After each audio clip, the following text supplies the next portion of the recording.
Listen while the makers of Rexall drug products and 10,000 independent Rexall family druggists bring you Dick Powell as Richard Diamond, private detective.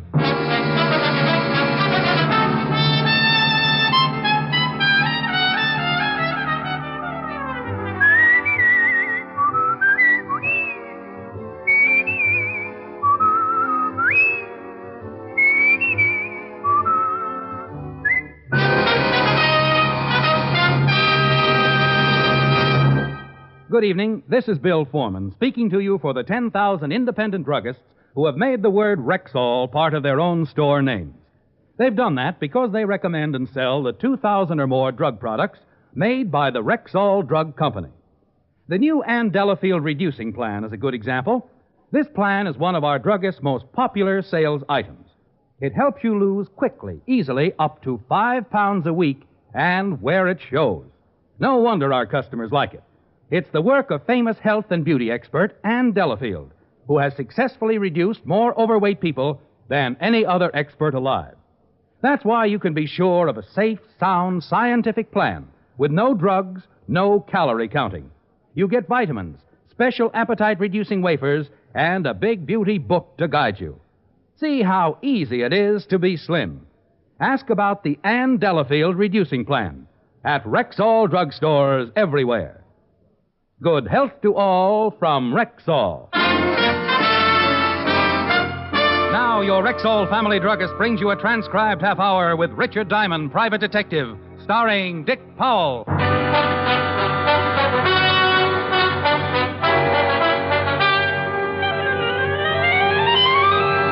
When Irish eyes are smiling. Well, if it ain't Richard Diamond, the smiling gumshoe. Well, if it ain't Sergeant Otis, the laughing hyena.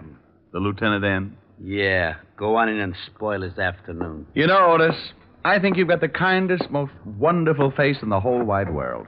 You do? Absolutely. But I do wish you'd do me a favor. Well, sure, anything. Stop wearing it upside down. Hello, Walt. Hello, Rick. Sit down. Oh, thanks. What's doing? Want a sandwich? I'll take some of that coffee. Sure.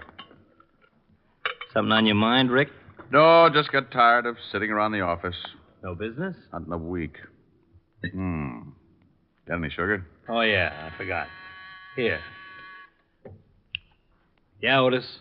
Lieutenant, I got some guy on the phone who won't give me his name. Says he wants to talk to you.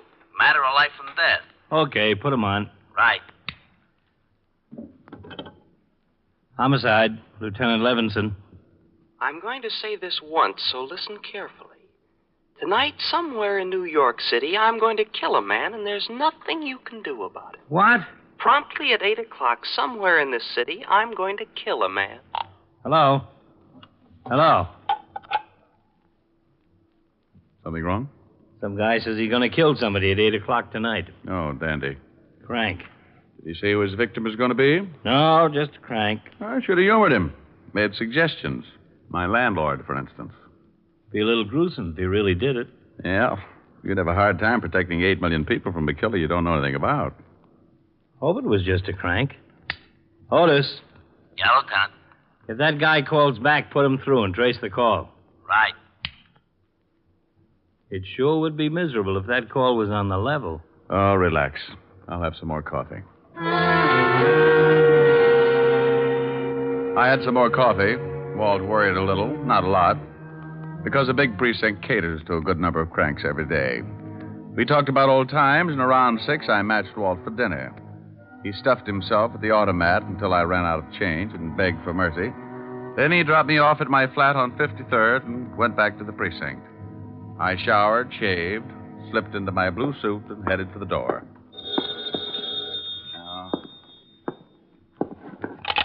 Yeah? Do me a favor, will you, Rick? You gotta stop stuffing yourself, Walt. You sound like you got indigestion. I'm down at the morgue. Meet me here, please. Oh, now look, I got a date with a live one. I'm in on the start of some trouble. It's liable to grow. That guy who called made good. He stabbed a man to death on Broadway at 8 o'clock.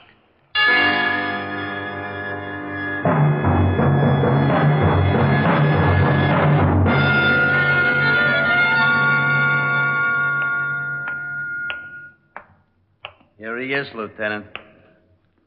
Hello, Walt. Hi, Rick. Thanks for coming down. Okay, Hal.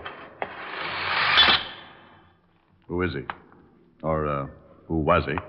Brother identified him, Abraham Weiss. Stabbed in the heart from behind with a long, thin instrument. On Broadway at 8 o'clock. That's right. A dozen people saw him stagger to the curb and fall. Most of them just thought he was drunk. You think your boy on the phone did it? 8 o'clock, right on the nose. Whoever did it must have walked up behind him, jabbed him just below the left shoulder blade, and kept on walking. What do you want me for, Walt? If this guy on the phone did kill Abraham Weiss and we can't find a motive, it's a little more than a simple killing. We may be mixed up with a madman. Oh, so I qualify in that league. You're one of the few guys who really is interested in criminal psychology. Well, I think it's the answer. You can't stop something unless you know the cause. Will you give me a hand, Rick? Sure. I've got Weiss's family at the station. Let's go see them.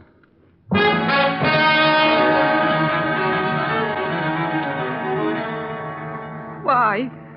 Why, Lieutenant? Why did this happen to Abe? That's what we're going to try and find out, Mrs. Weiss.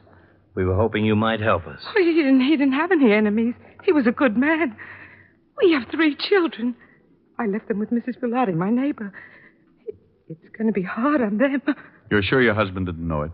No. He didn't have any enemies. He was a good husband and a good father. Everybody liked him. Why, only last week, Mrs. Dowd up the street from us told me.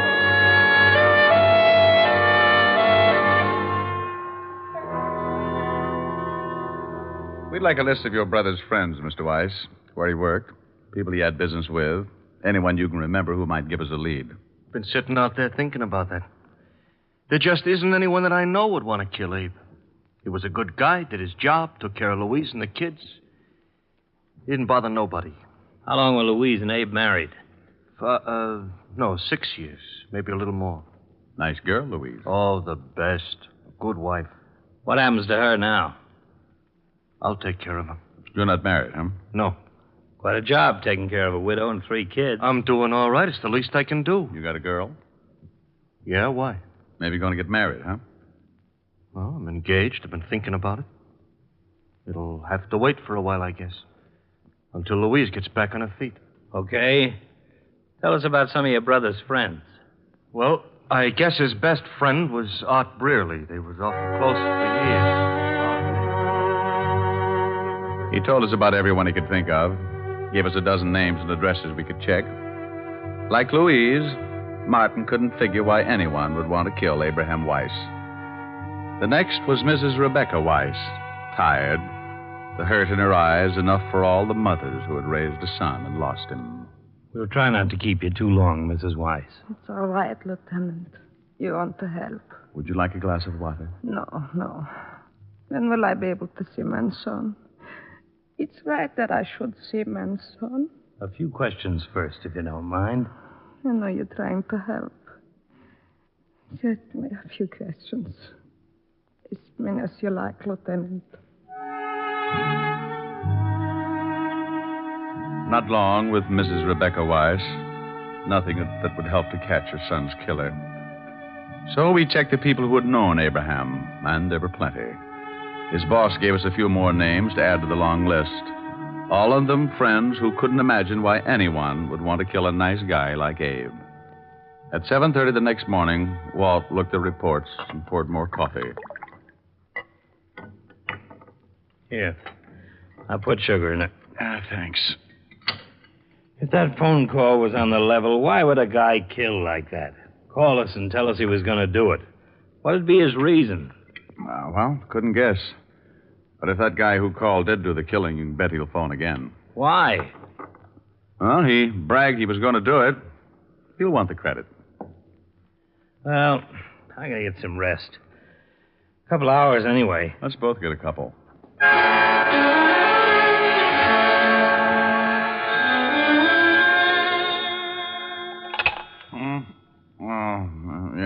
Yeah? Sorry. That doesn't matter. Lousy dream. What time is it? 5 o'clock. Oh, I died, didn't I? Our boy called again. Oh? You trace it? Phone booth in Grand Central. What do you have to say? Not much. Wanted to know how we liked his handiwork. What's a good answer to that one? Well, I said a few things, but I guess he figured we weren't satisfied, so he promised he'd kill somebody else tonight.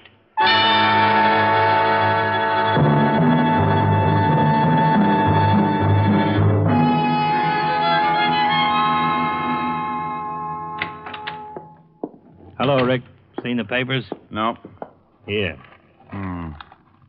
Fiend terrorizes city. Unknown killer murders at will. Police baffled. Everybody's on my back. Exactly what did he say? You want to hear? I made a recording. Let's hear it.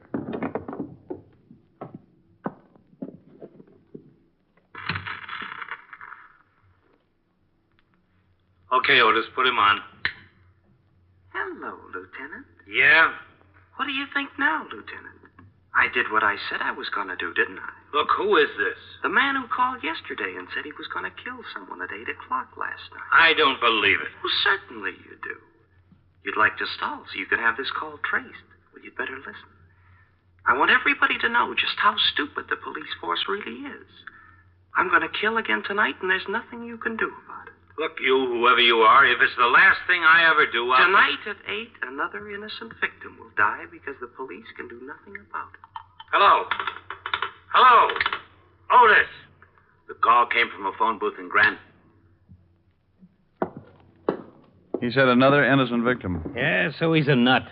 For some reason, he hates the police force. There's your motive. Well, I guess it's possible, but something sticks in my craw. Yeah? What? 8 o'clock. Why pick 8 o'clock both times? Well, I guess, like you said, he wants the credit. We're liable to get a couple of killings in an evening. He wants us to be sure which one he did. Okay, so he makes it 8 o'clock the first time. Why the second? Why not 6 or 7 or 10 or... Just following a pattern, I guess. Maybe so. Well, what'll we do? I got every man possible on the streets. But, Rick, let's face it, this is a pretty big city. And it's 6-2, and even if he does kill again, it won't be anywhere near the scene of his first stabbing. I guess we just wait. Yeah. A little over an hour to go. So we waited. Walt got the coffee going, and I went through a whole package of cigarettes. Somewhere in the middle of New York, probably on a crowded street, a man was walking, waiting like we were for 8 o'clock. Waiting to stab someone through the heart. Waiting for 8 o'clock. Want coffee? No. Give me a cigarette. You don't smoke. Want a bet? Here. Got a match? Got a lighter. This is no good. Yeah?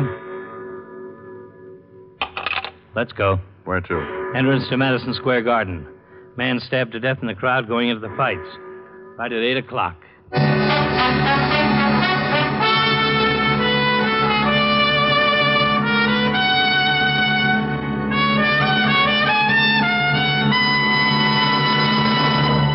Now you can get 5 times the established daily requirement of all vitamins with known minimums in one formula. It's Rexall 5X Multivitamins, a marvelous new product direct from the world-famous Rexall Laboratories.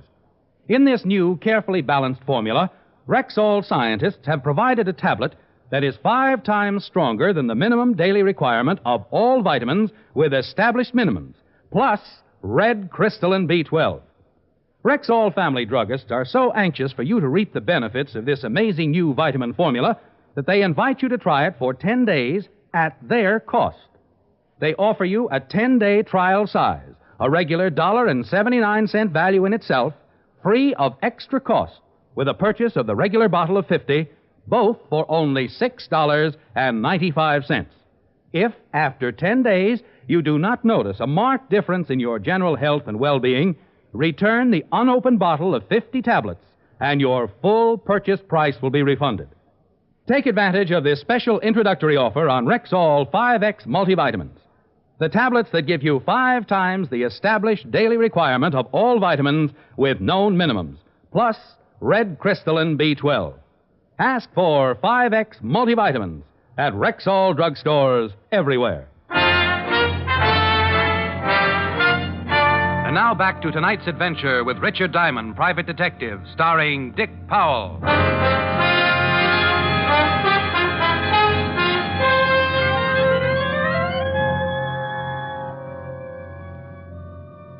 man murdered going into Madison Square Garden to see the fights. Stabbed through the heart while he stood in the middle of the large crowd. We went through the same routine. Identify the body. Question witnesses who had been close to him. See his friends. Anyone who knew him. Name's Leon Ellis. Small-time fight manager. No family. Handles a young kid named Billy Martin. Wasn't fighting last night. At 10 o'clock the next morning, we found Billy Martin working at the East Side Gym. We talked to him for a while, but he couldn't help much. So we kept going, making our list of names, talking to everyone, all morning and into the afternoon. By 4:30, we were holding each other up. Look, we're working with a madman who kills anybody close to him so he can show how helpless we are to stop him. The whole city's in a panic. The newspapers are blasting everybody in the department, yours truly in particular. Yeah? I got him on the line again. He even bragged to me about this last killing. Trace it as fast as you can. Right. Start that recorder, Rick. It's our boy again. Okay. Go ahead. 5th Precinct, Lieutenant Levinson. You can skip the formalities, Lieutenant. Your sergeant told you who was on the line. Well, I did it again last night, didn't I, Lieutenant? Okay, so we can't stop you. I admit it. I'll admit it to the papers. That should make you happy. The police department can't do anything about it. That's what you want, isn't it? Again tonight, Lieutenant. One more person will die. Now, wait a minute. At least give me a chance to talk to While you. you trace the call? No. Tonight at 8 o'clock, and you can't stop me. Hello? Yeah? Call came from a phone booth in Rockefeller Center. Pick's the right place to call from. We look pretty silly rounding up everybody in Rockefeller Center.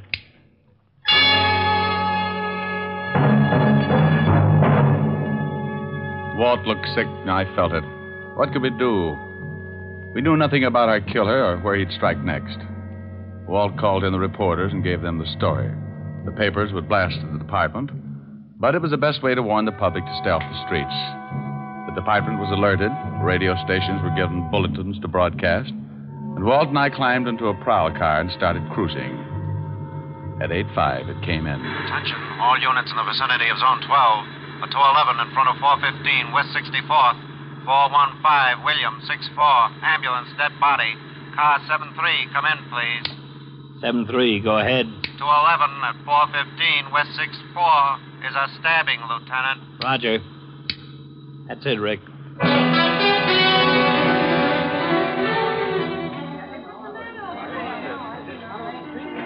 The victim was an elderly man dressed expensively and lying face down on the sidewalk.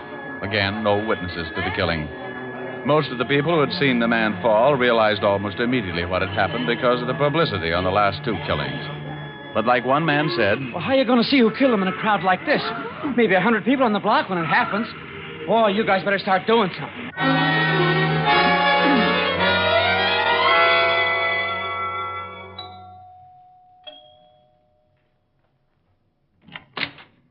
Yes, sir? Does Mr. Arthur Reeves live here? Yes, sir, but Mr. Reeves is not in at the moment. I'm from the police. Lieutenant Levinson, homicide. Homicide? I'd like to talk with everybody in the house. Certainly, sir. Has something happened to Mr. Reeves? He's been murdered. Oh, no. No, not Mr. Reeves. How many people in the house? Myself, the maid, and Mr. George Reeves, Mr. Reeves' nephew. Tell him I'd like to talk with him. And we talked with the three people in the dead man's house. The maid, the butler, and George Reeves, the nephew. I warned him not to take his walk tonight. I showed him the papers. Did he usually take walks at night? Has for the past 15 years. Know why anyone would want to kill him? Mr. Reeves? Of course not. You know very good and well it was that fiend what did it. How about you? Can you think of why anyone would want to kill your employer? No, sir. I've been with Mr. Reeves for over 20 years. I'm acquainted with most of his friends and associates. Look here. I can assure you that my uncle knew no one who would want to kill him. You're his nephew? That's right. Your uncle took walks every night? Yes, every night. Well, if you don't mind, we'd like you all to come down at the station to make statements.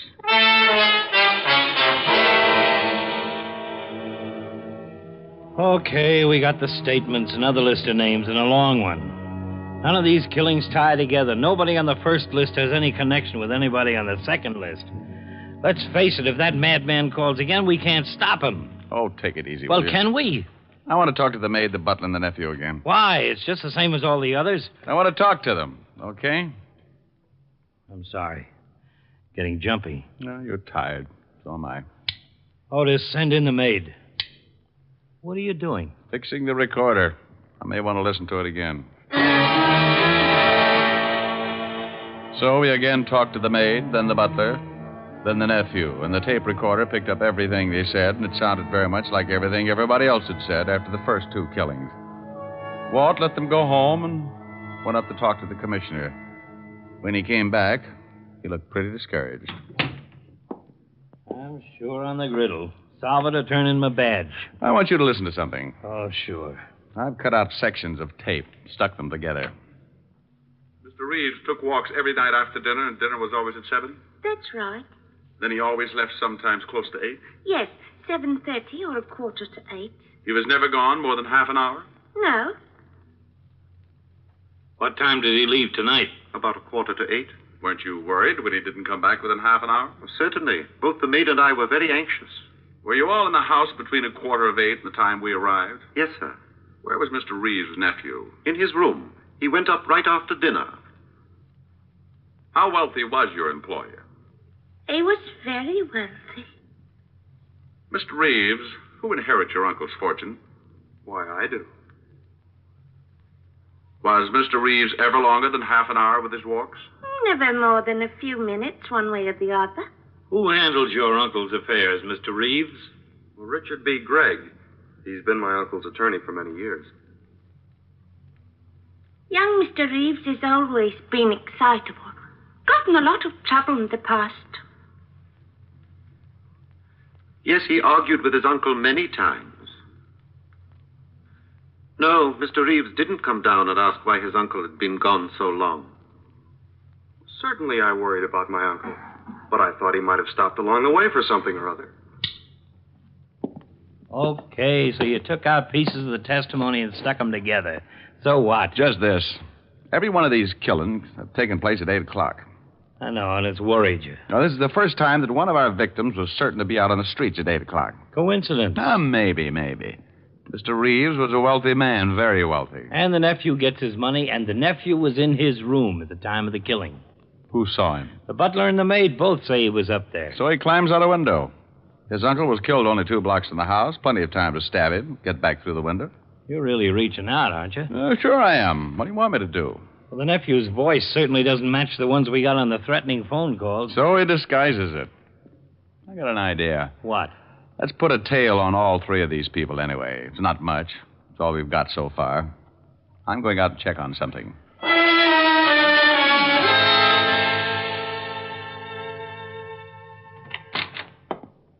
What? Here's something that'll make your hair curl. I just saw the attorney for the Reeves estate, and he said the old man was planning on changing his will, leaving all his money to charity, not his nephew. He was supposed to meet with Mr. Reeves this morning. And Reeves gets killed last night. Pretty convenient for the nephew. We can't arrest him on that. No, but it makes a good motive.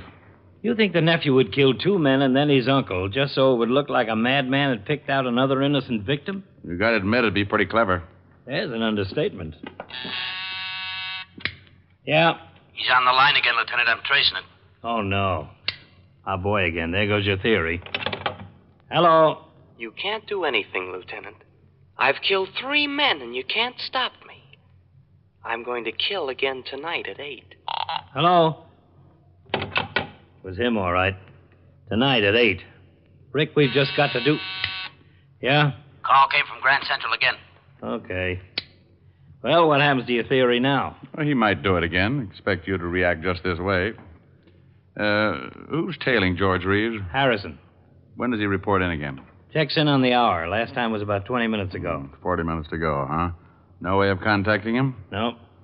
Okay, we wait.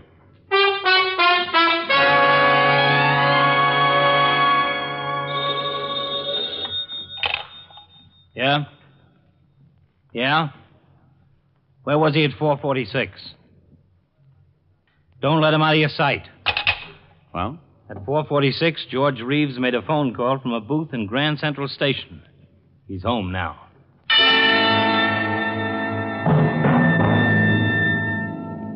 Well, we had something. A motive and a man calling from Grand Central, but not enough to make an arrest. We waited until 7 and then headed for the Reeves house. The area is surrounded.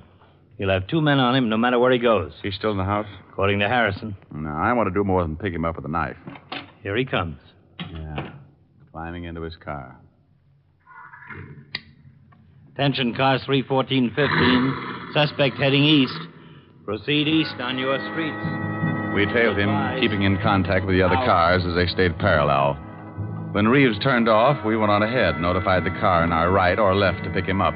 That way Reeves wouldn't suspect a tail. About 7:30, we got a call that Reeves had parked. We headed for the spot in a hurry. Suspect is heading north on Coulter. Well, get ahead of him. Park at the corner of Davis. We'll pick him up there. We stopped at the corner and got out of the car. We waited until we spotted Reeves walking in our direction and then let him pass and followed, staying close. We kept after him until 5 minutes to 8. He swung out on Broadway and was pushing his way through the crowd. Then it happened. Where'd he go? We've lost him. Come on. 3 minutes to 8. Let us through, please. Well, I never... Get out of the way. Oh, you push. Look out, please. You see him turn off? No, he's got to be... Walt, crossing the street. Let's go. Reeves. What? No! Look out for the knife. No, let me go. Drop it. You okay? Yeah. Here's the knife. Young man, what right have you got to hit that nice gentleman? He was helping me across the street. I have a good mind to report... Lady. If this man was helping you across the street, just forget about him. Go bet on a horse or something. This is your lucky night.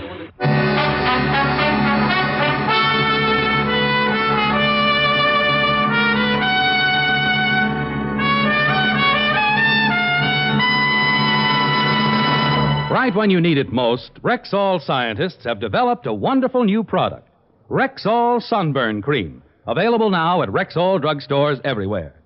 Rexall Sunburn Cream is a new film-forming compound that relieves sunburn misery almost immediately, gives more uniform coverage, and stays on longer than ordinary sunburn remedies. The protective agents in Rexall Sunburn Cream relieve the soreness and annoying itching of a fresh sunburn, soothe and cool the fire, help you sleep easier after overexposure.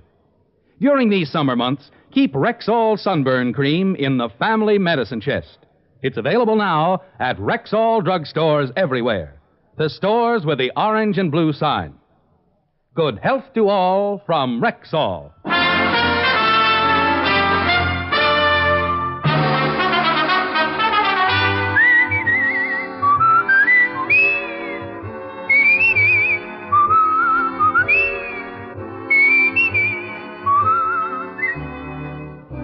Richard Diamond, Private Detective, stars Dick Powell in the title role and was written by Blake Edwards with music composed and conducted by Frank Worth. Dick Powell directed the RKO production Split Second, which is now in release, and his latest film appearance was in the Metro-Goldwyn-Mayer award-winning The Bad and the Beautiful. Richard Diamond, Private Detective is transcribed in Hollywood by Jaime Del Valle. This is Bill Foreman inviting you to be with us next Sunday at this time when Rexall Drug Products again bring you Dick Powell as Richard Diamond, Private Detective.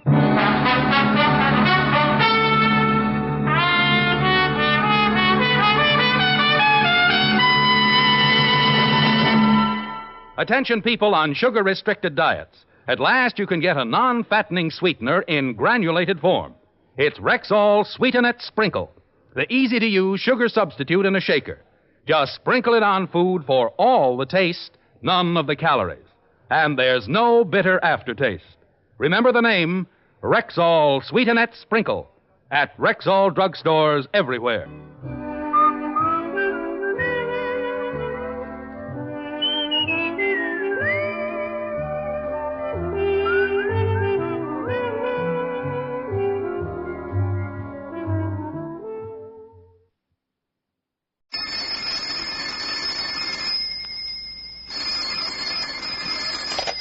Hello, I hope I haven't kept you waiting. Yes, this is the Crime Club. I'm the librarian. Death at 7:10. Yes, we have that Crime Club book for you. Come right over.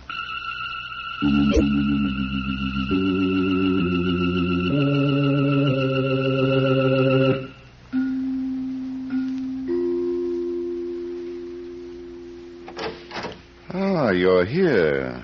Good. Take the easy chair by the window. Comfortable? The book is on this shelf. Here it is, Death at 7:10 by H.F.S. Moore. The very intriguing story of a beautiful woman who was in love with death. Let's look at it under the reading lamp. The train was due to leave at 7:10 in the evening, and at exactly 8 minutes after 7, Mark Kent, a well-known mystery writer, was in drawing room B, his own drawing room, when the door opened. And he was surprised to see a young, beautiful woman. He was even more surprised at the way she giggled. Hello. Hello yourself, and see how you like it. My name is Susan Ward Steele. Well, I'm flattered, but haven't you made a mistake? You're Mark Kent, the mystery writer. I adore mystery writers. Oh.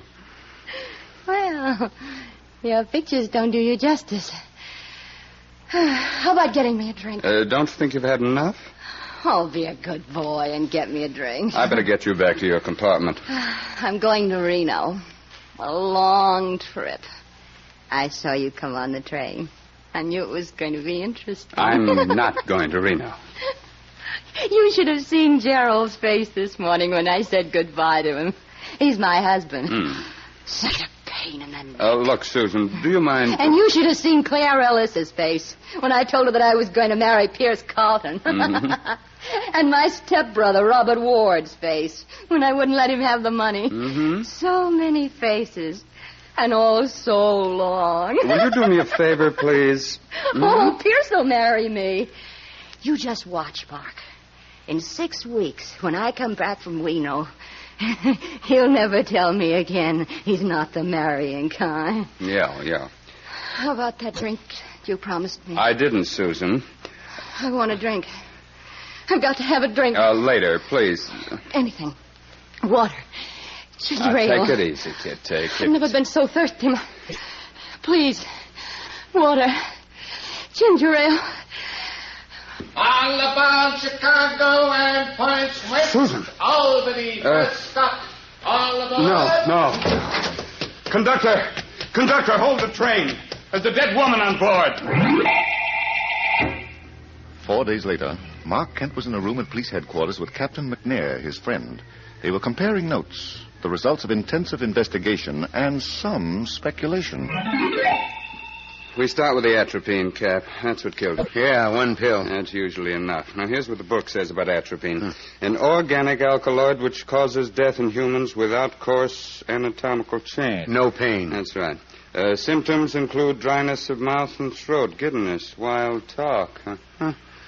Death usually takes place within 8 hours. The coroner told me there's no set rule about that. It can happen in 6 hours, in 4 hours, in 1 hour. It can happen in 10 hours. Well, we know from what Gerald Steele told us, Susan didn't get up until almost 11 o'clock. Yeah.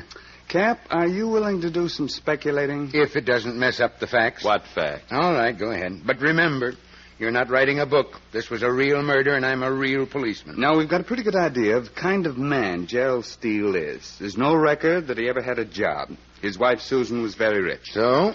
Okay. We know that she left a will giving him half her estate, and we know that she was going to Reno to get a divorce. Another man, Pierce Carlton. Now, let's combine what Gerald told us about that morning 4 days ago and what, for reasons of self-preservation, he might have forgotten to tell us. Go ahead, I'm listening. All right. It's 11 o'clock. Susan Ward Steele has just gotten out of bed, and after the usual routine, she goes into the kitchen, where she finds her husband sitting before a big breakfast. She's a little annoyed. Good morning, Gerald. Enjoying yourself? Any objections to my being hungry? Oh, no. I thought today you might have less of an appetite. I'm not responsible for today, Susan. Ham, eggs, toast, and coffee. Is that your first helping, dear? Oh, nuts. You don't say. You're so articulate. Where's Tommaso? I told him to take the day off. You told him? Yes, what's the matter with that? But, darling, you don't pay his salary. I had no idea that we wouldn't want any strangers around the house today. You're so sweet. But I'm not spending today with you. Oh? I'm having lunch with Robert, tea with Claire Ellis, and then... would you like to guess? Cocktails with Pierce Carlton, the great send-off. Don't be so bitter. He works for a living. Sure. Well, at least he has an office. Pour me some coffee, please. Yes. You want eggs, too? No, just black coffee without sugar. A full cup. You must have had a big night. Where'd Pierce take you? Places. Lots of people. I heard you slept well last night. Susan. You were snoring when I came in. Oh, for pity's sakes. First I get it because I'm eating. Now it's because I slept. You don't think much of me. You're a parasite, Gerald. And you're beginning to look like one. You don't care what you say, do you? Oh, don't tell me that there's pride under that expanding waistline. Just one more word out of you and I'll... Yes? What's the use? I can't take it. I don't want you to go. Really? I'm thrilled. If you go through with the divorce, I don't know what I'll do. I know one thing you'll have to do. Get a job. Huh? Let me spell it for you. J-O-B. It's what people do for money. What'd you ever do for yours? I was smart. I picked a family with a rich uncle. Sure, you can talk. You inherit $1 million. You're smart. Well, let me tell you one thing, Susan. Don't bother, honey. I've got something much more important to tell you. I'm not leaving you any money to live on. What? And I'm changing my will. I see. The half of my estate that you've been praying for will go to Pierce Carlton, if I should die. When do you perform the operation? After Pierce and I are married. In the meantime, if I should get hit by a truck... Yeah? Oh, darling, don't wish so hard. I'm really being very loyal to you. Yeah. Oh, well. What time's your lunch date with Robert? 1:00. Good heavens, look at the time. I'll have to hurry. It takes me an hour to get my hair put up. Do you want some more coffee? Oh, I'd love it, but I can't spare a minute. Why didn't you tell me it was so late? It's your appointment, Angel. You sure you don't want another cup? Oh, dear. I really need it. All right. Bring it in the bedroom. No cream or sugar. Yes, ma'am. Anything you say, ma'am. I aim to please. That is, Captain. Gerald Steele had motive and opportunity. You're only guessing, Mark. Well, the will's on file, isn't it? We got the story of the second cup of coffee from Gerald himself. Yeah, but the rest of the stuff, about the argument, and about her changing the will. Pure speculation. The deductions of a mystery book writer. Now, what about Robert Ward, the stepbrother? He's about 15 years older than Susan, businessman. How's business? Well, we got a report from several banks that he's been trying to borrow money. They all turned him down. Uh-huh. That makes him an interesting suspect. Now, let's combine fact and fiction again and see what happened at lunch. Robert Ward told us that he'd reserved a private dining room for the occasion at the Swank Cafe Aurelia. Susan was very cheerful all through lunch. What time is your train, Susan? 7:10. No, it's only 2:30 now. I'm meeting Claire Ellis at 3:00. Tea and gossip at her apartment. Oh, I knew I shouldn't have eaten so much. Susan. Yes, Robert. I've been waiting very patiently. What do you mean? You didn't ask me here to a private dining room to discuss my unimportant life. You're very clever. Thanks, darling. Now, what is it that you don't want your servants to overhear? I need money. You? I know it comes as a shock, but the truth is I've... How much, Robert? $100,000. Really? Of course, it'll be a loan, Susan. I'll pay it back in due time. I'll give you a note or a mortgage, whatever you like. Business is bad. I've had a very serious setback. My entire output of washing machine motors is defective. Oh, my. What's the poor housewife going to do? We know what's wrong, and we can correct it easily enough, but naturally it can't be done without money. Naturally. I've never been without cash before, but I expanded recently, and that took all my liquid assets. Even when you're in trouble, you talk like a bank statement. When did this delightful thing happen? 2 weeks ago. Why didn't you come to me right away? Well, I didn't want to bother you. I'm a businessman, and naturally my first call was at the banks. Naturally. Did they turn you down? They didn't consider me a good risk. Overexpansion. But, darling, you're as skinny as a toothpick. Susan, please don't be facetious. I'm in serious trouble. Oh. If I don't get that merchandise out of my factory, I'll go bankrupt. I won't even be able to pay my creditors. $100,000. Yes, it shouldn't mean anything to you. You can spare it. Oh, I can spare it. But tell me, Robert, dear, when did you ever do anything for me? Now, don't refuse me. You preached, called me a fool for not putting my money into a good, sound business. A wild, empty-headed fool. I tried to make you realize your responsibilities. Uncle Jeffrey left his money to us in good faith. It was our duty to protect it. I've still got mine. And I've got mine in factories, machinery, and merchandise. Now I'm asking you to help me liquidate it. No. Good Lord, Susan, how can you be so heartless? I've been practicing. But... Very well. I'm not going to beg you.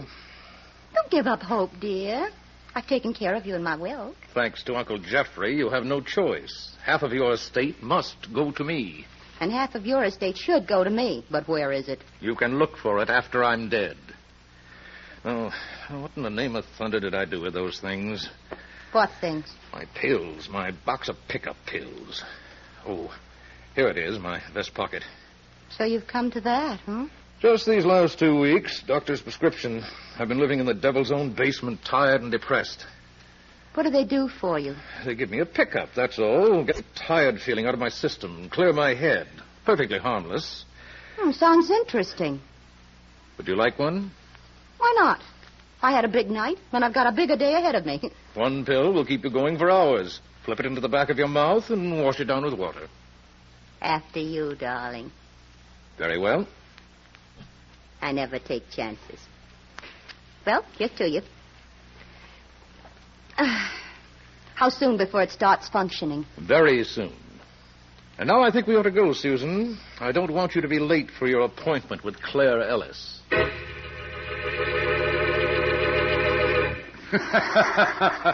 Well, it's a possibility, Cat. Oh, sure. So's a trip to the moon. You better stick to writing mystery books, Mark.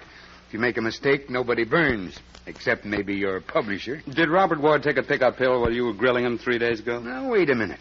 Are you trying to tell me he had a box full of atropine pills when he met Susan Steele? Maybe.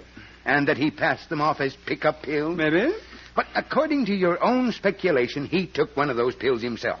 Now, why didn't it kill him? You might have had one in that box that was harmless. Huh? You know, a real pickup pill. Sure. Put that in your next bookmark. It'll read fine. I will. But for the time being, you won't mind if I keep it a secret from the district attorney, will you? No, I don't mind.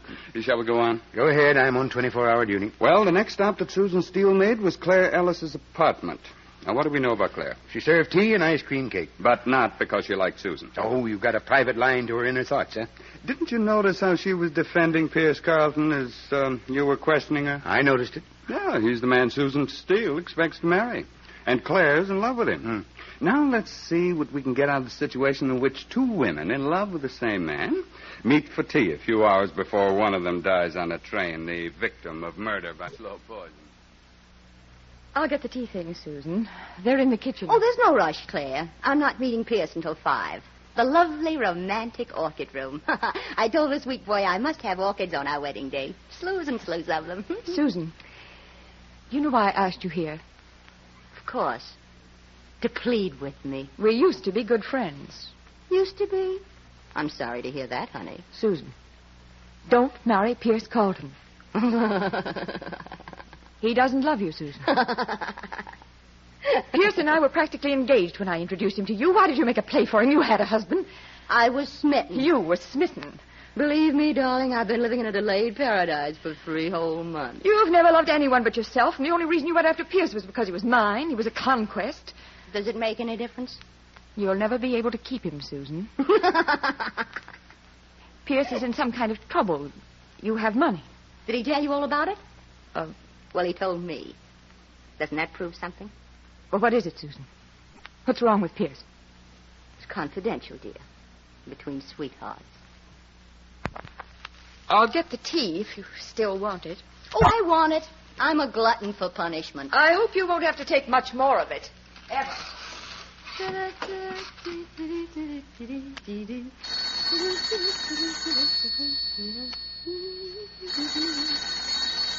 Why not? Hello, and don't keep me waiting. Oh, it's you. Of course, Gerald. Are you surprised to hear I'm still breathing? Where's Claire? Oh, she's downstairs sweeping the sidewalk. She pays off the back rent that way. I'd like to talk to her, please. Oh, she can't be disturbed. Now, look here, Susan. But I can give her a message. Ask her to call me back. No love and kisses? Not yet. I was only thinking we might go for a walk in the park. A walk? How thrilling. Gerald, darling, when did you give up driving? Oh, nuts.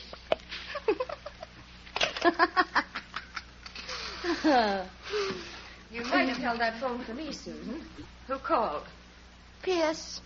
He simply had to tell me how much he loved me. Claire, dear, watch your manners. Trays were meant to be put down, not dropped. I'm sorry. And those exquisite ice cream cakes. You almost ruined them. That one's for you, Susan.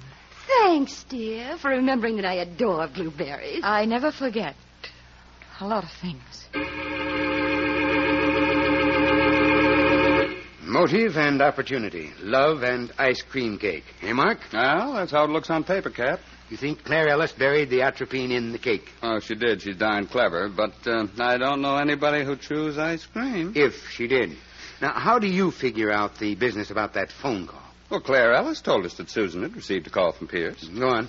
Pierce denied it, but Gerald admitted that he phoned Claire and spoke to Susan.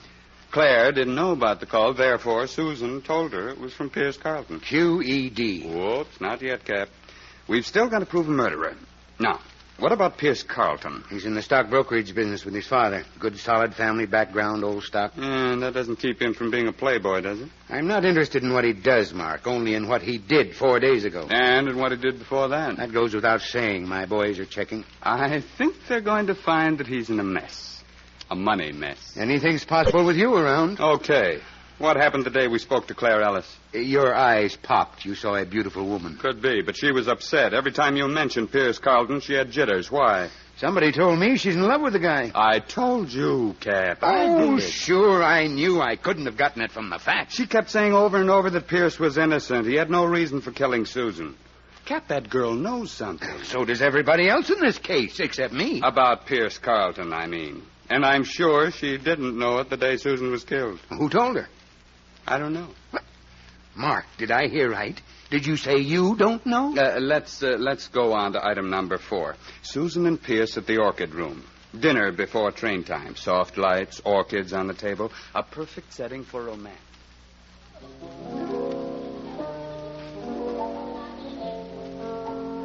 Oh, darling, darling. 6 weeks. 6 long weeks without you. He'll get used to it. Don't laugh at me, please. I'm going to miss you terribly. There's a lot of excitement in Reno. And cowboys. Pierce, how can you say that to me? Don't you like cowboys? I like you better. How was Gerald this morning? Oh, why talk about him? Why not? He's human. What's the matter with you? You'd rather talk about everyone but us. It's a wonder you don't ask me about Claire. You know, I saw her this afternoon, too. Or don't you have to ask me about her? You never could take kidding, could you? Oh, I didn't realize. Pierce will be married just as soon as I can get back from Reno. Have some more wine, Susan. You'll be waiting for me at the station. I don't want to come back to New York and be alone for a minute. Suppose I'm not waiting. But you've got to be. Why? Because I'm depending on you. I'm going through a divorce for you. For me? I thought it was because Gerald ate too much. Pierce, would this come under the head of what you call kidding? Put your head on my shoulder and I'll tell you a secret. I'd rather look you straight in the eye. I've been doing a lot of thinking. Yes? I've come to the conclusion that Gerald is a nice guy. What does that mean? You ought to stick with him. You know, till death do you part. You didn't think so last night. I wasn't thinking last night, honey. The whole process started this afternoon. I woke up and there was a vision of a wedding bell. It scared the wits out of me. You're out of luck, Pierce. I'm not letting you out of your promise. Look, Susan, be sensible. Marriage and I were never meant for each other. I'm just not the marrying kind. No? Put your head on my shoulder, and I'll tell you a secret. I'd rather just keep sitting beside you. Do you remember a certain crying jag that you had on a couple of weeks ago? Susan, I've never been drunk in my life. You were that night. And you told me a whole lot of things that you're going to regret in just about a minute. Suppose you tell them right back to me now. You lost a lot of money on a gambling boat before I met you. Huh? You paid off in IOUs. And when the gambler got tired of waiting for the cash, he threatened to see Papa. That's when you became a thief. Good Lord, Susan, what are you talking about? You took bonds out of your father's safe. He's got so many of them, you were sure they'd never be missed. I told you that? Your conscience was bothering you. Bet you didn't know you had one. It's a cinch you haven't. No, dear. I might really like meeting your father, telling him about those bonds. Yeah? I'm so glad you'll be waiting for me when I get back from Reno. Yeah. Come to think of it, Not every woman wants to marry a thief. Oh, I'm lucky, huh? All right, let's celebrate with a drink. Friends? What else? You hold all the aces. Then we'll drink to that. Oh, no. Don't waste it that way. What's wrong? Let's lock arms. Then I'll drink out of your glass, and you'll drink out of mine. Why, of course. Just like real sweethearts. Yes, dear. There's nothing like good old sparkling Burgundy for launching a new life. Properly. There it is, Cap. The last episode. And you finish it with the old Swiss trick, the atropine pill in Pierce Carlton's glass. I'm surprised at you, Mark. It's corny. Well, it happens to be true, poison or no poison. Found out about it only this afternoon. You don't say. Who told you? The waiter in the orchid room. He saw them lock arms, and he remembered for $10. What? You give me the name of that guy. I'll have him brought in here, and I'll book him. Oh. Hello, Captain McNair talking, homicide. That's all right, Finley. Go ahead.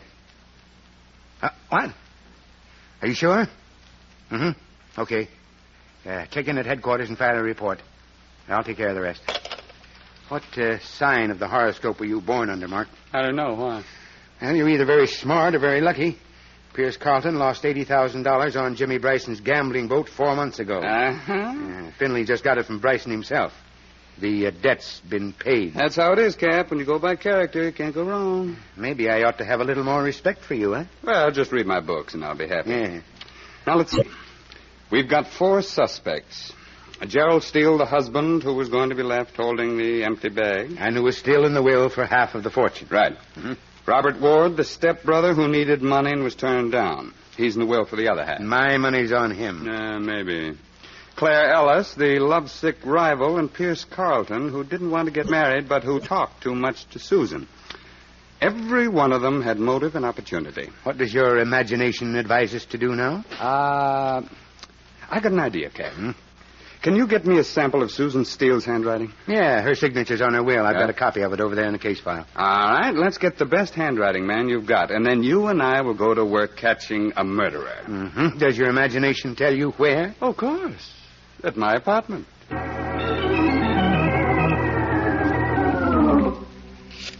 Mark, if this works, I'll buy you a new hat, and I'll eat your old one.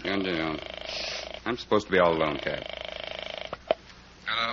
Hello? Gerald Steele? Yes? This is Mark Kent. Are you free to talk? What kind of a question is that? You'll understand. I was the last one to see your wife alive. So I read in the papers. You're also a friend of the police. Only when it's convenient.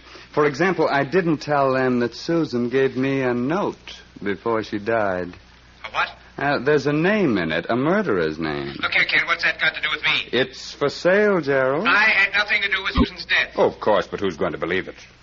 Does that note give my name? Is that what Susan's done to me? I'll be in my apartment until 7:10, Gerald. You're going to inherit a lot of money. I'm sure you'll want a partner to help you enjoy it.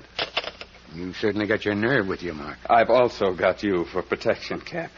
Now we'll just do a repeat performance on Robert Ward. And then we'll go down the line. Claire Ellis and Pierce Carlton. One of them's liable to bite.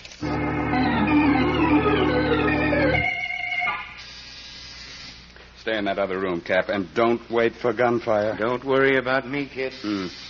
Yes, I heard you the first time. Hello, Miss Ellis. Come right in. Would you mind if I called you Claire? I want that letter, Mr. Kent. You wouldn't mind. And I thought this is the beginning of a beautiful friendship. All I want from you is that letter. I've got a gun in my handbag, and I'm not afraid to use it. I didn't think you would be. How much money did you bring? I didn't bring any. Well, Mr. Kent? I've got the answer, lady, and I'll take the handbag, too. I didn't kill Susan. Now, please, give me a chance to explain. Sure. Come on. No. Pierce told Susan that he wasn't going to marry her. And I know she put his name on that letter. You don't have to protect that guy anymore. He told me the whole story the day after Susan died, about her threat and why she threatened him. I made him tell me. Yeah, let's go. No, please. Somebody wants to come in here, Ken. Another one? Here's a magazine. Take Claire into that other room and read the advertisements to her. Yeah, come on, you. When that guy works in a case, you never know what's going to pop next. Coming. Oh. Get out of my way, Kent. With pleasure, but I'd be glad to do it even if you didn't have a gun. Mr. Ward? Are you alone? Now that you're here, practically. I don't trust you. Put up your hands and walk toward that other room. Oh, you're kidding, aren't you? Move along. I'm not going to waste any time on you. All right, but since when do blackmailers work with an audience? Just walk directly in front of me and into that room. I'm in. You're a bigger fool than I thought, Mr. Kent. You should have protected yourself with a lie. Well, we all make mistakes, Mr. Ward. You've made your last one. I'm going to kill you. Don't you want that letter? I'll find it later, or I'll burn your apartment out of existence. I've got a right to my share of Susan's estate, and the law won't take it away from me now. So it was you who killed her? Of course. I needed money for my business, and she refused to lend it to me, the fool. No intelligence, as she'd have known I was prepared for every emergency. Yes, I sort of had that figured out. This box of pills, pickup pills, a wonderful tonic. Unfortunately for Susan, the one I let her pick was atropine. Don't look now, Mr. Ward, but there's a man behind you. Drop that gun. Drop it. Captain McNair. Yeah. With bracelets, you can't buy at Tiffany's. You should have looked when I told you, Mr. Ward. Well, sure. Well, Mark, it gets me how you figured this whole thing out. I'm a dreamer. Would you like to take care of my old hat now? Your old hat? What do you expect me to do with it? You said you were going to eat it, didn't you? Oh, yeah. But I said I'd buy a new one first. Well, a deal's a deal, but I hope you won't mind waiting. No, I won't mind.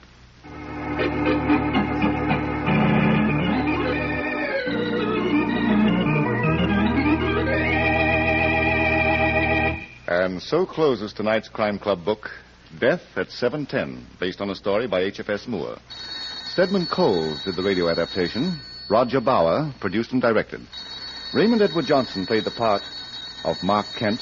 Helen Shields was Susan Ward Steele. Cameron Prudhomme was Captain McNair. Ted Osborne played Gerald Steele. Eleanor Phelps was Claire Ellis. King Calder was Pierce Carlton. And Reese Taylor was heard as Robert Ward. Oh, I beg your pardon. Hello. I hope I haven't kept you waiting. Yes, this is the Crime Club. I'm the librarian. Yes, come over a week from tonight. Good. We have the very exciting story of a night that was made for fun and remade for murder. It's called Coney Island Nocturne. In the meantime? Well, in the meantime, there's a new Crime Club book available this week and every week at bookstores everywhere. Yes, it's available now. Fine. And we'll look for you next week.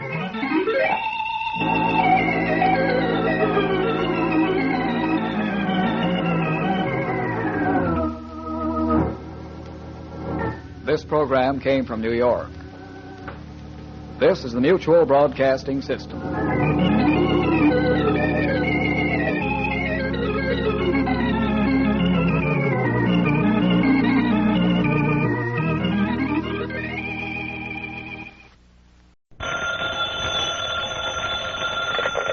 Hello? Yes, this is the Falcon speaking. Oh, Kathy. I'm glad you called. Oh, you'll have to count me out tonight, Angel. I've got to see a man about a gambling debt. Some boy I know tried to make a seven the hard way and discovered murder was a natural. The case of the Natural Seven. It is late evening in New York. And at Frenchy Devlin's, a gambling house in the East 70s, a young man named Steve Richards is conducting an interesting experiment. Steve's trying to get a pair of ivory cubes to come up the right way. Come on, Dice. Don't be good to Papa. All I want is one little natural. 8 is the point. 8. Get your bets down, gentlemen. Get your bets down. All right, let's make it the hard way. 2 little Coming fours out. will do it. 6 and a 3. A 6 and a 3. The point is still 8. Place your bets. Ada from the Place your kid. bets. Come on, Dice. Now, show 'em. 7 a loser. Pay the line. Well, I guess this isn't your night, Mr. Richards. Who's next? Next Wait a minute. What about one more roll? You have to wait your turn. It's okay with me, Nick. Let him shoot. Thanks, fella. I'll tell you what I'll do. I'll roll you one time for $5,000. What do you say? Sorry, Mr. Richards. There's a $500 limit at this table. But you got to give me a chance to get even. What you don't seem to understand is that I just work here. I don't make the rules. Well, where's the boss? Well, he was here just a... Mr. Devlin. Mr. Devlin? What's the trouble, Nick? There's no trouble. This gentleman would like to see you. What kind of a place do you call us anyway? I thought this was supposed to be a gambling house. Well? Well, where's your sport and blood? Nick tells me I can't bet more than $500. That's not rich enough for your blood? No, I want to shoot $5,000. One roll? Yeah. Well, that raises a peculiar point, Mr. I'm sorry, I don't believe I caught your name. It's Richards, Steve Richards. All right, Mr. Richards, you're faded. Give him the dice, Nick. Well, I take it back, Frenchie. You're a sport. Thanks. Come on, Dice. Be good to Papa just one time. 4 is the point. All right, little Joe. Let's do it. 7 a loser. 7 down. What do you think? Satisfied now, Mr. Richards? Yeah, I'm satisfied. I think you need a drink. No, I'm all right. I insist. After all, you're my guest. But I tell you, I don't need Just follow me. Are you a native of New York? Yeah. I don't believe I ever saw you at the club before. Now, this was my first trip. I do hope it won't be your last. Right in here. Now for that drink. No, please don't bother. I never touch the stuff. I suppose you don't smoke either. No, I don't. Model young man. How wonderful. Do you have your own check or would you like a blank? Huh? In case you've forgotten, you just lost $5,000 to me. Naturally, I assumed we were playing for cash. Look, Frenchie, there's something I got to tell you. You don't have the money? No. Well, that's very embarrassing. I don't know what possessed me. I thought if I won, maybe... But you didn't. Well, those are the fortunes of war. Still, you must appreciate my position. If I lost, you would have expected to collect. I'm not trying to excuse myself. Well, you needn't worry, Steve. I may call you Steve. I'll take your IOU, payable in 10 days. My IOU? Yes. I've got an idea you'll make good. Well, I'm afraid I can't. I haven't got a prospect in the world. Still, I think you'll pay off. Want to bet? I got a gun that says I'm right.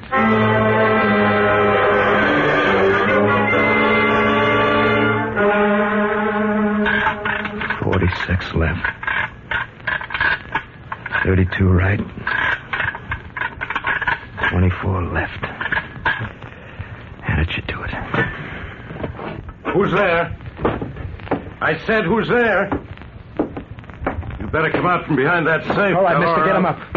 What? You heard me? Get him up. Wait a minute. I'm not waiting for anything. Now raise him before I plug you. I know you from someplace. You're out of your mind. Still, I'd like a look at you without that mask. I bet you would. Now, you're going to raise your hand? Steve Richards, isn't it? What? Sure, I thought I recognized your voice. Now, have you gone crazy, Steve? You're the one who's crazy. Who's this Richards guy anyway? A man who works for me. Well, I never heard of him. Then how'd you know the combination of the safe? You've been in this racket as long as I have, Morgan. How did you know my name was Morgan? Well, I can read, can't I? It's on the door. It won't wash, Steve. Now, look. If you're in trouble... Let's get back. I mean it. If you're in a jam, I'll help you. Now, but don't be a fool. You'll never get away with this. I'd like to see someone stop me. I know it's you, Look, Steve. I ain't going to argue with you. You're just plain screwy. Well, there's one way to find out. Oh. Mr. Morgan. Mr. Morgan, I didn't mean it. I swear I didn't. You gotta believe me. You gotta.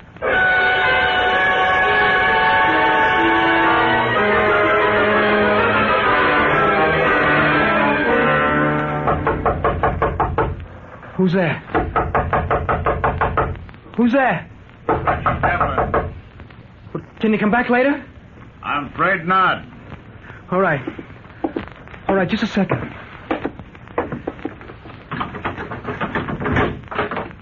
Hello, Steve. Hello. You remember Nicky Zale? Sure he does. What do you guys want? It probably slipped your mind, but I hold your IOU for $5,000. By an odd coincidence, it's due today. Well, I can't make it good. I'm surprised to hear that, Steve. Especially after what I read in the papers this morning. I don't know what you're talking about. Don't you work for Alfred Morgan? Yeah? Well, it seems he played host to a masked burglar last night and got shot for his pains. Well, what's that got to do with me? Well, I was just putting two and two together. Now, if you were the thief... I wasn't. I'm merely assuming.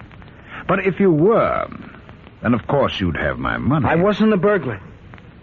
I think you were. Did Morgan say so? No. He claims he didn't recognize the man, but I've got a hunch he's lying. Why should he? To protect you. A form of noblesse oblige. Well, you're wrong. Why are your bags packed? Well, I was just going away on a little vacation. At a time when Mr. Morgan needs you most? That's not nice, All right, Frenchie, I'll tell you the truth. That'd be a welcome change. I was the burglar, but I didn't take a dime. After I shot Morgan, I beat it. Well, that wasn't very bright. As long as the damage was done... I tell you, I didn't take a penny. I think you're lying. But I don't care what you think. Well, perhaps not. But Nick does. All right, Nick. Come on, punk. Where's the dough? Where is it? Let me alone. I'll let you alone. I'm gonna get that dough if I have to break every bone in your body. And frankly, fella, that's just the way I'd like it.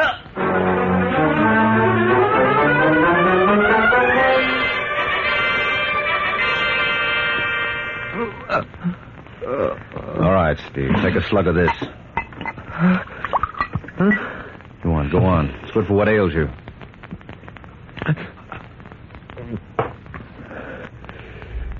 Who are you? Mike Waring. You're Mike Waring? I'm a private detective. You're that the one they call a Falcon? Want to bet? What are you doing here? Al Morgan sent me around. Morgan? Yes, you plugged him last night. No, I didn't. Cut it out, Steve. He recognized you. Yeah, well, I guess I might as well admit it. You might as well. I suppose you come to arrest me, huh? No, Morgan doesn't want that. He figures you wouldn't have tried to tap the safe unless you were in a jam. You mean... Mm-hmm. He's not going to prosecute. Talk about turning the other cheek. I'll make it up to him. I swear, Mr. Waring, if it's the last thing I do. No, never mind the promises. What happened here? I was beaten up. That I can see for myself. Who did it? Frenchie Devlin. I'll kill him for this. Don't talk like a fool. What prompted Frenchie? Huh? He must have had a reason. I gave him an IOU. Oh, so that's why you tried your hand at safecracking, huh? Must have been crazy. I won't argue the point. Well, what are you going to do? Well, Morgan's willing to forgive and forget. Let's see if I can prevail upon Frenchie Devlin to do likewise.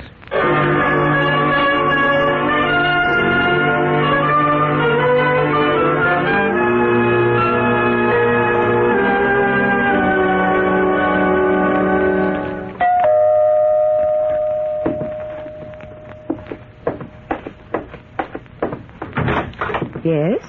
Hello, Mrs. Devlin. Do I know you? No, I don't think so. My name is Mike Waring.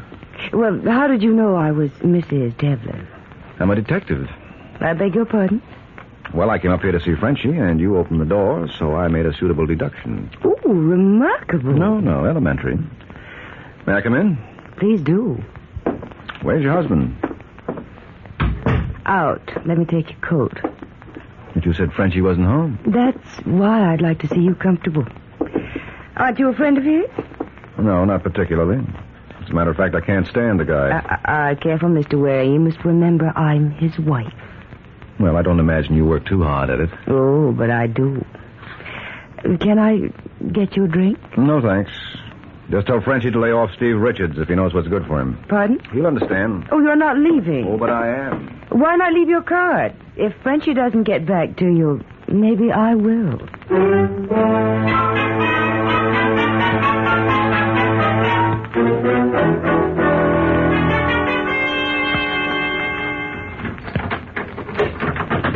Who's there? It's only me, June. Uh-oh. You sound disappointed. Maybe I am. You don't want to talk that way, darling. You give people wrong ideas. I give Pop a kiss. Will you stop pawing me? You're not that fussy with other people. Why discriminate against me? What are you hinting at? You must think I'm blind. Well, I'm not lover. I know what's going on. You're crazy. Come here, baby. I want to show you something. Frenchie, I'm warning you. Stay away from me. Or you'll do what? I mean it. Stay away from me. Frenchie! Frenchie!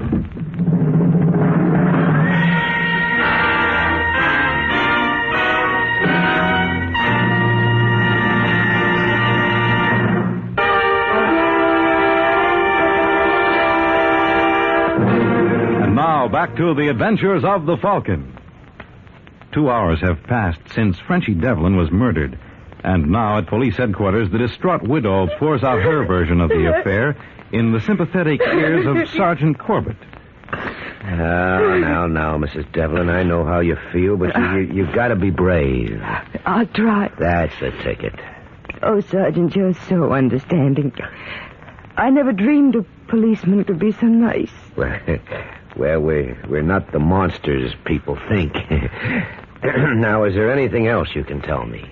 No, it all happened so quickly. Frenchie had just walked in. He didn't even have time to take off his coat when the killer fired. Did you get a look at him? Just a peek. He seemed to be about your size. So was he stocky or thin? I couldn't say for sure. No, you're not giving us much to go on. Well, if you're going to press me, I'd say he was thin. Oh, but I think of poor Frenchie. Now, Mrs. Devlin. I'm sorry. Would you happen to know if your husband had any enemies? Oh, no. No, everybody loved him. Well? I almost forgot. A man was around today and threatened him. Who? No, wait a minute. I think I've got his card in my purse. Yes. Mike Waring. Do you know him? Yes, very well. All right, Mrs. Devlin, you go on home. I'd like to escort you, but I have a call to make.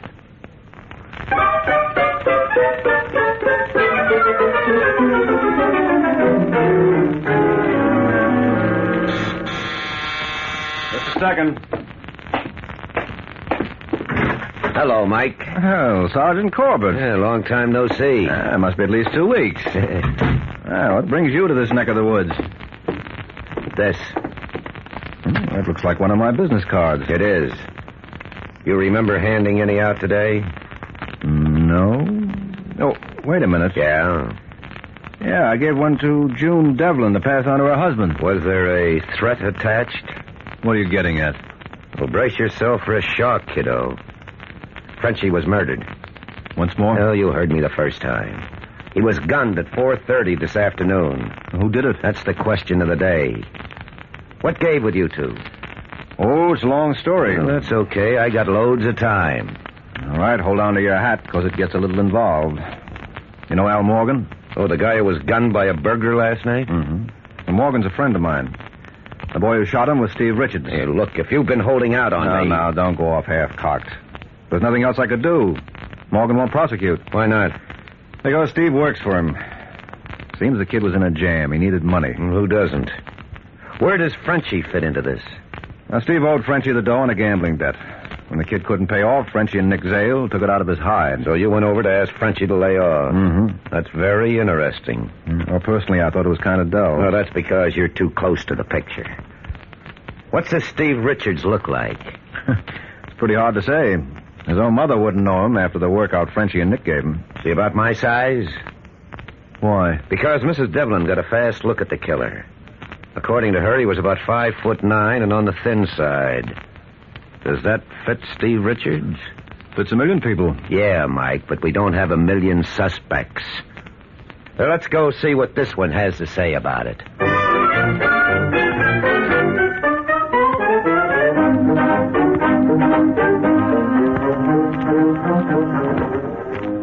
Mike, I don't know anything about it. It's all Greek to me. You sure you haven't budged from this room since I saw you? No? I don't believe it. It's all right, Sergeant. I don't blame you. I behaved like a first-class jerk. Well, you certainly have. And wouldn't I be a fool to jeopardize everything after Morgan gave me another chance? How did you wind up in Frenchie's club in the first place? And don't tell me you needed money for your mother's operation. No, it's even more obvious than that. I thought I could get something for nothing, so I pulled out every dime I had in the bank and tried my luck. It wasn't very good. Well, I guess I'm the kind of guy who has to learn the hard way. Yeah. Well, Mr. Waring, where do we go from here? Oh, I don't know about you, Sergeant, but I've got an idea. I'll let you know how I make out.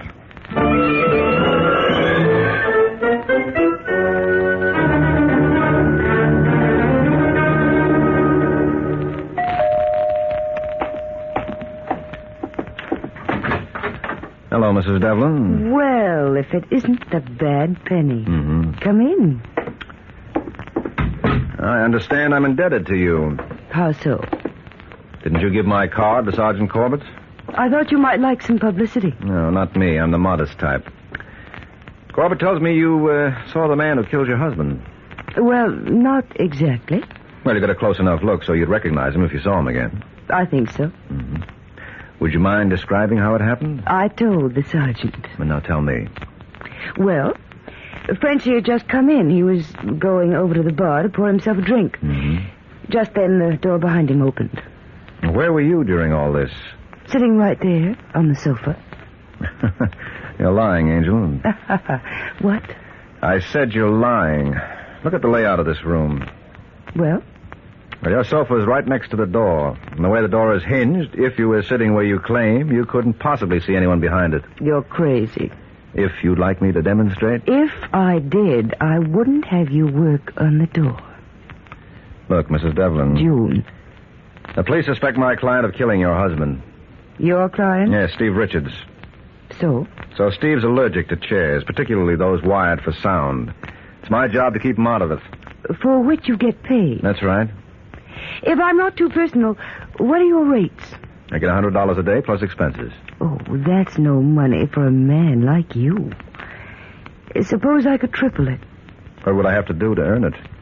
Just, keep me company. Or wouldn't I be in the way when your other friends came to call? What other friends? Oh, Angel, a gal like you must have millions. How about Nicky Zale? What? Well, with Nick working for Frenchie, it would have been so convenient. How dare you? Well, it's a mighty nice right you got there. Now, get out. All right, Angel. And I'll be back. I never could resist strong women.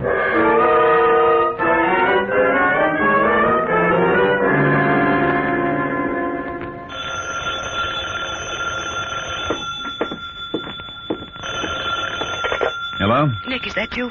Yeah? June.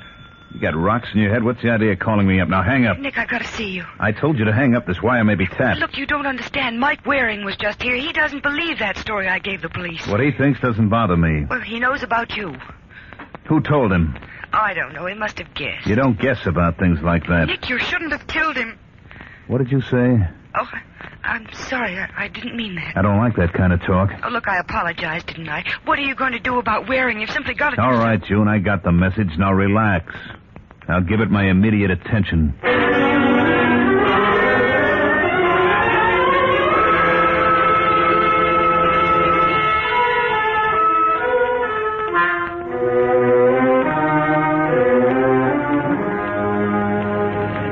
Hey, buddy. Buddy. Me? Yeah. Company for match? Sure, I got one. Well, if it isn't Nicky Zale. Small world, ain't it? Too small. I want to talk to you. Sure, let's go to my place. Why bother? I got a car parked in the alley. Oh, I hate talking in cars. You don't have much choice. You see what I mean? I see. All right, forward march. Well, I bet you've been talking to June Devlin. Never mind who I've been talking to. It's pretty dull you got there, Nick. Of course, when I say you got, I use the term loosely. Shut up. Well, don't tell me you trust her. You gotta keep that mouth shut. Yeah, sure. Well, what now? Try that blue Nash. You're gonna drive. I hope it's got hydromatic. Don't be funny. I didn't mean to be. Get behind the wheel. Yes, sir. Now start her up and no funny business. Okay, now head for the George Washington Bridge. I know a nice quiet spot on the other side. Hey, you're pretty low on gas. What are you worried about? You won't have to walk back. Get going.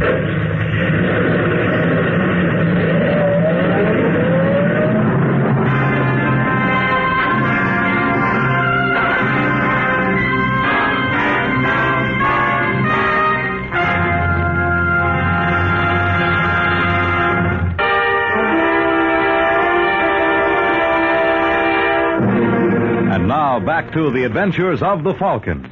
35 minutes have passed since Nick Zale offered to take Mike Waring for a ride. And now, 5 miles beyond the George Washington Bridge. All right, Waring, slow down. Pull into that side road there. Okay, any place along here will be fine. All right, get out. What for? This is so cozy. You gonna get out? Okay, Nick. Let's suppose you join me. Let's go. Let go or I'll shoot. No, you don't. Oh, nasty man. Drop it. So you want to play rough, huh? Yeah. Leave me alone. Yeah, I'll let you alone. Not so tough without that gun, are you? All right, now get back in the car. This time you drive. You're going to take me for another ride, and I guarantee you'll like this even less.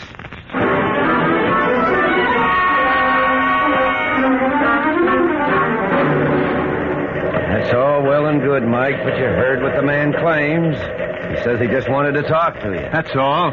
So you had to drive me clear to Jersey? The air there is better for my sinuses. Look, Sergeant, I tell you, he killed Frenchie Devlin. Where's his motive? I can give you a dozen. Number one, with Frenchie out of the way, he could take over the club. Not to mention Frenchie's widow. You're crazy. How do you think you'd look without those teeth? I hate to spoil your fun, Mike, but there's one thing wrong with your theory. Frenchie was gunned at 4:30. So at 4:15, Nick was down here renewing his license to carry a gun. Are you sure of that? Positive. Now, you tell me how one man can be in two places at the same time. Now, wait a minute, Sergeant. I think I see how it could be managed. How? I'll need a guinea pig to demonstrate. Luckily, I know where I can find one. Want to come along and watch?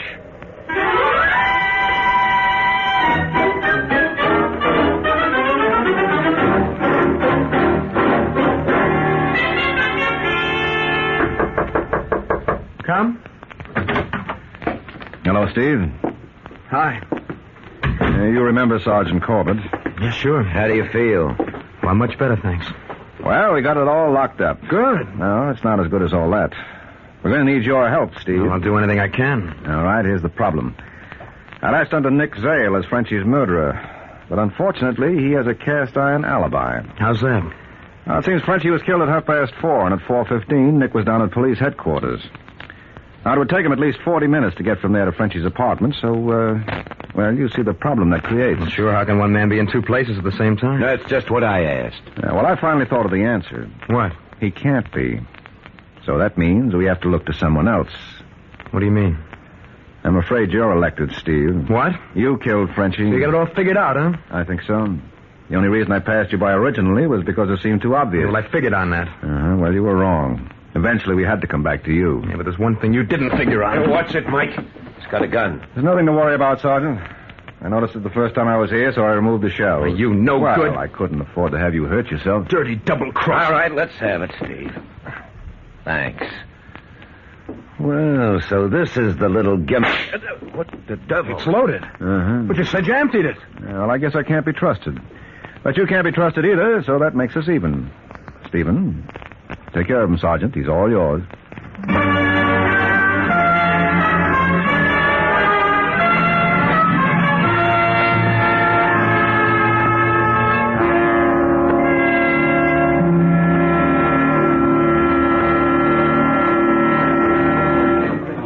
You got enough there, or would you like a refill? No, this is fine, Mike. Well, I'm glad you're happy, Corbett.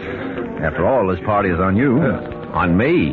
Well, didn't I make you look like a big man? You made me look like a first-class schmo. Huh? I said right at the beginning that Steve Richards was our boy. Oh, yes, but you never could have made it stick without my help. I like that. I got a good mind. Oh, don't flatter yourself. You've got no mind at all. Look, if I could talk you out of Steve as a suspect, what do you think a lawyer would have done? When Steve pulled that gun, that was the one piece of evidence you needed, but you never would have gotten it without my badgering you. Yeah, what gets me is his motive. After all, he only met Frenchie twice. Yeah, but that second meeting was a beaut. So he decided to get even. Well, I don't know. Now, what's the matter, Sergeant? Haven't you ever been so sore at someone you felt you could kill him right then and there? Steve never learned to stifle his impulse. Come to think of it, you're right. Yeah, there's one character I run across occasionally, and every time I do, I get a mad desire to throttle him. Who's that? You. I better leave before I give way to the impulse. Hey, waiter, give him the check. Good night, Mike.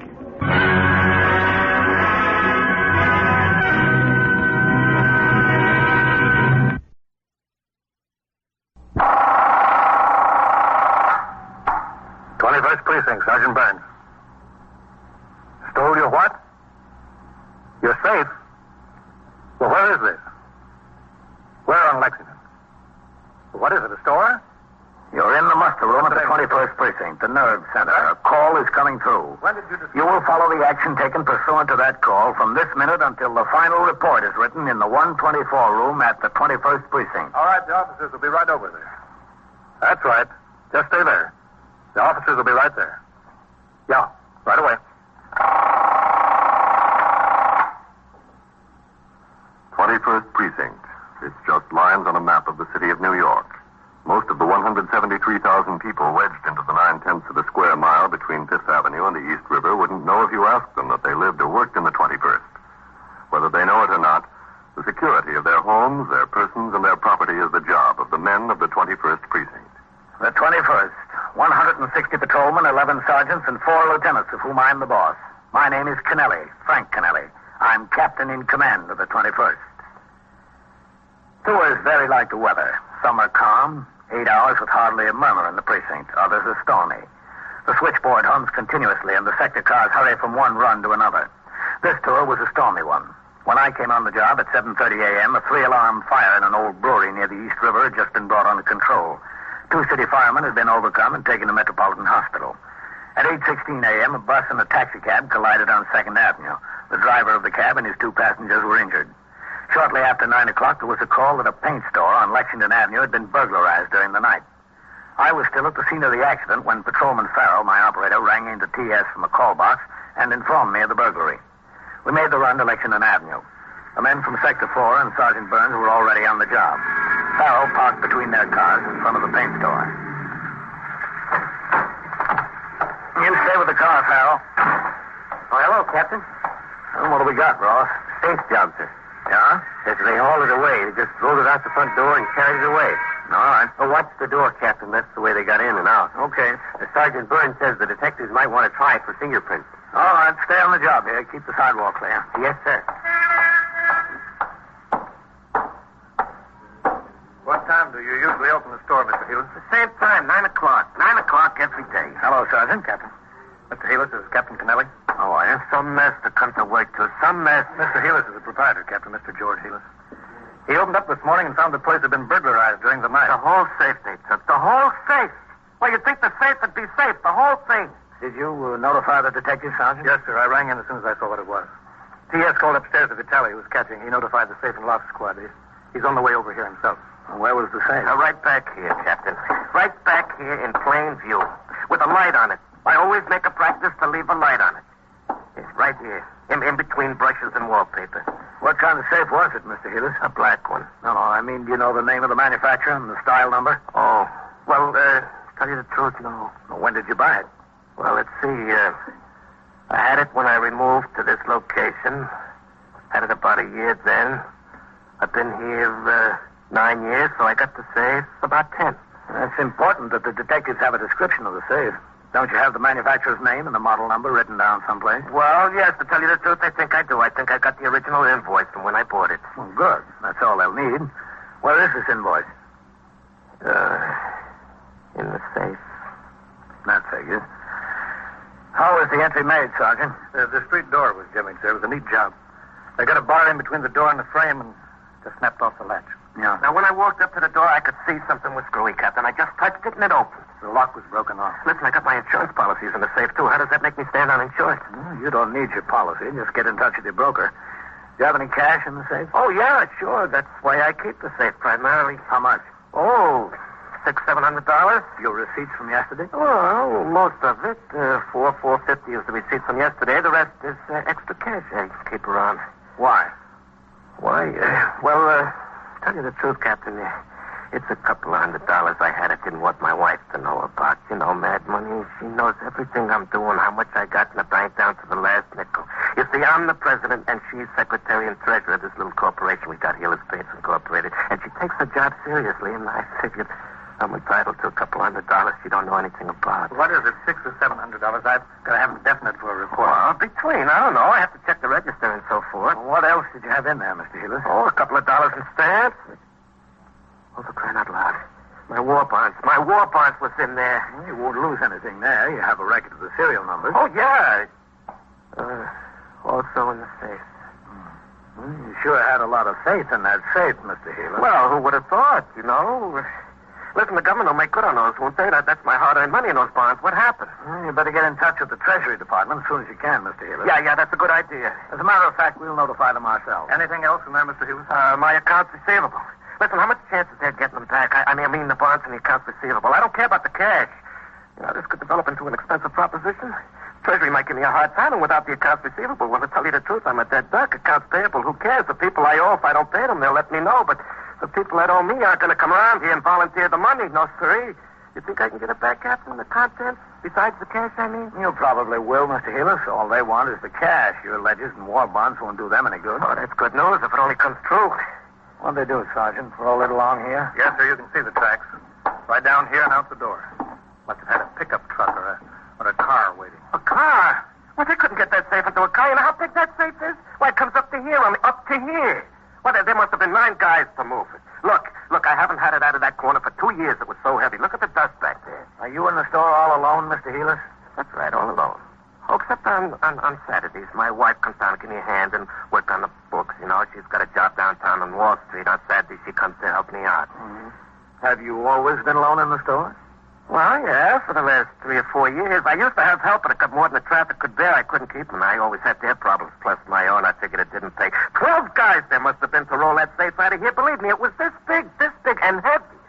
Now, who could that be on the phone? It's a fine time to call. You better answer it, Mr. Healy. It's a fine time for business as usual. Go ahead. Yeah, excuse me. Some deal, huh, Captain? It is some deal. I had to jimmy the door. They had to roll the safe out here across the sidewalk and onto the truck. Why was the patrolman on post? Beats me, Captain. Hello, Healy Street. What time do you think they broke in, Sergeant? Closed the store at 6 o'clock. Didn't open up until 9 this morning. It could have been any time in between. All right. Sergeant, send forthwith to the men who are on post here for the night tour and for the late tour. I want them both in my office by noon. Yes, sir. I want to know why they didn't see this burglary in progress, or at least discover that the door was jimmy. Hey, listen, Captain, that telephone's for you. For me? Yeah, I answered it, and somebody says, who's the cop in charge there? It was some dame. And I said, there's a captain here. And she said, let me talk to the captain. All right, where is it? Yeah, back down the counter, right next to the cash register. Okay. You don't need all those men here, Sergeant. Get some of them back on patrol. Yes, sir. All right. Captain Kennelly. Are you in charge of the cops there? Who is this? Well, that's not important now, Captain. And if you want to talk to me, it's important. Well, look, if you really want to know who it is, I'm the guy that got the safe from there.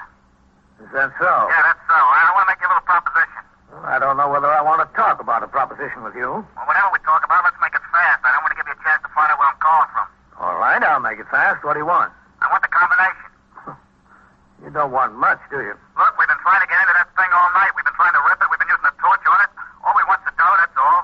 Well, that's very nice of you. The deal is you give it the combination. I know he's got a lot of other stuff in there he wants besides the money. But that's all I want, the money. Well, what's your proposition? Give it the combination, we'll leave the stuff where it can be picked up without getting hurt. We'll leave the whole safe.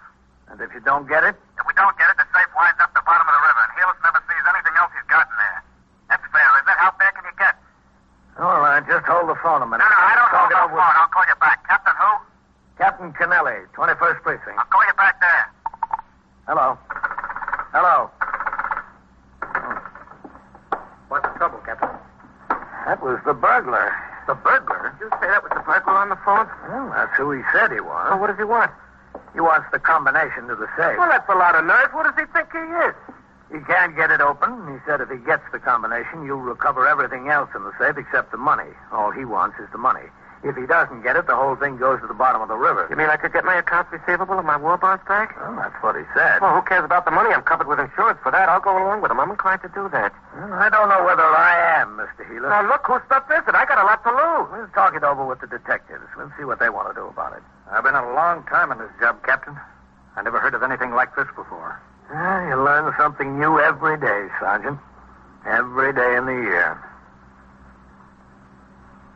Within a few minutes, detectives of both the 21st Squad and the Safe Loft and Truck Squad, the central office specialists who handle safe burglaries on a citywide basis, arrived at the scene. Sergeant Burns gave them such information as he had collected, and I told them of the phone call from the man who purported to be one of the burglars. The detectives took over the investigation, and Sergeant Burns instructed his men to resume patrol. I returned to the precinct house. Lieutenant Gorman told me he had sent forthwith to the homes of Patrolman Coley and White. These were the men who were on post number 6, which included the burglarized paint store during the preceding night and late tours. Both men were en route from their homes. I went into my office to read and sign reports and communications which had accumulated since I was on duty previously. At 20 minutes after 10, I had almost finished with the paperwork when I looked up and saw Lieutenant Matt King, commander of the 21st Detective Squad, and another man standing in the door. You got a minute, Captain? Yeah, sure, Matt. Come in. How are you, Captain? Fine, man. This is Detective Andy Sawyer of the Safe and Loss Squad. Oh, I'm glad to know you, Sawyer. Yes, sir. Sit down. Matt, sit down. Thank you. Pull that chair over. Well, it was an odd one this morning, wasn't it, Captain? Yeah, it sure was. How do you figure it, Sawyer? You fellows ever heard anything like that before? No, sir. Neither us. Guy must be a psycho trying to swing a deal like that. Well, it didn't sound much like a psycho over the phone, Matt. How have you fellows got it figured? Well, there are a couple of things, Captain. One, Mr. Healer said it was a woman on the phone when he answered. You picked it up, it was a man. Yeah, that's right. Two, from the description Healers gave us of the box, it sounds like a certified 600. Now, a safe man who really knows his business wouldn't find much trouble getting into a box like that. He'd try ripping it. And if that didn't work, he'd use a cutting torch and get inside of it that way. Especially since they carried it off and can work on it at their leisure. They aren't red-hot ironmen, that's for sure. Whoever they are, I don't think they've been long on trade. Well, how many do you think there were? Well, the box weighs 600 pounds. There must have been at least 3 of them, maybe 4. And what about the girl on the phone? I don't know, Captain. You know, I've got an idea about that. Yes, sir? Well, if this burglar was going to put the proposition to someone, who'd be the logical person? Not the cops on the job. That's right. The logical one would have been Healers. I don't think he wanted to talk to Healers. That's why he had the girl put in the call. You mean Healers might have recognized his voice? He might have. Yes, sir, that's a good possibility. But why the girl? There must have been at least 2 other men on the deal. Why the girl? Well, I don't know. Any number of reasons. Andy, do you think we ought to check out some of the people Healers knows? That's a good idea, Lieutenant. He said he used to have help in the store, but not anymore. How about his former employees? Yes, sir. There might be something there. Are you going to be around here all day? Well, I was going out on patrol again this afternoon, that's all. Why? Well, we figured that guy might call back here to see if the deal will go through. Well, what do you want me to do? Well, if he does, we've got the switchboard here. I'll be right out there. I'll keep one line open to the telephone company to get the location of the phone he's calling from. I'll have CB keep up a direct connection to the radio dispatcher. As soon as we can get the location, he'll have a car right over there. He won't stay on the phone long enough. He wouldn't this morning. He knows now that we're looking for his call. He's got to stay on long enough for you to give him the combination. Oh, and you want to go along with him? Yes, sir, we might as well. If it doesn't work and we don't get him, maybe at least Healers will get his property back. That's what he's most worried about anyway. Yeah, we'll be out at the board and start to work on every call that comes through to you, Captain, if that's all right. Yeah, that's all right. If you'll take just a few seconds longer to get to the phone than you normally do, we might have a chance. If he calls again. Well, Captain, he's got the safe. We've got the combination. If he had moxie enough to carry that safe out across the sidewalk, he's got enough to make another telephone call. Squad stationed himself next to the telephone switchboard, ready to use another line to trace any subsequent call from the safe burglar. He got head starts on 2 callers who asked for me, but both of them turned out to be ordinary police business. At 11 o'clock, Patrolman Coley, who had worked the 4 p.m. to midnight tour on the post where the safe burglary occurred, came into the precinct house as ordered. I questioned him thoroughly regarding his activities on post during the previous night. At the end of the interview, I was convinced that the burglary had not occurred through his negligence. Patrolman Coley was allowed to return to his home. By 11:35, the safe burglar had still not been heard from again.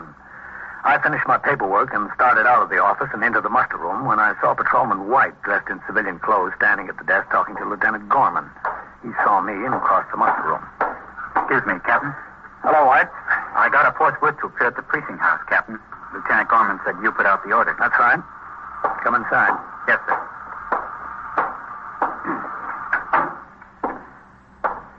You were assigned to post number 6 from midnight to 8 a.m.? Yes, sir, that's right. Are you familiar with the paint store on Lexington Avenue run by Mr. George Healers? Yes, sir, that's on post number 6. Did you have occasion to notice anything unusual at that paint store during your tour of duty? No, sir. Did you try the front door at all during your tour? Yes, sir, I did on my first time around. You saw nothing unusual during the balance of your tour? No, sir. Did you notice any truck parked on your post? No, sir. Sometime during the night, burglars jimmied the front door, got into the store, and rolled out a 600-pound safe. They rolled it out the front door, across the sidewalk, onto a truck. Where were you? I didn't see them, Captain. I know you didn't see them. I'm trying to find out why. Yes, sir. After your first time around, didn't you try the door again during the course of your tour? No, sir. Why not? Can you explain why you didn't? Yes, sir. Well, go ahead. Explain. That's what I'm waiting for. Well, sir, a little after 1 o'clock, there was some trouble over in a bar on 3rd Avenue. What kind of trouble? 2 of the patrons got into a fight, Captain. One of them hit the other over the head with a beer bottle. This man was hurt pretty bad. I had to go to the hospital with him. Oh. What time did you get back on post? At 2:23, Captain. Well, did you start around again? Yes, sir. Did you try any front doors? I started to, Captain, but it was along about that time that the alarm hit for this fire in the old brewery on the river. Yes? Well, Sergeant Collins drove by, sir. He instructed me to leave my post and go over to York Avenue. What did you do there? The fireman had a hose line struggling across York Avenue. There was about 30 pieces of apparatus there. I was instructed to reroute traffic onto 1st and 2nd. Well, how long did you stay there? Until I was relieved, Captain. What time was that? 20 minutes after 8 o'clock this morning, Captain. I came to the station house and changed to my civilian clothes, sir. Then I went home and went to bed. And that's where I was when I got the forthwith. Okay, White. You can go on back to bed. Yes, sir. Thank you, Captain. Oh, White. Yes, sir, Captain. How long have you been in the job, White? I'm 4 months out of the academy, Captain. Do you know what Rule 107 is of the rules and regulations? I think so, sir. Well, what is it? Charges will be preferred against any patrolman who shall, through neglect of duty, fail to discover, report, and take appropriate action in connection with any act or conditions on his post requiring police attention during his tour of duty. Good. Don't forget it. No, sir, I won't. Okay. Go on home. Yes, sir. Thank you, Captain. Leave the door open. Captain Kennelly. Sawyer, Captain. There's a call coming through for you. I think it's our boy. Oh, all right. If you'll hang up, sir, let it ring 3 or 4 times. All right.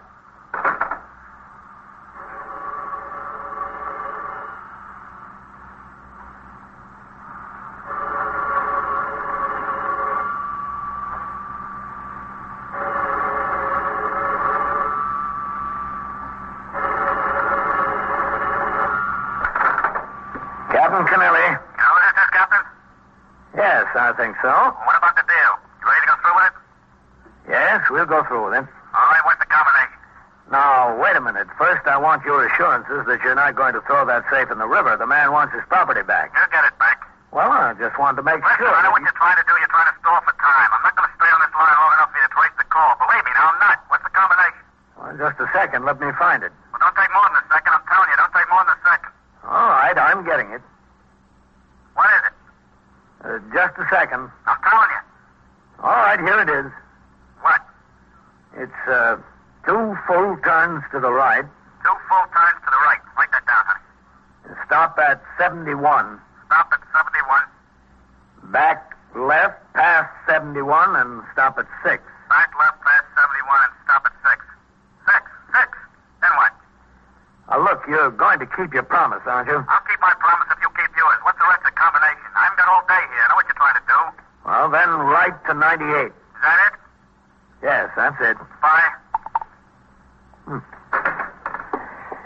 I think we've got a chance, Captain.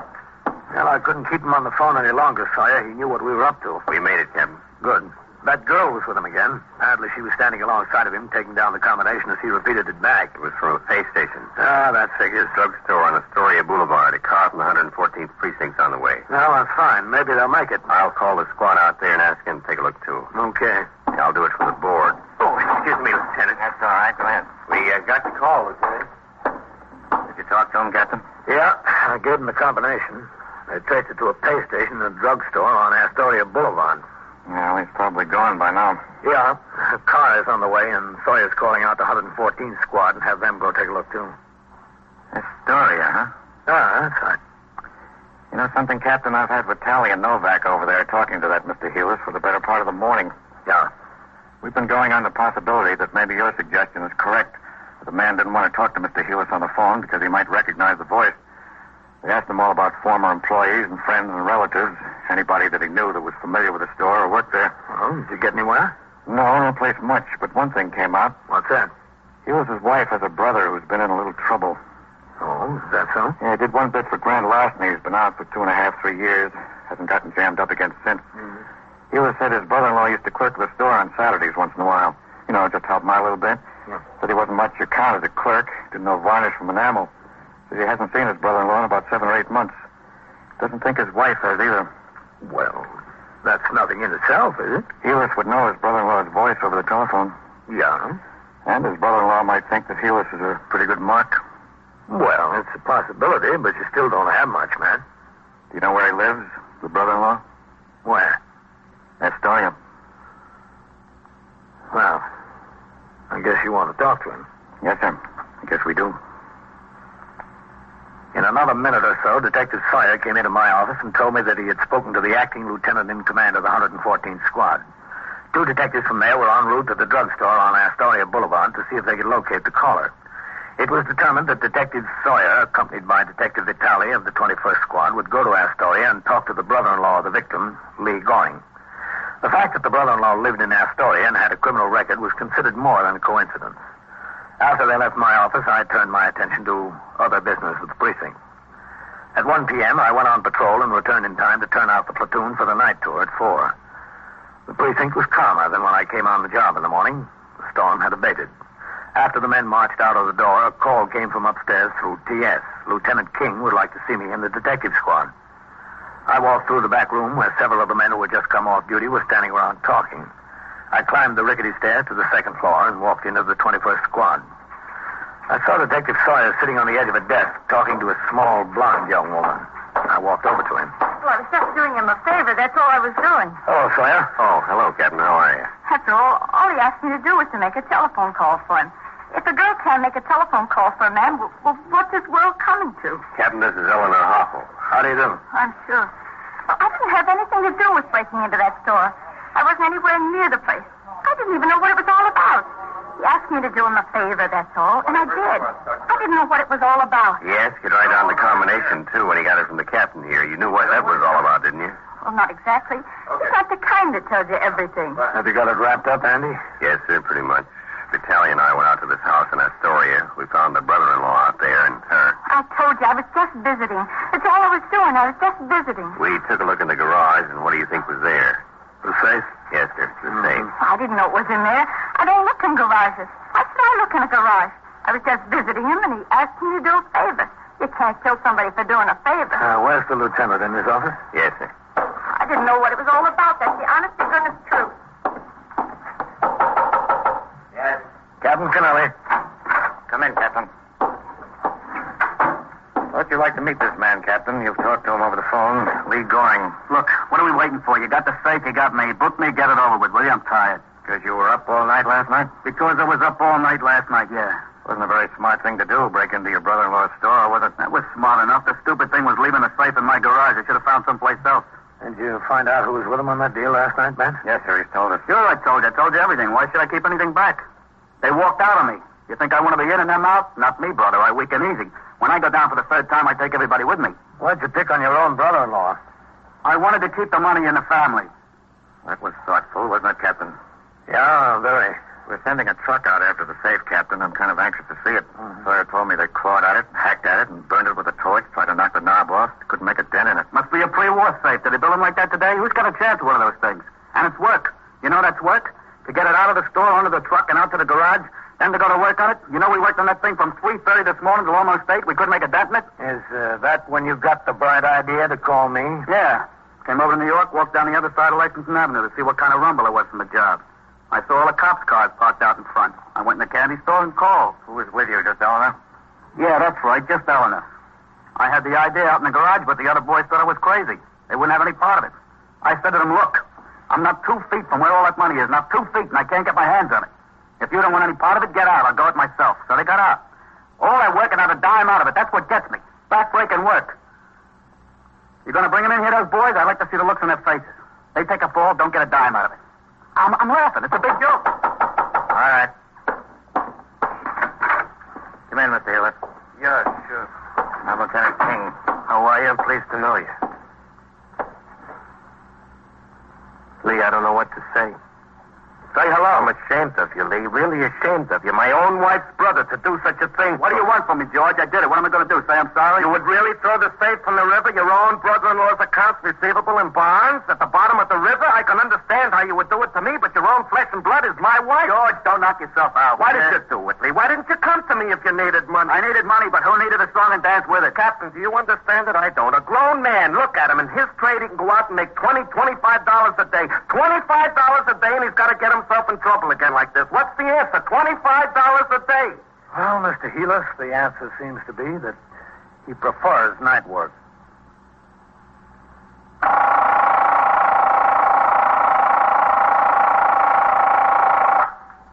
21st Precinct, Sergeant Burns. Well, who got bitten? How old? 4? Well, where's the dog?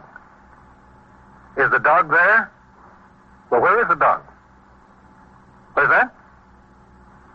Oh, I see. Well, what's the name of the girl who was bitten? W-E-A-L-D. And so it goes. Around the clock, through the week, every day, every year. A police precinct in the city of New York is a flesh and blood merry-go-round. Anyone can catch the brass ring. Or the brass ring can catch anyone. 21st Precinct, a factual account of the way the police work in the world's largest city, is presented with the official cooperation of the Patrolmen's Benevolent Association, an organization of more than 20,000 members of the Police Department, City of New York. Everett Sloan in the role of Captain Kennelly, Ken Lynch as Lieutenant King. Featured in tonight's cast were Larry Haynes and John Sylvester, Scott Tennyson, Wendell Holmes, William Flatley, and Joan Morgan. Written and directed by Stanley Niss. Produced for CBS Radio by John Ives. Art Hanna speaking.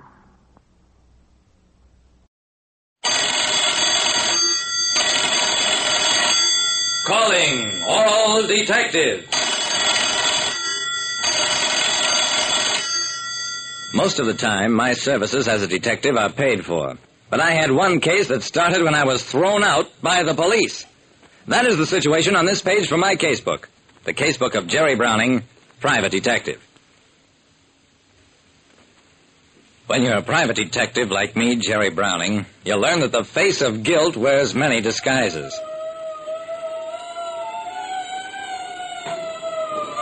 When I first heard the wailing sirens, I thought, accident or fire. Does a man selfishly will in the middle of the night? I was glad it was none of my concern. But the sounds kept increasing and seemed to be headed straight for me. I pulled myself fully awake just as... Okay, just a second.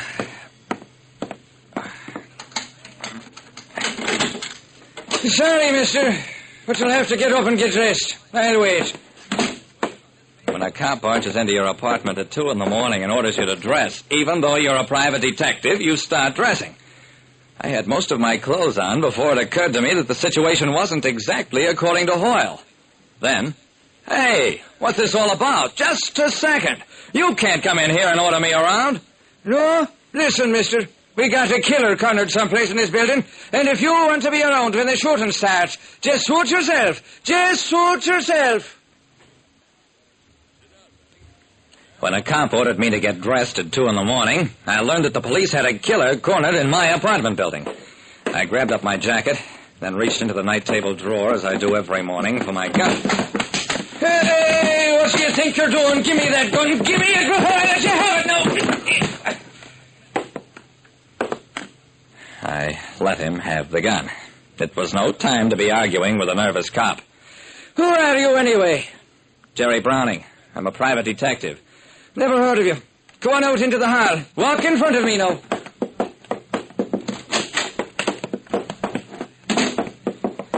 Well, can't expect to be known to every cop on the force. In my day, I've been on the delivering end of many a raid just like this one. But this was my first experience at being on the receiving end of one. Out in the hall, other cops were urging tenants toward the stairs.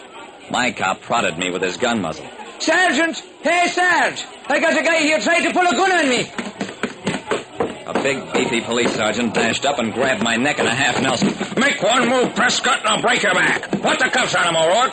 Put it on, will you? I'm Jerry Browning. The sergeant moved around in front to get a good look at my face. Hey, you ain't Eddie Prescott. What's the big idea? You took the words right out of my mouth.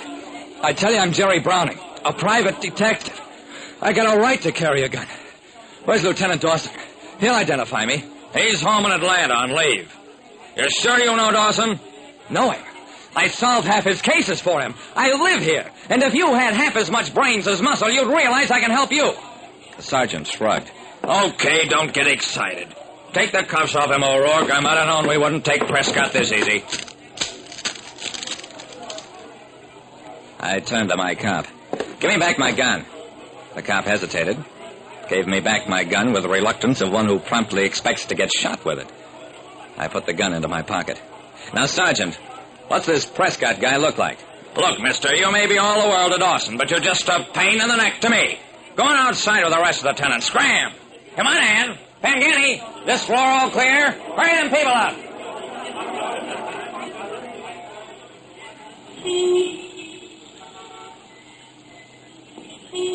Out in the street, I had the feeling the star of a play must get when suddenly one night they won't let him enter the theater.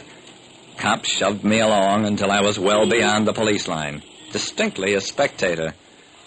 I looked over my shoulder, the big 12-story apartment house into which I'd moved only a few months earlier. The last of the tenants were hurrying out. Oh, well, there was nothing for me to do, so I strolled around the corner. There were more cops at the delivery entrance, so I kept on walking until I came to the end of the building, which was separated from the next building by a 2-foot clear space. In my business, the first thing I do when I get a new office or apartment is learn all its possible entrances and exits. So I knew that this narrow alley led to my building's furnace room. Furthermore, there was nobody on guard here.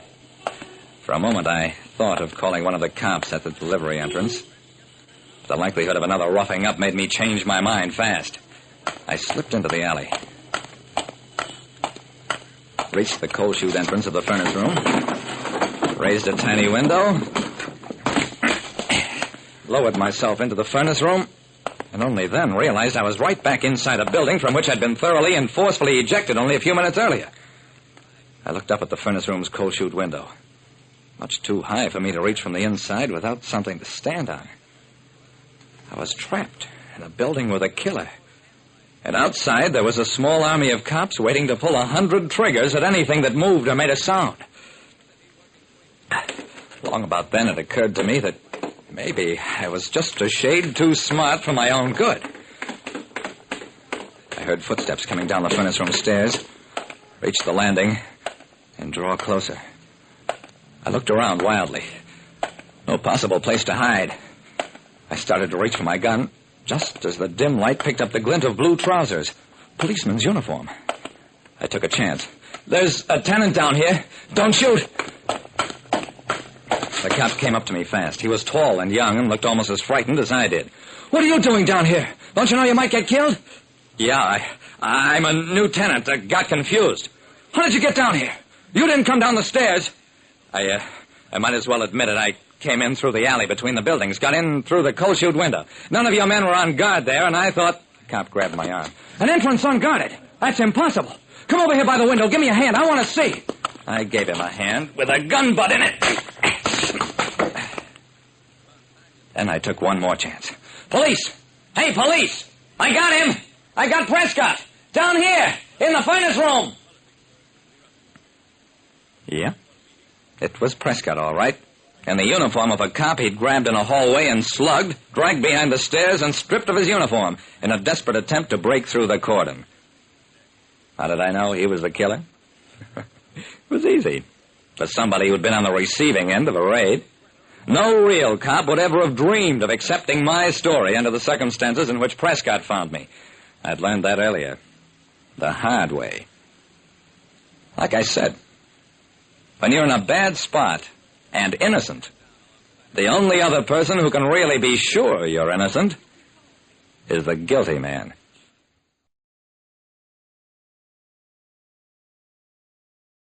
Time now for Edmund O'Brien as... Johnny Dollar. Get out of bed and get your gumshoes on, Johnny. You're going to be busy. Who's this? Ed Bonner, and I'm calling you from Hartford. Heard you were in Boston this week. Get over to the Elwood Faber department store right away. Oh, call me later, Ed, will you? It's still 8 o'clock in Look, the we morning. got $300,000 worth of liability insurance on their fur department. Sure, later. Now they haven't got a fur department anymore. Just had 85 minks stolen. What?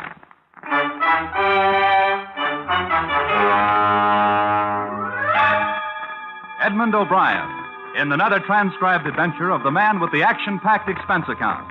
America's fabulous freelance insurance investigator. Yours truly, Johnny Dollar.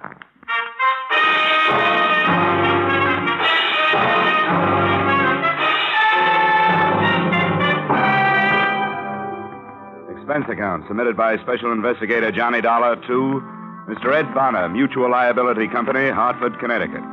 The following is an accounting of expenditures incurred during investigation of burglary affecting policy issued to Elwood Faber Department Store, Boston, Massachusetts, or the 85 Little Minks. Expense account. Item. $1.90. Taxi fare to Stewart Street entrance of Elwood Faber Department Store, where a police emergency ambulance was standing open.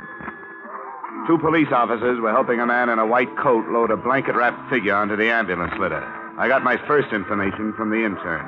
Ah, what's up? Oh, I didn't work the wagon. I pick up where everything else left off. This guy's name's Cronin. He's a night watchman here. Dead? Oh, about an inch away. We already gave him a transfusion upstairs. If the bullets don't kill him, the exposure will. What does that mean? Besides holes in his chest, he's also got frostbite. Somebody plugged him, let him lay in the cold storage vault where they keep the furs. How long ago? Oh, who knows? All right, Percy, wind it up. Let's get out of here.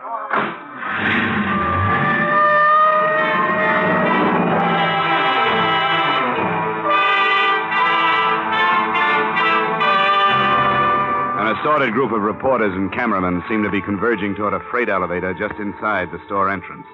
I converged with them, and we all rode up to the 5th floor, where 2 plainclothesmen from burglary detail stopped us. I showed my ID card, argued for 5 minutes, and finally got a frown and a thumb jerk. I walked across 35 yards of expensive carpeting through a cubbyhole office door into a large room. Standing in front of a huge refrigerated vault was a tall man in a black Stetson. His name was Delaney. We shook hands. Quite a thing, Dollar. Some guys walked out of here last night with 85 mink coats. It's a mess. You got a cigarette? Yeah, sure. Here you are. Thanks. Store's going to be closed all day while the burglary squad goes over it with everything they got.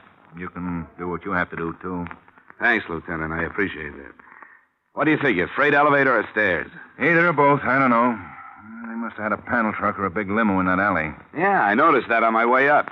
It'd keep any car hidden from the street, and they'd be able to work without being bothered. I got a man coming down to check for tire tracks, but it won't do any good.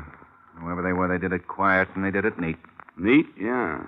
But quiet? You mean that night watchman, Cronin? Well, there must have been some noise when he walked into them and got shot. I hope he lives to tell us something. He's in tough shape. How about this? The vault? Just like the banks have, only smaller. And you can also hang meat in it. Not pried or blasted or cut into, just plain old-fashioned tumbler work. Sandpapered fingers and all. That wouldn't surprise me. Somebody was plenty good. Not even marks of a jimmy or pry tool to feel an edge. Just picked and plucked as nice as you please, and 14 little tumblers fell back. And the door swung open. I thought that kind of thing stopped with Jimmy Valentine. Yeah, so did I. Who reported it? A guy named Dmitri Stroganoff, manager of the fur department. Come on. He's in his office now giving a statement to a couple of my boys. You can have a listen in. All I can say, I ask you, gentlemen, that I just hope... There's your pigeon, Donna. How could 80 of such you? things happen to Dmitri Stroganoff? Aha! Lieutenant Delahanty. Mr. Stroganoff, this is Mr. Dollar. He represents your insurance company. Oh, your acquaintanceship, Mr. Dollar, above all else I am glad to make. Aha! 85 mink coats valued at $300,000, coin of the realm. You have, of course, brought check for sale, yes? No. What? The adjuster will do that, Mr. Stroganoff. I'm an investigator, but don't worry. Week by week, month by month, 14 years, I get 2 words from the insurance company. 2 words, pay premium. Now it's Stroganoff's turn to say back his 2 words. Pay Stroganoff. Believe me, Mr. Stroganoff, your money's waiting for you in a vault in a bank in Hartford where nobody can get it but you. Waltz, pa. Suppose you go right on with your statement, Mr. Stroganoff. We have to have it, you know. Why is my 8 for Mink in this direction? I answer you. Customer telephones Friday.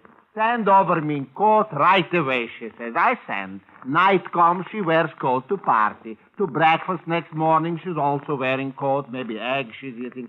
To party Saturday and to cocktail Sunday also. Monday, aha.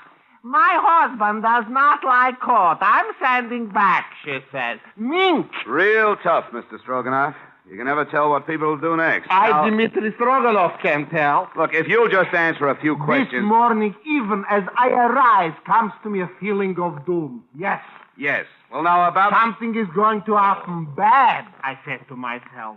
And when I get here, no, even before I get here, I slip and fall. No, even before that. Parking ticket for too long pass. No, even before that.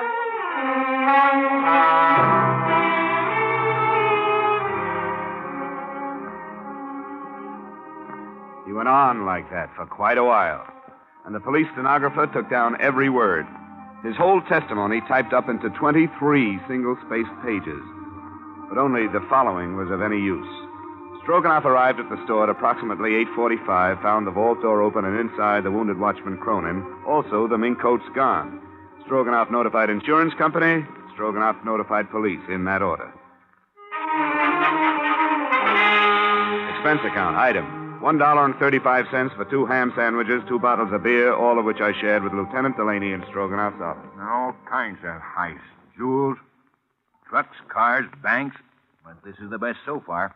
A real 14-carat double-breasted A-number-1 dilly. That's what it is, Dollar. How'd they get in that safe? They just opened it up and walked in the same way you walk in your own front door, Lieutenant. Yeah, but how?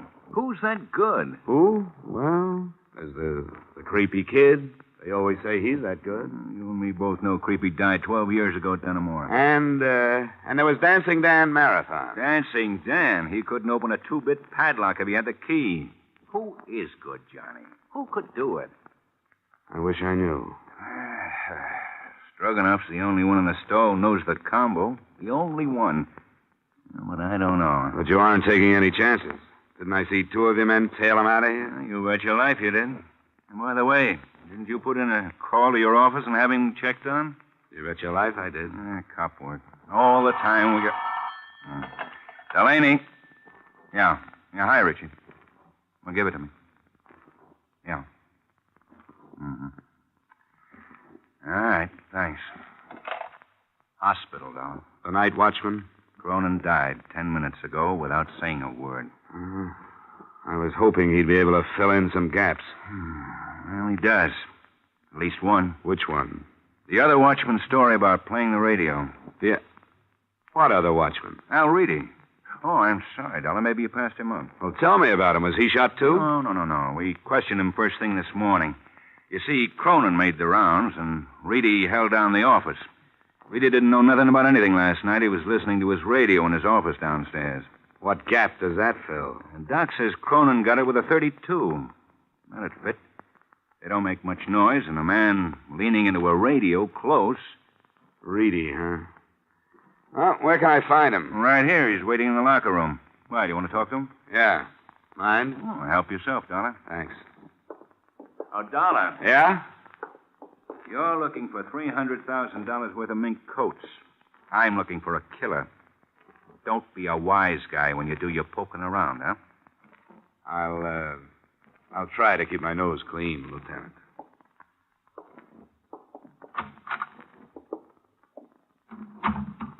Yeah? Hello.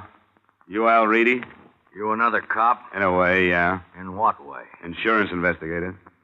All right, Mr. Insurance Investigator. Am I supposed to tell you something that'll tip the whole thing? No, Mr. Night Watchman. You're just supposed to tell me how things went for you last night. Swell. I sat in my office from 10 to 6, went home, went to bed. Got picked up by 2 big flat-footed coppers at 7:30. And here I am. How'd things go with you last night? You sound a little put out, Reedy. Or are you used to places being heisted where you work? What kind of a nasty crack is that? What'd you see in here last night while you were doing all your night watching? Nothing. No freight elevator moving? No. No sounds on the stairs? No. And you didn't hear the shots that plugged Cronin? No, I didn't. Why? Because I sit in my office and listen to disc jockeys. The radio's liable to smother a lot of noise. Wrong answer. Well, the cops liked it. I don't. Give me a better one. I'll have to look for it. But I'll find it, mister. Sure you will. Sure you will. But you'll never find those guys who trumped off of those coats last night. You sound awful sure of that. I am. Because you'll spend all your time on someone like me trying to make something out of nothing just to show everybody how good you are. Reedy, if you're clean, you haven't got anything to worry about. Well, maybe, but answer me this. Who's going to say when a guy's clean? When he's right or wrong? A lot of filing cabinets in a building somewhere? Answer me, investigator. Who knows? Who's going to say? Let me alone. Just let me alone.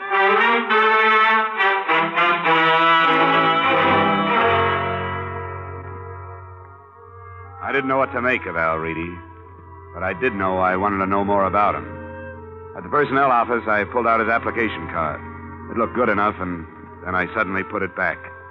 I had a hunch, and I headed for the Middleton Safe Company. The president and chief designer of the Middleton Safe Company was standing under a blue light in the center of a newly completed vault. He seemed lost in the huge room of shiny, gleaming metal all around him. Please excuse me for not receiving you in my office, Mr. Dollar. Inspection day? Something like that. Now, this is what I call the Big Haze. Beautiful, isn't she? Completed a fortnight ago for a firm of South American bankers. You work on the safes and vaults yourself, Mr. Middleton. Indeed I do. The drama of it captured me as a youth. To compose and weld and conform metal into an impregnable stronghold. Oh, it's fascinating, huh? Yes, of course. Fine metal, case-hardened, perfectly alloyed Ohio steel. Strength, Mr. Dollar. Strength. But then I bore you, sir. And now then, why are we meeting? So you can tell me something about safes and vaults, Mr. Middleton? Oh, I dare say I could, sir. But I'm afraid you'll have to be more specific. All right. Tell me about the kind of vault you manufactured for the Elwood Faber department store. A vault for... Oh, yes, the fur vault. Oh, yes, of course. What precisely do you wish to know about that vault? How someone could open it without knowing the combination. Oh, an impossible occurrence. Have you read the morning papers? Papers? What about them? That particular vault was opened last night and all the furs taken. What do you say? Looted? Well, that's impossible. It happened. That's why I'm here. This is quite a... Oh, dear me, Mr. Dollar. Of course, you'll want a thorough account from my organization. Of course. And I shall be glad to furnish you with any information that might be helpful. I'd like to know how the combination was set and who knows it. But I'd have to know the serial numbers on that particular vault. Yeah, try these. Oh, well, you're a very efficient man, Mr. Dollar. I see you've jotted them down. Well, let's go up to my office and look them up. Oh, no, sir. That won't be necessary. I recognize these serials. D4536. Oh, D. Well, D stands for Dana. Mr. Dana set the final combination. Mr. Dana? My chief engineer for years. And who else besides him would know it? Myself and the person in proper authority at Elwood Faber, of course. Well, that would be Stroganoff. Anyone else here? No, sir. I'd like to talk to Mr. Dana, then. Well, I'm afraid that's quite impossible, sir. Oh? Albert Dana has been dead for 7 years. Up to and including that point, I had a whole lot of nothing to go on. But by the time I got back to Boylston Street, heading for my hotel, things began to happen. A police car pulled up at the curb, and a familiar Stetson on top of a familiar head leaned out of the window. Hey, Dollar, yo. Yeah, hello, Delaney. Hop in. Just come by to get you. I thought you might be interested in a guy. What guy? The one we found floating down the Charles River an hour ago. Who is he? I don't know. But it looked like he's got the same enemies as a night watchman named Cronin. Huh? Yeah. There were 232 slugs in him. We wouldn't have picked it so fast, only that's the second pair been through ballistics in one day. And they match? Like your two front teeth. The same gun killed the night watchman and the guy in the river.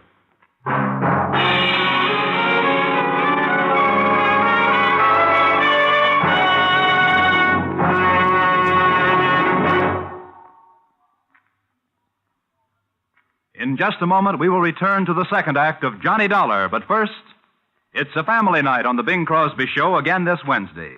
Brother Bob and Bing's son Gary already have scored with the Groner this month. And tomorrow night, Bing's 14-year-old twins, Philip and Dennis, make their debut as a guest team. You'll hear the kids trying to sell Dad a membership in the Bing Crosby Fan Club, a scheme that backfires. And you'll hear some rare and wonderful singing. CBS cordially invites you to hear The Bing Crosby Show this Wednesday and every Wednesday over most of these same CBS stations. Now, with our star, Edmund O'Brien, we return to the second act of yours truly, Johnny Dollar.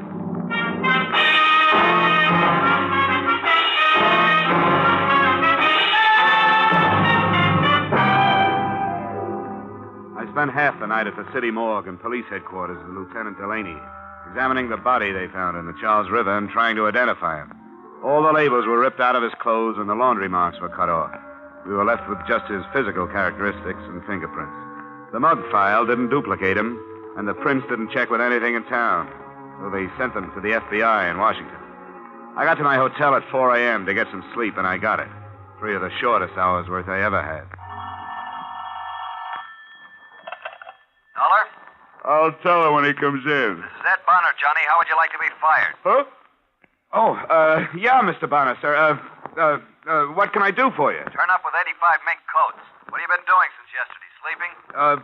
Bonner, I've run my legs down to my knees, honest. I've been trying to find out something, anything. I've peeked into so many corners, I've got television eyes. And I've got a weak heart.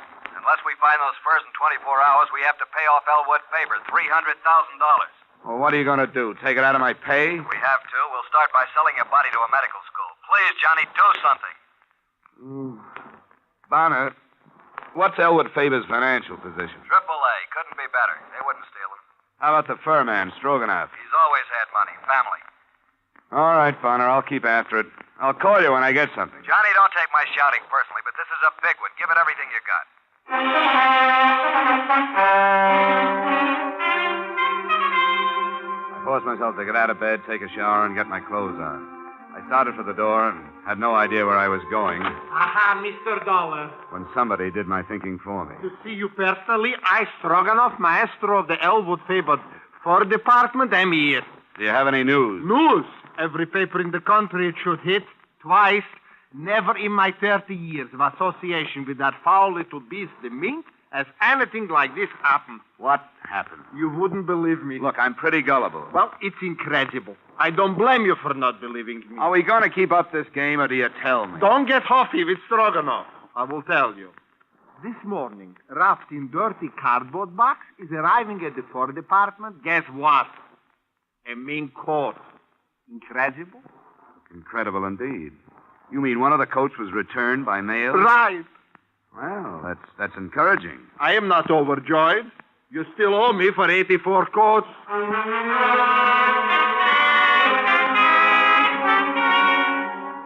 Item, $1.90 for cab fare to Elwood Faber. It didn't make any sense that the men or man who committed murder to make the heist would return anything. But one coat had come back. And in the pocket, I found a small piece of slick cardboard. It was only 1/3 of an inch long, but there were 3 words on it. Country Club Dance.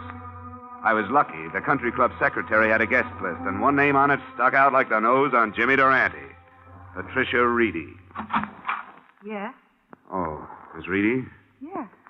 Who are you? Name's Johnny Dollar. Your father is employed at Elwood Faber, isn't he? That's right, but Is he in now? he's probably in bed. May I help you? Well, I don't know. I saw you at the country club dance the other night. Oh, were you there? Oh, I couldn't keep my eyes off you, especially when you had that mean coat on. The mink. Well, Talk with this guy, Pat. What do you want, Dollar? Some information. Patty, will you make some coffee or something? all right, Dave. Anything else? Oh, nothing I can't handle. Okay, Dollar, what are you doing here? Who asked you into my house? My job. I came to find out about a mink coat that showed up at Elwood Faber this morning. Look, let's go out in the hall and talk. Okay. All right, Reedy, let's hear it. Now, don't go into a long song and dance. I'll tell you everything. Just the way it was. And I'd be real interested. The way I figure it, you helped in the theft. You maybe even killed Cronin. You kept one of the coats, but you got scared you might be caught with it, so you sent it back. Your daughter left the dance ticket in the pocket. All right. Here's the story right down the line. I didn't help in the heist. I had nothing to do with it. I didn't even know what was happening. Like I told you, I was in my office, listening to the radio. Tell me, Reedy. You ever been arrested? Well, Dollar, you're smart enough to find it out sooner or later. I serve time, sure. You might as well know. Lots of it. Elwood Faber would be interested to know a trusted watchman served time. Well, what'd you expect me to do when I got out? Curl up and die? I gotta live, too. I'm straight now, Well, almost. I had a wife and a kid. The wife died. You've seen the kid in there. 13 years of her life, she had nothing. But now I'm trying to make up for that. Everything I do is for her, not for me. What about the coat? Sure, I took it. I borrowed it. Before the safe was locked up for the night. I've been borrowing stuff right along.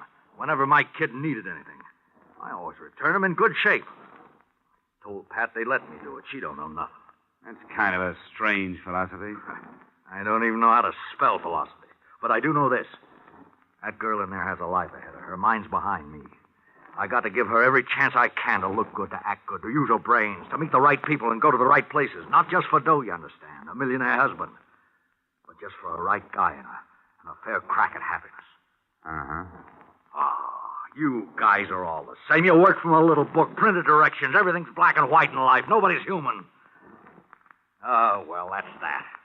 I don't know what you're going to do, but I hope it don't blast that kid's life to pieces. Reedy, you should have thought of this a long time ago. I don't want any lectures. You'll shut up and you'll listen to me. I think I believe you. You're right. Maybe we do work from printed directions a little too much. Well, I can use a little judgment on my job. I think, for now, I'll forget everything you've told me and forget where that coat came from. Go on back to bed. Go on, Reedy. Well, I didn't expect that from you, Dollar. Reedy, I know what bad breaks are like, too. Oh, come on. Look, you'll have me doing that in a minute. Hey, Dollar, I don't go in for this stool pigeon stuff. I never have. Well, now, I see it another way. It doesn't matter what you tell as long as you tell it to the right guy. What does that mean? I'm going to give you something. It'll take them at least 24 hours to identify the guy they found on the Charles River. Picture in the paper this morning. Well, I can tell you right now who he is. Who is he? Ted Gray. Worked in Elwood Faber about 6 weeks. Was fired 2 weeks ago. How do you know? Oh, I just know.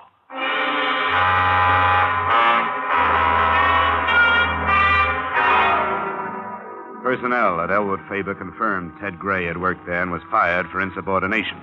His address was 1432 Parkhurst Avenue, and I was over there in 15 minutes. It was an ordinary, undistinguished apartment house. No one answered when I knocked at apartment 12A. But the door was unlocked. Except for the furniture, the room had almost nothing to offer. I poked around for half an hour before I saw the phone numbers written on the wallpaper next to the phone. There were 14 numbers, and I started calling them right down the line. The first 7 produced such things as Ling Chi Chinese Hand Laundry, the Happy Hour Liquor Store, and several other things that didn't have the particular information I needed. On the 8th call, I got results. Hello? Hello. Is Harry there? Harry? Harry who? Harry Gordon. But I'm sorry. You must have the wrong number. Oh. Sorry. That's quite all right. Maybe he didn't know Harry, but I knew him. At least his voice. I called Lieutenant Delaney and told him where I was going. It was dark by the time I got to the Middleton Safe Factory. There was a single work light spreading a sickly yellow glow over the main floor of the loading platform. There wasn't a sound when I entered. That was too good to last. It went off somewhere in the darkness, and I dropped behind a medium-sized safe and waited for a gun flash. Dollar? Johnny Dollar? What are you doing here? Looking for 84 mink coats, Middleton. I thought that was you on the phone, Dollar. How much money do you make? Not much, but save your breath. You're going to need it to run. A man of your talents could do a lot in South America. With 100,000 in a business. I could never remember all those Spanish verbs. Thanks. Have you got anybody coming? Lots of people, Middleton. Lots. If I hit you, how'd I know you weren't a burglar? You know, I'll never give up. And you'll have to shoot better than that. You missed me 10 feet. Oh, my windage screw is off. Is that the 32 you used on Ted Gray? No. This time I have a Luger. For special work. Like a blister. Oh! Come on.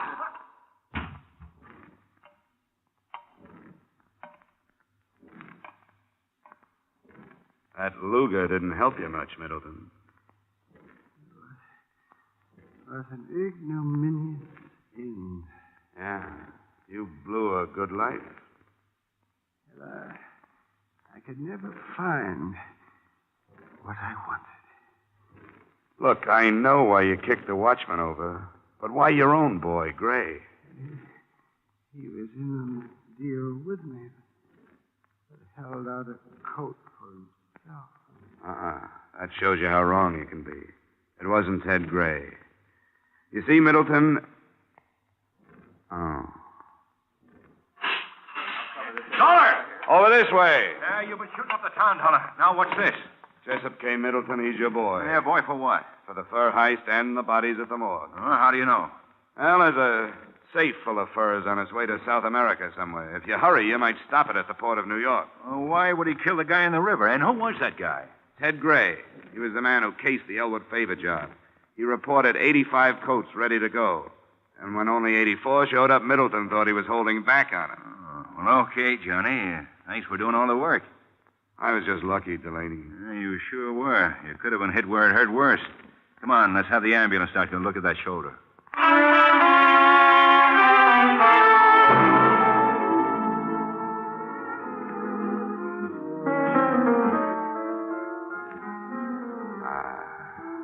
This is the only way to live. Miss Reedy, you... Make it Pat.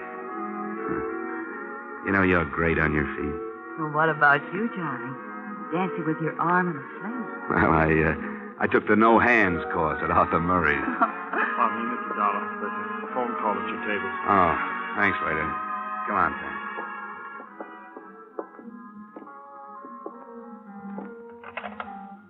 Johnny Dollar. Ed Bonner, Dollar. Bonner? I won't take another job for at least a week. No, it's not that. Well, what is it? Are you afraid I'll put a night out on the swindle sheet? You aren't finished. Not finished. Hey, you got the coats, didn't you? Yeah, we found the safe down at the dock. Caught it just before it was loaded for South America. There were 84 coats in it, all right. But you know the one that was sent back in the mail? It's been stolen again. One's still missing. Oh, really? Oh, that. Oh, yeah. Well, you know, Bonner, somehow I have a feeling that last coat will be in the mail tomorrow. Are you sure? Positive. So long, Mr. Bonner. So long, Johnny. Who was it? Oh, nobody important. You know something, Pat?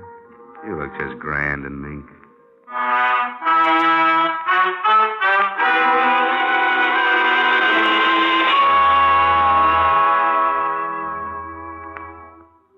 Well, the coat did show up the next day and in the mail. Maybe she'll have one of her own someday. Me?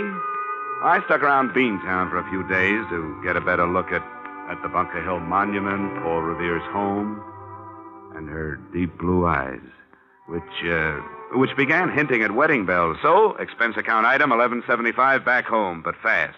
Expense account total, $384.16. Yours, truly, Johnny Dollar.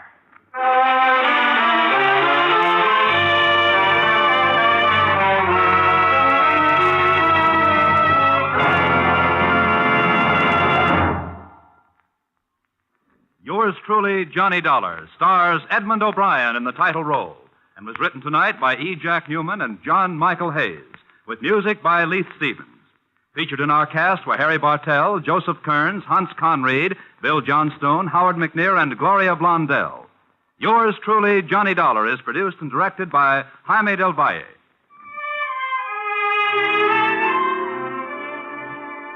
Join us next week when Edmund O'Brien returns in another transcribed adventure of... Yours truly, Johnny Dollar.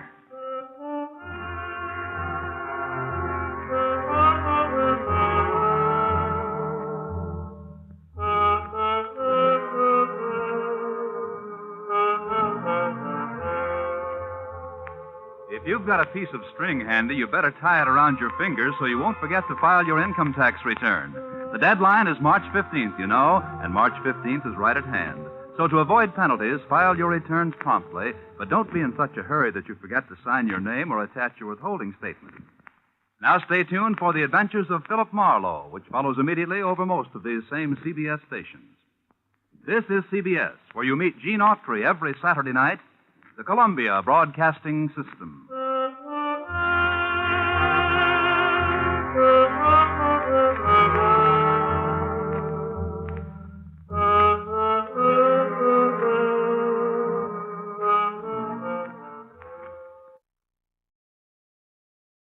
transcribed. Ladies and gentlemen, the ringing of that phone bell brings you mystery, adventure. Nero Wolfe's office, Archie Goodwin speaking. Hello? Is this Mr. Wolfe? If it's for me, I'm not here. Hello? What if it's a case? If it is, tell them no. I will not. Hello? Confound you, Archie. Do as I say. Hello? Hello? Is this Mr. Wolfe's residence? Yes. Is this Mr. Wolfe? Yes. Mr. Wolfe speaking. Oh, I am in very much trouble. Could I see you, please, immediately?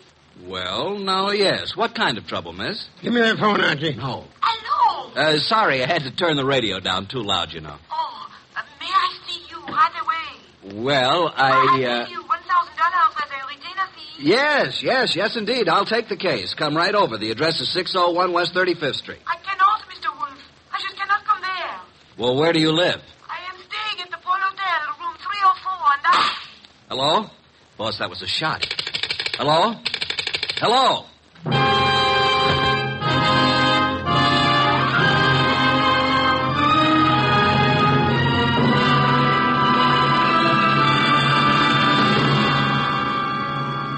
Ladies and gentlemen, it's that renowned genius who is the bulkiest, most ponderous, and most brilliant detective in the world. Yes, none other than that chairborne mass of unpredictable intellect, Nero Wolfe, created by Rex Stout and brought to you in a new series of adventures over this NBC network in the person of Mr. Sidney Greenstreet.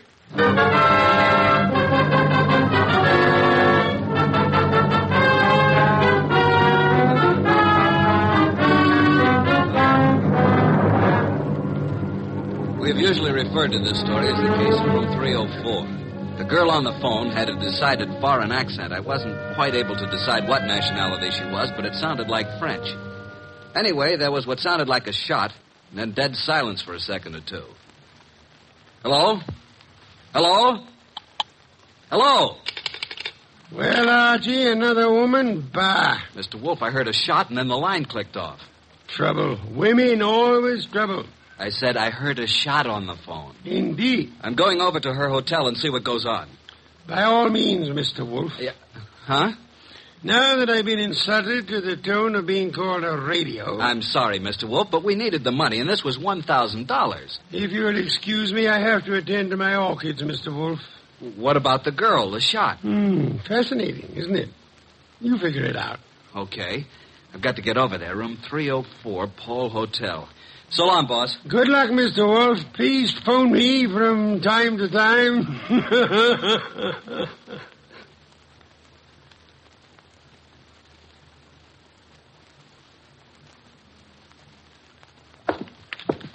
Room 301, 302, 304. What do you know? The door's open. Oh, hello. Who are you? Archie Goodwin. Now it's your turn. I'm Jay Bream, pilot for Jan Airlines. Have you seen... Yeah, I guess you have. This girl's been shot. Oh, is that so? Yeah, dead. Real dead. What do you know about this? I don't know anything. Say, who are you? Looks like you're in a spot, pal. You better start digging, hadn't you? I got here a few seconds before you did. I knocked on the door. The door was partially open, so I pushed it wide. And... Go on. Well, there was no answer. I couldn't see anyone, so I came in, and there she was. You know her? Well, yes. Why do you think I came here? That's what I'm trying to find out. Look, what right have you got asking me all these questions? What's it to you? Did you ever hear of Nero Wolfe? Of course, who hasn't? Like I said before, I'm Archie Goodwin, Wolfe's assistant. Now, would you rather talk, or should I call the police? I've told you all I know. Who is she? Helen Rennie. French? I don't know. European, anyway. Why'd you come here tonight? I have a dinner date with her. You mean you did have? Yeah. Let's turn her over. There. Got an automatic in her hand. Yeah. I never saw it before. Hey, I wouldn't use the phone. The fingerprints. It's okay. I'll use this handkerchief. Who are you calling? My boss. Oh. Nero Wolfe speaking. Archie, boss. Archie, I thought you were Nero Wolfe. You sound very much like him. Please, boss, be serious. Oh, but I am. I'm here at the girl's apartment, the one who called me. She's dead. Beautiful? Yes, was very beautiful. She would be. How did it happen? Shot. Neat round hole in her right temple. She's married and looks like she shot herself. When I turned her over, I saw a wedding ring on her finger and a .32 automatic still in her hand. Are you alone? No, a fellow named Jay Bream, a pilot. He was here when I arrived. No one heard the shot?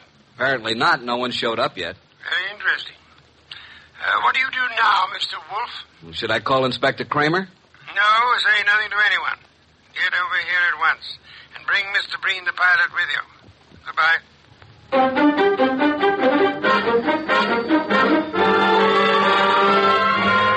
That's all you know about it, Mr. Breen? That's right, Mr. Wolfe. Just like I told Mr. Goodwin here. The whole thing sounds... Hey, I just thought of something. Pray tell, Archie. It can't be suicide. Oh, and why not? How can a dead woman hang up a phone?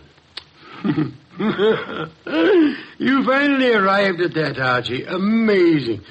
Of course she couldn't.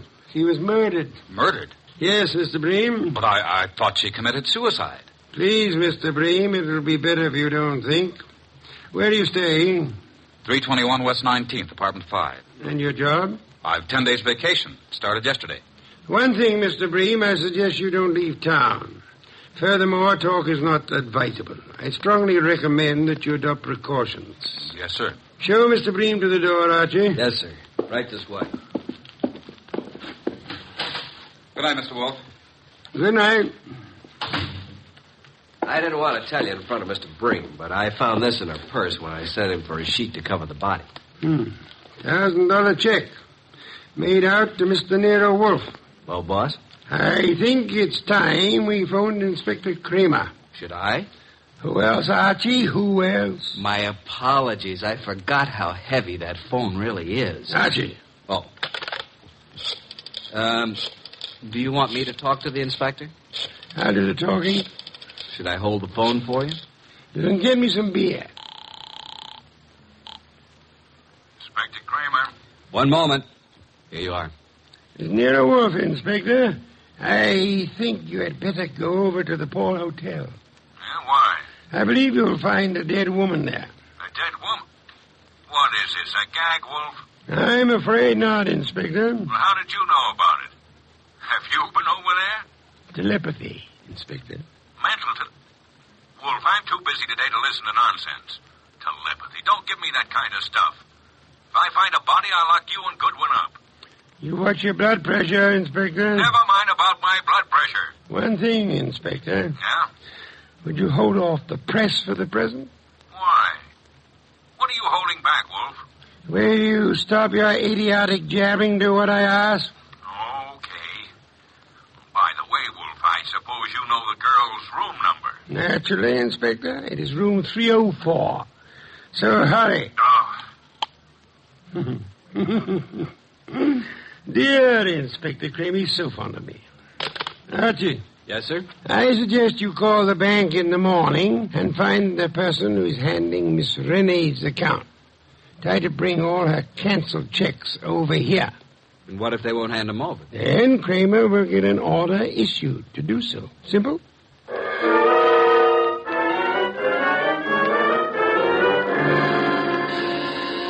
Coming.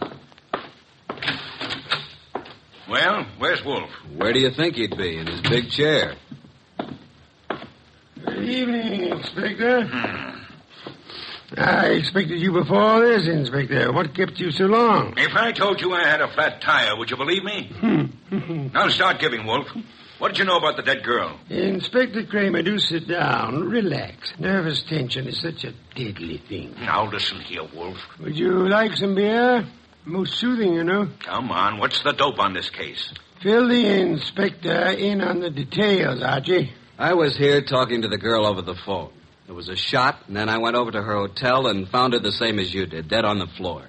And the phone was placed back on the hook. Come on, Wolfe. There's more to this than that. Let's have it. Really, Inspector? Who was she? You don't know? I mean, what do you know about her? Now get this straight, Wolfe.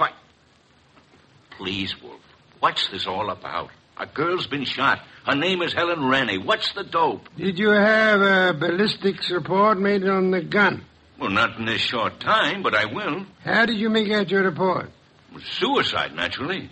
But Archie was talking to the girl on the phone at the time she was shot.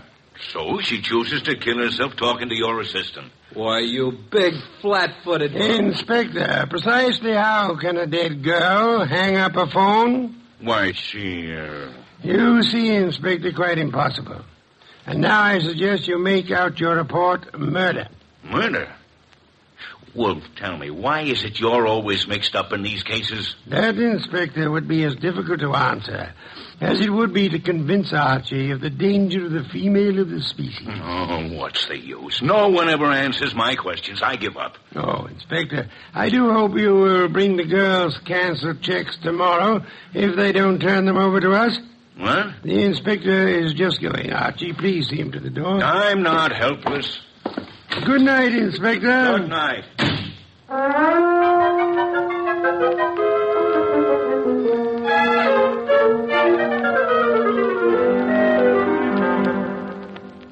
Please, boss, can't we have just a little air in here? You've been out all the morning. Isn't that enough? Gonna get me an oxygen tank to use in here. Did you contact the bank regarding the girl's account? I did. I finally talked to the head of the accounting department. He told me about our personal agent here, Mr. Renfrew. He was handling all our financial affairs. I went to see Renfrew. What did he have to say? Very little. But he seemed very upset when he learned of her death. I didn't tell him how she died. He said Helen Rene was here buying technical equipment for her government in Europe. Technical equipment? What kind? Laboratory stuff. Did she make any definite purchases? From the Arrow Company here in town, and Mr. Paul Morio is the head man of this Arrow Company. Mr. Renfrew, her agent, gave us quite a bit of an argument about coming over here today, said it was very irregular to show bank statements. But he finally gave in. I didn't need the inspector's help. What time do we have the honor? He said he'd be here at noon. No. You know I'll be busy at that time. Well, I didn't think you'd let... Archie, you never do. Your lunch will keep just this once, Mr. Wolfe. Not this once, nor any other time, Archie. You know I have lunch precisely at noon. Not after, not before. Understand? Yeah. I surmise you have the address of the Arrow Lab Supply Company. Yes, sir. You want me to go have a talk with Mr. Morio who runs the place? Sometimes, Archie. Your conclusions are fantastic. I'm leaving. One thing more. And? After you return from your visit with Mr. Morio, would you be so kind as to entertain Mr. Renfrew until after my lunch? And don't stand there with the door open. Sorry, boss. I'll go out through the coal chute. Do forgive me.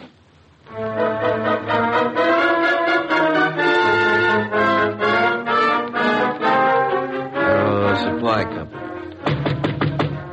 Well, Oh, Mr. Morio in? Yeah, I'm Morio. My name's Archie Goodwin. What can I do for you, Goodwin? I'm Nero Wolfe's assistant. You've heard of Nero Wolfe? I don't get around much. Tell me about him.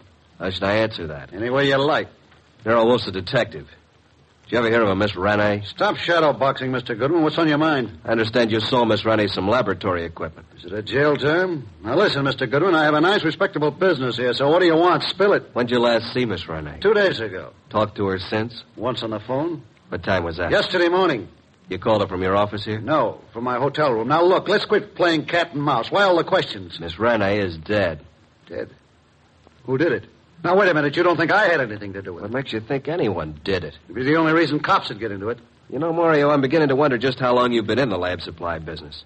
You know what a retort is? And don't tell me it's a snappy comeback. Now, what's the matter, Goodwin? What's eating you? Look, Morio, I came here to find out something about Helen Rene. Just what sort of equipment did you sell her? It was heavy stuff, heavy chemical work. Where is it? We don't have samples, just pictures. Yeah, we ship it direct. Oh, so the purchaser never sees what he's buying. That's right. Could I see what she purchased? I'm afraid not, Goodwin. Besides, what difference would it make? Did Miss Rene see what she bought? No, I already explained that. Now, I'm busy, Goodwin, so if you don't mind... Okay, I'll run along. Good afternoon, Mr. Morio. I'm sure we'll meet again. Soon.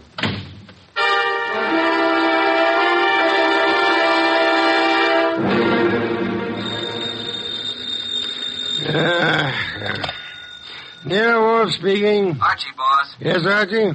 Just left the Arrow Lab Supply Company, and as far as I'm concerned, something's rotten in Denmark. Indeed. This guy Morio, who runs the company, doesn't sound like a legitimate lab supply man. I think he's running some kind of a racket. What makes you believe that, Archie? Just not the type to be in a legit business. Things just don't jive. and she didn't see what she bought. You believe, then, that he would have reason to want Miss Renee out of the way? Yeah. Guy made me see red. I wanted to take a poke at him. Archie, you're an idiotic hothead. He said it was all heavy lab stuff she bought, and it was too late for me to see it. Forget it now. Get over here as soon as you can. Immediately? Immediately. Have you forgotten you have an appointment with Mr. Renfro at noon? Goodbye.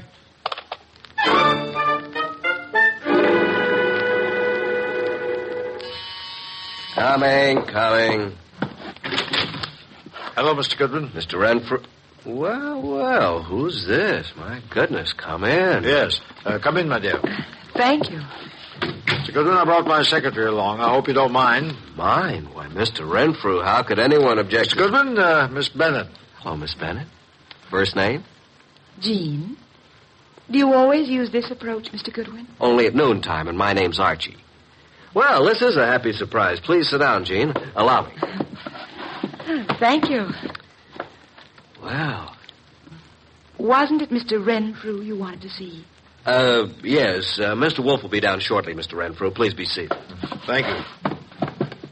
Is something wrong, Mr. Goodwin? Not a thing, Miss Bennett. Not from where I sit. Don't believe a word he says, miss. His judgment concerning women is not to be trusted. Thank you, Mr. Wolfe. You're so kind. Mr. Wolfe, Miss Bennett. How do you do? Mr. Wolfe? Mr. Renfro, I presume. Yes? Now we can get down to business at hand, Mr. Renfro. Yes, by all means. I don't understand why we couldn't have discussed this on the phone, Mr. Wolfe. The whole thing is highly irregular. Of course, I know you're trying to do your duty, but... I prefer not to discuss the dead girl's business affairs on the phone, Mr. Renfro. You should appreciate that. Yes, I see. Now, what is it you wish to know? How long have you known Helen Renee? About a month. When's the last time you talked to her? Yesterday. What time? Why, about 2:30. I called her from my room. She was here on government business. You brought the canceled checks? Here you are, Mr. Wolfe. Quite sizable amounts, Mr. Renfro. Very interesting indeed. Yes? You see, Miss Renee made some very large purchases, Mr. Wolfe, and of course they were all quite legitimate. Would you mind if I kept these checks overnight? Well, Thank you, Mr. Renfro. By the way, was Miss Renee right or left-handed? Why, left-handed, Mr. Wolfe. Why? Just inquisitive. Now, if you would excuse me, Miss Bennett, Mr. Renfro, I have a very urgent appointment. Well, if I could be of any more service, don't hesitate to call on me, Mr. Wolfe. Thank you, sir. Oh, dear. Poor Miss Renee. I hope the person who did this dreadful thing is dealt with properly. Indeed. I must run along now. Yes, this way. Must you go too, Miss Bennett? Good day, Mr. Wolfe. I must, and good day. See you soon, Miss Bennett. Well, boss, what do you think? Isn't she a beauty? I'm sure I'm not a fair judge, Archie. Do you happen to know where the Mario warehouse is? Why, yes. It's at the other end of town near the river. Oh, no, not again. 9 o'clock tonight. Okay. I suppose you want me to take a gander at what's in the warehouse, break in like a burglar? Archie, if your mind were free of women, I do believe you could reach phenomenal heights in this your chosen profession.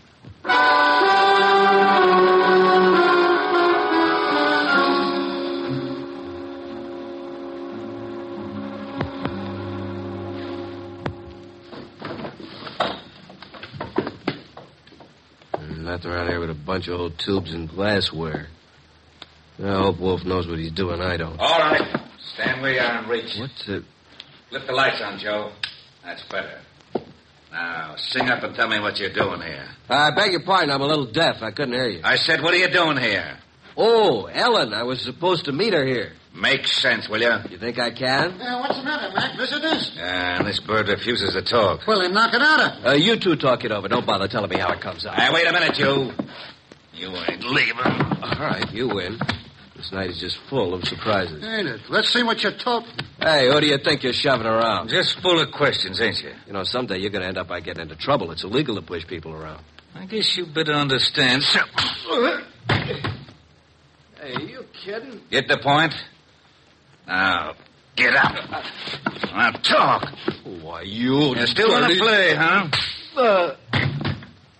He's out like a light, Mac. What are you going to do with him? You won't do any more snooping around here. You know something, Mac? You got an awful disposition. I'm actually scared of you. You're that mean. Yeah. Now, dump him outside.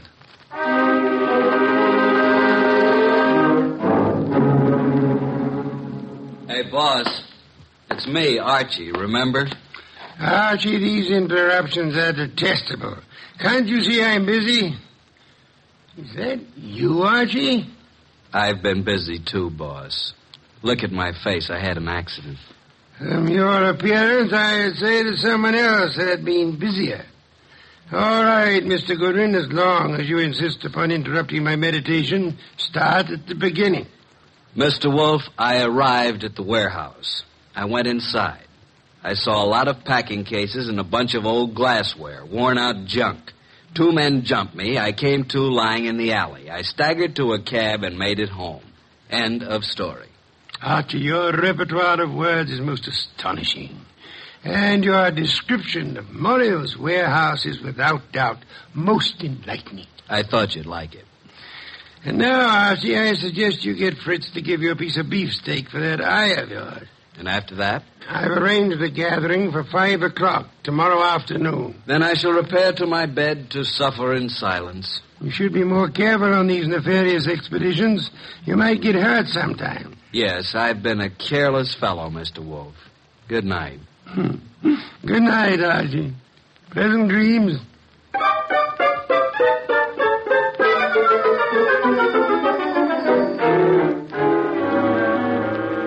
Mr. Wolfe, I'm glad you called me early. I was just about to leave town for a couple of days.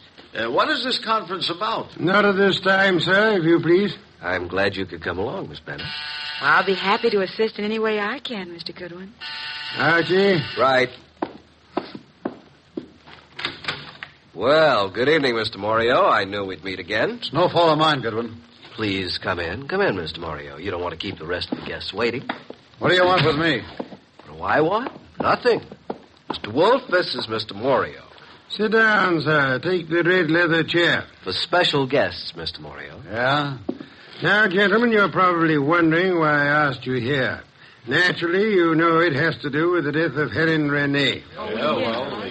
Mr. Morio, I understand you and Miss Renee had some business transactions that involved quite a sum. That she purchased laboratory equipment. That's right. Archie told me that your warehouse contained nothing but second-hand junk. It was a shame, Mr. Morio, that this shipment was delayed by a shipping shortage. Otherwise, you might have gotten away with it. Is this why you called me over here? It is immaterial to the case at hand. Actually, I'm only interested in Helen Renee's murder. Hey, wait a minute. You don't think I did it? Didn't you? No. Mr. Wolfe, I admit everything you said about the equipment. But I've had no part in any murder. I see. Mr. Breen, you're the pilot of Wallflower. If you had shot the girl and wanted it to look like suicide, in which hand would you put the gun? Why, her right hand. Indeed. Where did you first meet Miss Renee? Boarding the plane at Orley Field, Europe. Mm-hmm. Mr. Renfrew. Now, look here, Wolfe. This has gone too far. I won't be put through any third degree. If you'll excuse me, I have to get to the dip. Sit down, Renfrew. Well, I... Mr. Renfrew, I'm astonished that anyone would be as amateurish as they were in this case. I don't understand. Could it be that you killed Miss Renee and attempted to make it look like suicide because she was about to tell me the true forger is her bank account was $50,000 short? Well, what reason would I have to kill her? You told me yourself you phoned Miss Renee from your hotel the day she died. Yet there was no outgoing calls charged to your account. No, this is nonsense. Ridiculous. She suddenly became suspicious of you. And you are probably the only person here who knew that she was left-handed. Well, what does that have to do with it? She was shot through the right temple, Mr. Renfrew, while talking on the telephone. With a gun in her left hand, wouldn't it be awkward for her to twist her arm around her face and shoot herself? In your excitement, you forgot you had shot her in the right temple. And what else do you know, Mr. Wolfe? That you once worked in Europe where you met Miss Renee, arranged to represent her in this country. Only you would know how much he had in the account here. I've heard enough of this nonsense. Yesterday, you made a statement. Quote, I hope whoever did this dreadful thing is dealt with properly. Only the police and Archie and I knew Miss Rennie had not died naturally. How did you know that? Unless you are the murderer. Don't make a move, any of you. I was forced to eliminate her. She accidentally learned about the shortage, and she became most unreasonable about it. Phoned you about it. Oh, dear me. So utterly weary of these melodramatics. Put up that gun. I've spent 15 years sweating, trying to get enough money to live the way that I want. And now I have it, and neither you nor anybody is going to take it away from me. I'll kill anyone who tries to follow me out of this house. All right, Mr. Wolfe, stand back. Mr. Renfrew, don't, please. I will take that gun from you and... Stop it, Renfrew. What the... Well, Inspector, you certainly arrived at the proper time, even if you are late. What do you mean, late? I've been standing out there listening to Renfrew for 5 minutes. Boy, that's too close. Glad he missed you, Inspector. Well, good night, Mr. Wolfe. Not so fast, Mr. Morio. I suggest you hold Mr. Morio here for swindling Miss Rennie and her government. And, Archie. Yes, sir? Do you know how to care for a person who has fainted? I certainly do. Then look behind you. Your pretty Miss Bennett has collapsed.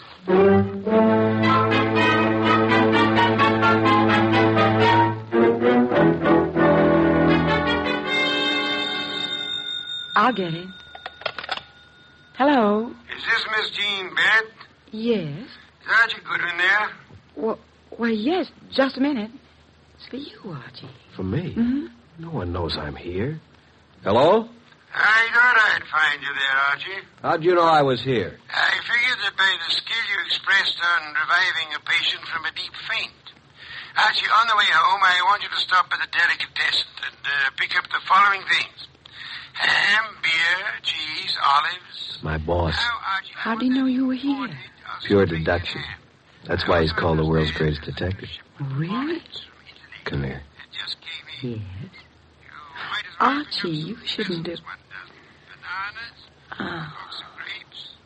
Archie.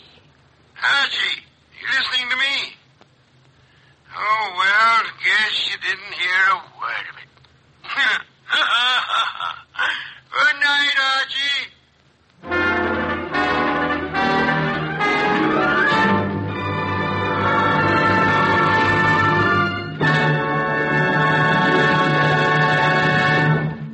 You have been listening to The New Adventures of Nero Wolfe, starring Sidney Greenstreet.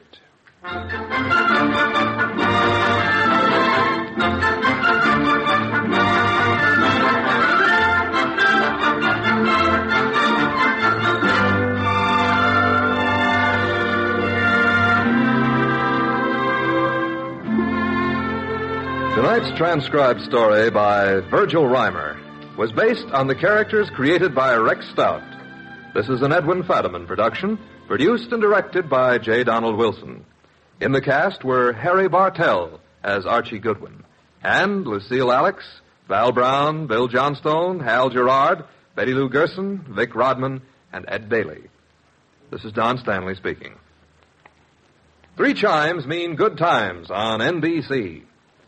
Just listen to the stars on this Sunday's big show. Jimmy Durante, Ethel Merman, Milton Berle, and Gordon MacRae. Plus Meredith Wilson and his orchestra. Your MC on the big show, of course, is the glamorous Tallulah. And you're invited. And on Theater Guild on the Air this Sunday, you'll hear the comedy The Man in Possession, starring Rex Harrison and Lily Palmer. Don't forget, hear Ethel Merman on the big show Sunday on NBC.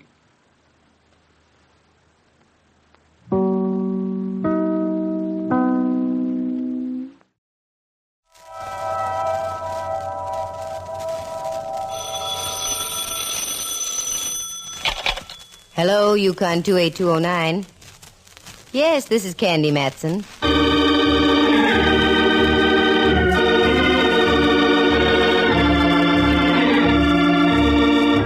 The National Broadcasting Company presents Candy Matson, YUkon 28209.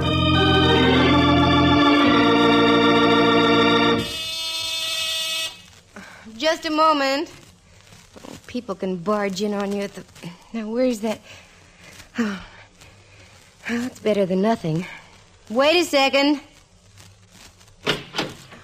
Hi, Candy. Well, Mallard, my favorite footflat. You caught me at the wrong time. Depends on your viewpoint. Shall I leave? No, come on in. What brings you up to Telegraph Hill, Mallard, dear? You? An interesting subject. Care for a drink? No, I'm on duty. You mean I'm being honored with an official call? Sort of. In that case, you can leave. No, seriously, Candy. You can help me if you will. Well, the mountain coming to the mountain. Oh, you're not so large. Now you can leave. Only kidding. Here's a pitch. An acquaintance of mine, Gordon Ayres, has a little problem on his hands. He needs your help. What is this? Oh, don't get excited, Candy. He's an insurance adjuster for an aviation outfit here in San Francisco. A couple of months ago, a guy and his wife took off in a private plane from one of those little airports down the peninsula and crashed. She burned to death. Ayres investigated and okayed the claim. A rather fancy amount. But his company doesn't like it. They don't think the crash was legit. It gets interesting. He has to prove he was right. He came to me. He wanted us to verify the facts. But we're the San Francisco police, and that's out of our jurisdiction. So? So, I mentioned you. Oh. He wants to meet you and have a little talk. If you can get the guy out of the soup, there's a nice little hunk of cabbage in it for you. Mallard, I'll take it, but there's something phony. Well, how do you mean, Candy? This is the first time you've ever given me a helping hand in my private eyeing. Could be there's a reason. Could be a reason why I'm going to take the case, too. Must be the rabbit in me. I love to nibble on large hunks of cabbage.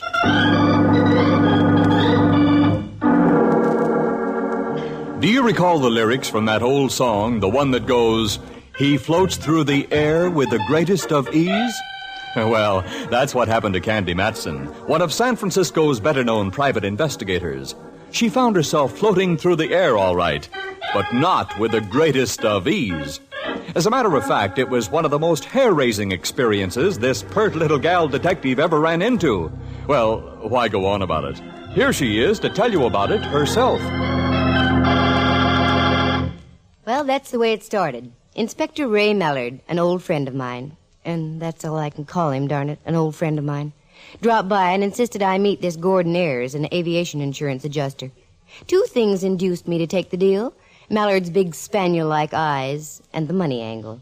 It was right after Christmas, and I was a bit short. Mallard left, and I took the slip of paper he had given me with Ayres' phone number on it, sat down by Amici's pet aversion, and doodled with the dial. Good afternoon, Pacific Seaboard Fidelity. How do you do? Is there a Mr. Gordon Ayres there? Speaking. Inspector Mallard suggested I call you Mr. Ayres. This is Candy Matson. Oh, Miss Matson, yes. Happy to know you. I imagine Mallard explained my dilemma. Not in detail, no. Well, the situation is quite complicated. I was wondering if we could meet and discuss it at length. Can we get together this afternoon? If you say so, yes. Time is of the utmost importance, Miss Matson. All right, you call it, Mr. Ayres. Splendid. I'm just leaving the office now. I have an appointment down the peninsula in an hour. Do you have a car? Yes, I do. Could you meet me at the San Mateo Airport? Cranston Flying Service. That's okay. About an hour and a half? Hour and a half. Fine. Goodbye, Miss Matson. This I didn't like. Already I was money in the hole. San Mateo Airport. Right on the water next to Bay Meadows, separated by the highway and a couple of salt marshes. Why should I have to meet the guy down there? Oh, me. Well, I drove down to the San Mateo Airport, found the Cranston Flying Service building, and got out of the car and waited. It was a nice afternoon, so I stood watching some of the planes take off and land.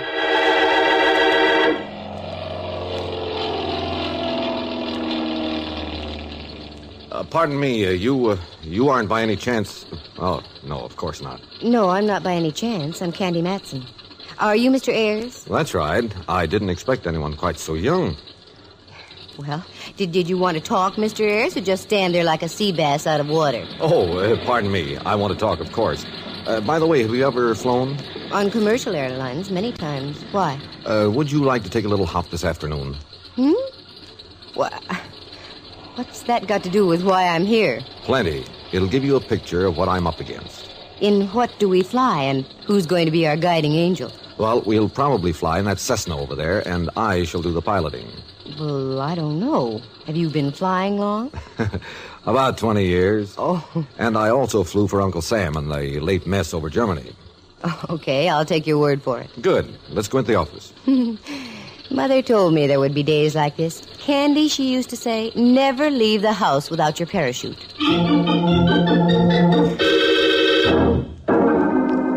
We slipped through some prop wash, and I displayed a bit of silk that didn't belong to a parachute.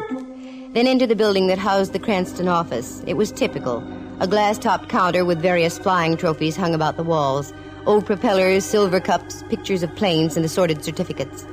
Ayres plopped his wallet on the counter, and the chap proceeded to check him out. We went out onto the field and climbed into the plane. Then Ayres gunned the motor, and we were taking off.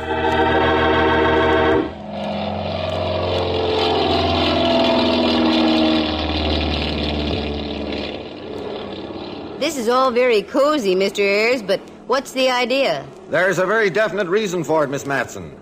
See that tower down there? Mm-hmm. No, down there toward Redwood City. Oh, yes, I see it. Oh, that's where we're going. About a mile east of that, there's a private airport run by a man named Folger. We're going to simulate a landing at that field. Well, I'm still not with it. I want you to notice all the physical qualities of that field as we come in for a landing. Notice the boundaries, the hazards, and the amount of free space a plane has, especially a light plane. You make me feel like a latter-day Nellie Bly. Okay, Mr. Ayres, let's go. I'll watch. Fascinated as I am by flying, I started looking around. The lower end of the bay on our left, the skyline to our right, and the bustling peninsula directly beneath us. I was shocked out of my reverie when the plane turned on its side and we cut sharply to our right and out over the bay. I thought Ayres had lost control of the ship, but no, it was just a routine bank. Then another bank right, and we were nosing in toward an airfield down and in front of us. Did I startle you? A little. It's all right now that I know we're not playing tag with gravity. I'm going to cut the throttle now and nose in for a fake landing. I'm glad you told me. I'll know how to behave. Keep your eyes open, Miss Matson. You see any high-tension lines around the airport? No. Any fences, highways, or any other obstructions? No, I don't. Now, look, this is a normal landing. Mm-hmm. Now, if I were to sit the plane down here, I'd be about a mile from the waterfront. Then if I let the plane taxi the usual amount, I'd be up by those hangars. Any problems about that? None that I can see at the moment. Now, look carefully. You see anything at all? Anything? Nope. If I didn't know better, I'd say we were in the Sahara. Okay, then I'm going to give it the gun.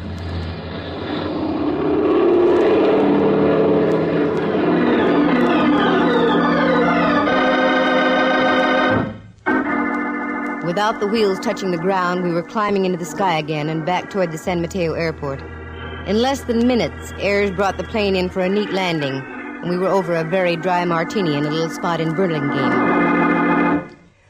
Okay, we've played charades long enough, Mr. Ayres. Cut me in on the plot. Oh, it's merely this. The man who owns that airport, Folger, was out flying with his wife one afternoon. Brand new plane. They came in for a normal landing. Just as we did. As far as I could figure out, the plane nosed over, caught fire. He escaped. His wife didn't. As the adjuster on the case, I voted straight accident and asked my company to pay the claim. They didn't like the idea. Well, you know how insurance companies are, Miss Matson. Naturally, they have to be suspicious. But in this case, their fears are groundless. Mm-hmm. What about Folger? Where is he now? Still running the airport. Now, let's get down to cases, Mr. Ayres. Just why did I get the free plane ride this afternoon? Well, I've known your friend Mallard for some time. I wanted him to sign this affidavit saying the field is perfectly safe for normal flying. He wouldn't do it. Naturally. Naturally, being with the San Francisco police. Then he suggested you. I have to have some licensed representative of the law's signature in order to clear my neck with my company. Here, you saw for yourself. Will you sign it? Whoa there, boy. Wait a minute. Feather your prop. You mean you won't sign it? I didn't say that. But I don't sign anything until I read the fine print, not even for my pal Mallard. I'll tell you what I'm going to do. I'm going to leave now, after I have another olive and what goes with it. And then I'm going home. I'll call you tomorrow afternoon sometime. What, Miss Matson? Don't start to argue, Mr. Ayres. After my second olive, I get very stubborn. This got wilder by the moment. I was supposed to sign an affidavit clearing this joker on the basis of a 30-second buzz over a cow pasture. But oh no, I wasn't going to get caught with my flaps down, not for Mallard or anybody. I drove home to my penthouse on Telegraph Hill, dished up a warm tub, some warm soup, and then some warm blankets, and blacked out for the night. In the morning, I drove over to California Street near Old St. Mary's. I wanted to see a good luck piece of mine, Rembrandt Watson. Rembrandt's a photographer and tops in his profession now that he's not supplying the rent for all the bistros on the Barbary Coast. Candy, my lily, greetings. If I was a GI, I'd slug you for that. How are you, Rembrandt? Strictly je suis très bon. That's French. Well, that's your opinion. And that's English. Oh, Dove, you look as well scrubbed as Mount Diablo after a rainfall. There's a romantic parallel. What brings you about on this lovely day? This lovely day. How would you like to go for a little drive, Ducky? Well, let's see. I was supposed to have tea with Diogenes Murphy, the honest Irishman. But he'll understand. Yes, I'd love it. Where are we going and why? San Mateo. And for why, I don't know. Well, that's San Mateo for you. Anyone else going with us? No, just the two of us. Oh, good. Then I shan't have to ride in the tunnel. Wait just a moment, Dove, whilst I toss Henry me Great Dane a brisket or two, and I'll be right with you. Rembrandt fed his monster. We piled into the car and whooshed off to San Mateo. On the way down, I tried to plot a course of action. It wasn't easy. As my friend Ayers had said, the field was free from flaws, and where do you go from there? I was soon to find out.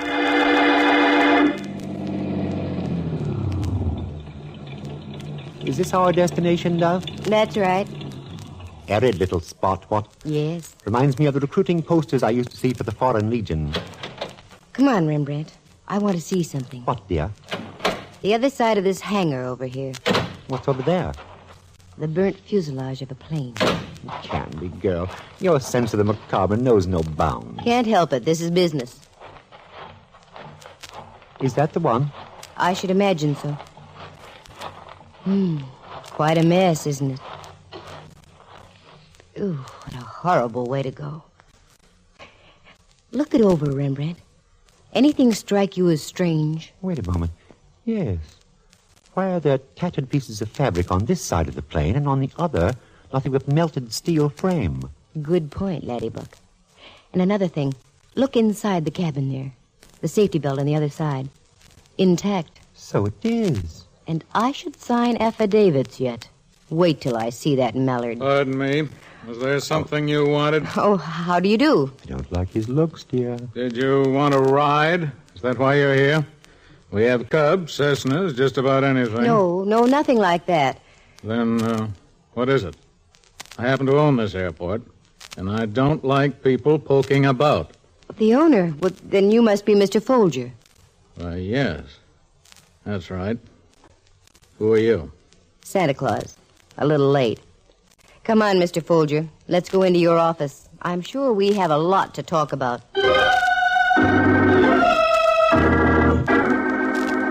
Folger led the way, and we went into a little Quonset hut type of building that served as the airport office. There were no trophies here, nothing but bareness. On one side was a pot-bellied stove, and on the other a mangy-looking parrot inside a cage. Folger motioned us to a couple of firehouse chairs and sat down himself in one that swiveled. Now then, what's this all about? I'm Candy Matson. This is my friend, Mr. Watson. I see. I'll be frank with you, Mr. Folger. I'm working with a Mr. Gordon Ayers of the Pacific Seaboard Fidelity Company. What? That's right. And they're holding up payment of your claim until Ayers can get a signed affidavit verifying his judgment. Fidelity. What in the world? Fidelity. Pay no attention, Miss Matson. That fool parrot picks up anything you say. I must admit this is somewhat of a shock. I thought it would be. Now, is there anything you can do to help me? Pictures, diagrams, anything like that? Yes, I have a complete file, including a newspaper photograph of the crash itself. May I see them? Newspaper. Quiet. Quiet, you idiot. Quiet, you idiot. Quiet, you idiot. Yes, you may see them. I keep them in my apartment in the city. If you'd care to drop by this evening, I'll show them to you. Good. Supposing you give me a call when you get in town. Candy Matson, YUkon 28209. I'll write that down. Candy Matson, Candy Matson. That's right, Polly. NC 98012. I said quiet. Oh, someday I'll wring that blasted bird's neck. The only reason I keep her around is because she belonged to my wife. There. I'll call you this evening, Miss Matson. We left the place, got in the car, drove back down the road, and ducked into a little clump of trees well hidden. Rembrandt looked at me as though I was losing my mind. But in about 10 minutes, we heard the sound of a car coming from the airport. It roared past us, and at the wheel was Folger. That's all I wanted. I whipped us back to the Quonset hut, fully expecting the place to be locked tighter than a drum, but it wasn't. The door was wide open. What's the idea, Candy? Well, I'm not sure, Rembrandt. It's just a hunch. That open door, though, means we're going to have to work fast. Work fast? At what? My telephone number is YUkon, not NC something or other. I have a sneaking idea that somewhere back in the dim recesses of that parrot's memory, I can get a key to this whole thing. Now, hello, Polly. Pretty Polly. Give me a pencil, Rembrandt. Pencil? Here. Thanks. Pretty Polly. Candy Matson, YUkon 28209. Pretty Polly. Candy Matson, YUkon 28209. Candy Matson. NC. 98012. 98012, that's it. Thanks, Polly. Come on, Rembrandt, let's get gone with the wind. I left Rembrandt off at Diogenes Murphy's place on Van Ness Avenue and drove downtown. I ran into a present-day miracle by finding a place to park, then took the elevator up to the offices of the Pacific Seaboard Fidelity Company. I spotted Ayers' office and walked in. Well, Miss Matson, sit down. You're as good as your word. Thanks. Got anything for me? I may have, but first I want to know if you've got anything for me. Some little piece of information you've been holding out. From your own company, for instance? I don't quite understand you, Miss Matson. I'll come to the point, then. How in the name of Kitty Hawk could you honestly pay a claim on that wreck at Folger's Airport? The plane was obviously burned only on one side, the passengers. And also, the passenger's safety belt was still intact, tightly fastened. You're a suspicious little thing, aren't you? Well, I'm like the insurance companies. I made the same mistake myself. That fuselage you saw was a training plane. It cracked up on a routine flight. No one hurt. The plane in which Mrs. Folger was killed was sold for scrap a week after my formal investigation. Oh, well, looks like I pulled the trigger on the wrong target. Oh, well, that's all right. As I said, I made the same mistake myself. However, I don't think it was advisable for you to go down there without consulting me first. Oh? Folger called me on the phone right after you left. You've given him a fine case of the jitters. Look, Mr. Ayers, I operate in my own manner. If I saw reason to give Folger's cow pasture the once-over, that's as it should be. And if that isn't agreeable to you, you can get another boy or girl. Oh, now, wait a moment. I'm sorry. No, you continue doing as you are. Good. Naturally, you want to be thorough about this thing, and I can't blame you. Right. Now then, what's the next step, Miss Matson? Well, offhand, I really don't know. I'll call you first thing in the morning. First thing in the morning, fine.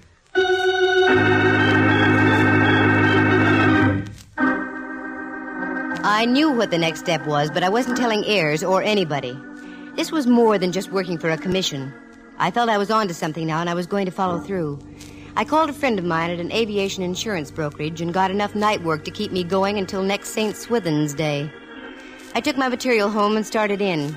It was a history of every fatal plane crash in the United States for the past 10 years. About 11, I fixed some coffee. About 2, I started to nod. Pinched my cheeks and snapped out of it. About 4, I had some more coffee. Then at 7, just as the sky dawned red streaked across the bay, I found what I wanted. Exactly what I wanted. It didn't tie together yet, not all of it. But the knot was now begun. It only needed a little tightening. I stretched out on the couch, set the alarm for 9, and woke up right on schedule. Once again, I got Ayers on the phone. Pacific Seaboard Fidelity, Ayers speaking. Good morning, Mr. Ayers. Candy Matson. Oh, good morning, Miss Matson. How do things look? Well, if you're referring to me, awful. I've been up all night. By the way, I wonder if we could make that flight again. Flight? Yes, over Folger's Airport. Only this time I'd like to make an actual landing. Oh, why, sure. That can be arranged. And I'd like Folger to come with us. I want him to describe just what happened as we go along. Oh, yes. This morning okay? The sooner the better. I'll call him right now. Have him get a plane ready. I'll meet you there about noon.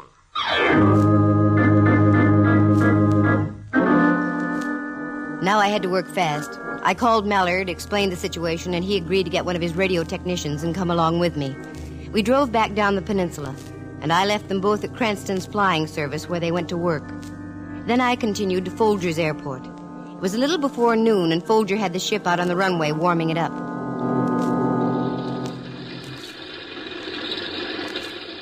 Hi there, Mr. Folger. Seen anything of Ayers? Yeah, he's in the office. He'll be right out.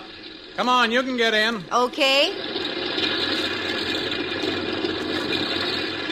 Here comes Ayers now. Here, let me give you a hand. You can sit up front, and I'll sit back here. All right. Thank you. Right on time, I see, Miss Matson. Yes. Got the plane gas, Folger? Yeah, all set.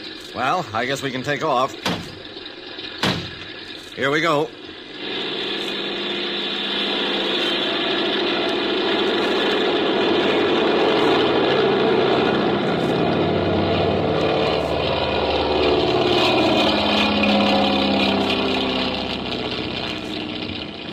Now then, Miss Matson, what's your plan? Just do what we did before. Circle out over the bay and come in for a normal landing. Okay. I'll banker here. Fine.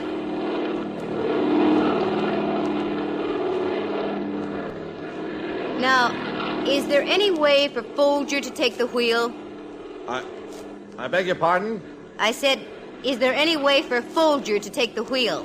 Oh, why, no, I don't think so. He's back there. That's because he can't fly, isn't that right? Isn't that right, Folger?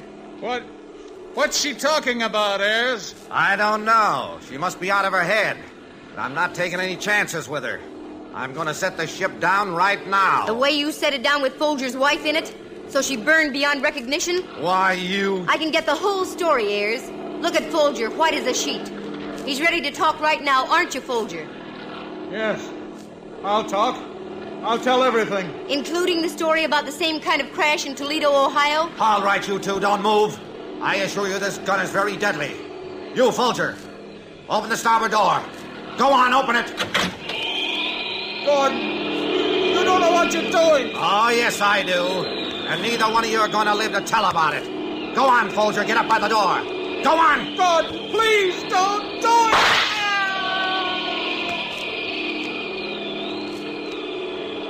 What a fine rat you are, Ayers. You're next, Miss Matson. Just a little too darn smart for your own good, aren't you? I should have known better than to try to use a dame for the fall guy. Go on, stand up by the cabin door. Sure.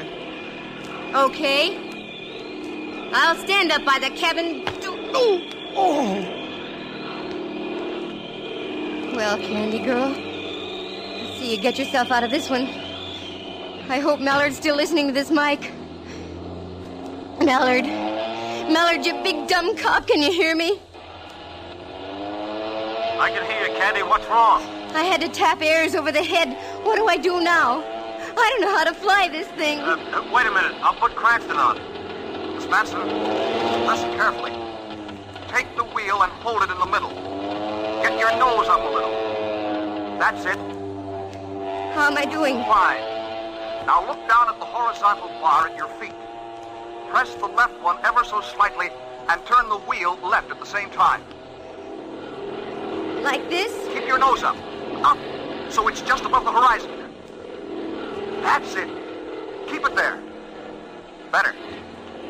Now straighten both the bar and the wheel. Slowly. Slowly. I've got it. Now you're headed towards San Mateo Airport. Now try to drift off to your right a little, using the opposite technique.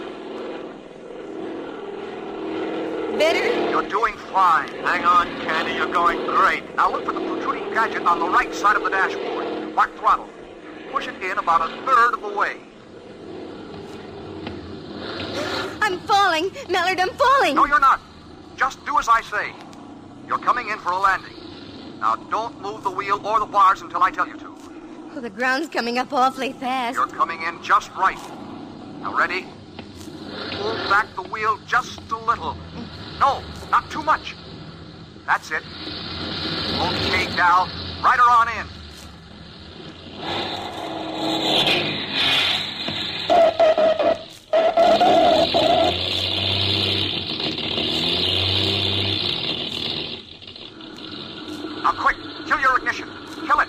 Turn off the key.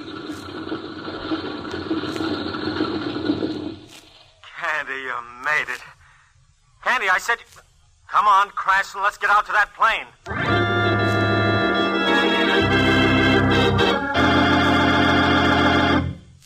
All right, kid? Yeah. My knees feel like I did the conga from here to L.A., but otherwise I'm all right. The boys will take care of Ayers. Come on, we got a report to make. Report? Sure. I sicked you onto this Ayers guy purposely. What? Sam Mateo didn't want to scare the guy off until they solved the case. So we cut you in on the deal without you knowing it. Candy, you did it. We've got a recording of the whole thing made over the plane's radio. Congratulations, Candy. You'll get a nice hunk of dough for this. Nice hunk of dough of all the dirty tricks. Mallard, Oh, what's the use? I can't bawl you out now. I'm airsick.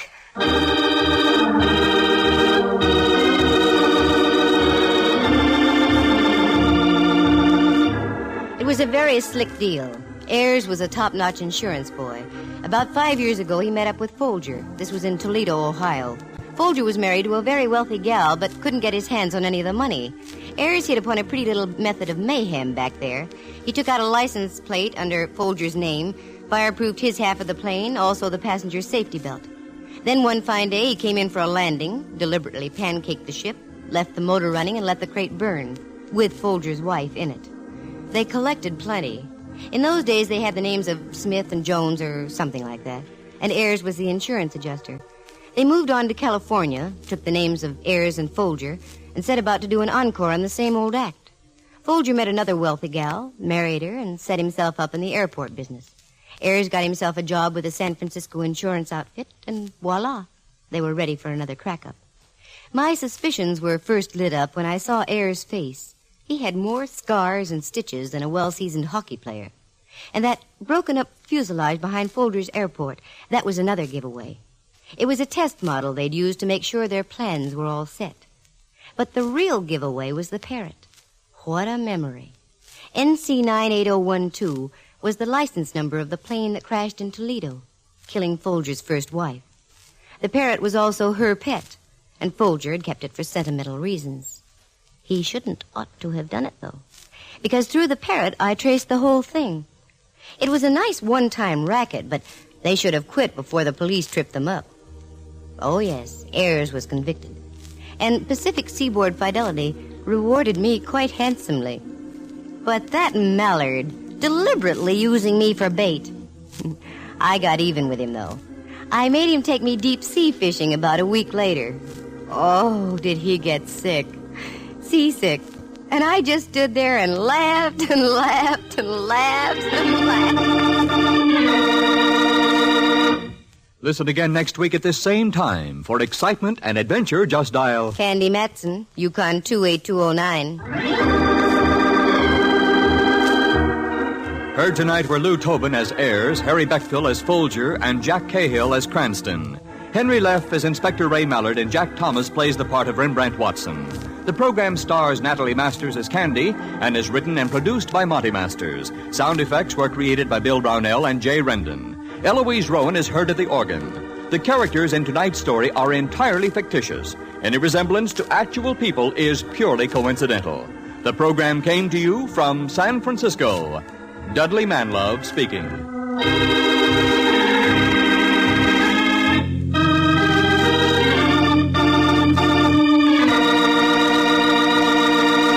You are tuned for the stars on NBC.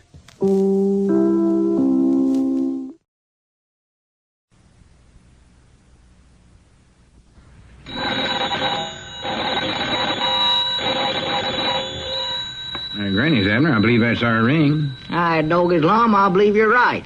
I'll see. Hello, jot 'em down, store. This is Lum and Abner.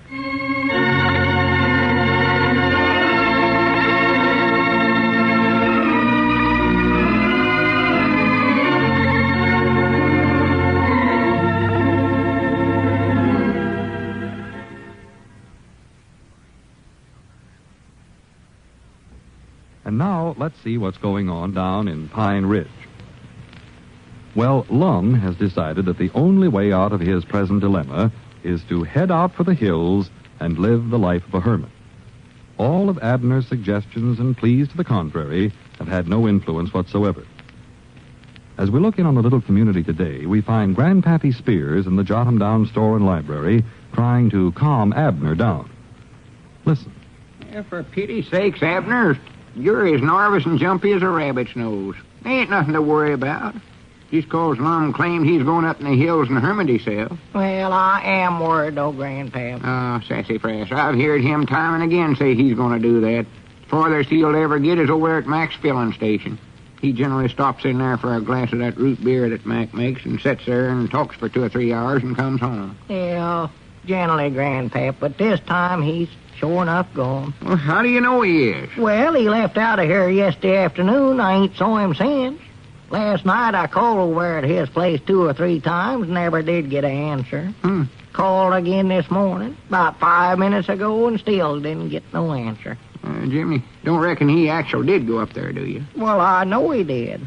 See, Grandpap, he would just tore up something wonderful on account of losing out with Miss Emmeline, and there just ain't no telling what he might do in his condition. Yeah, I don't know, Abner. Even if he did go up in the hills for a spell, I don't think there's nothing to worry about. He'll be all right. Yeah, well, you just don't know him like I do, Grandpap.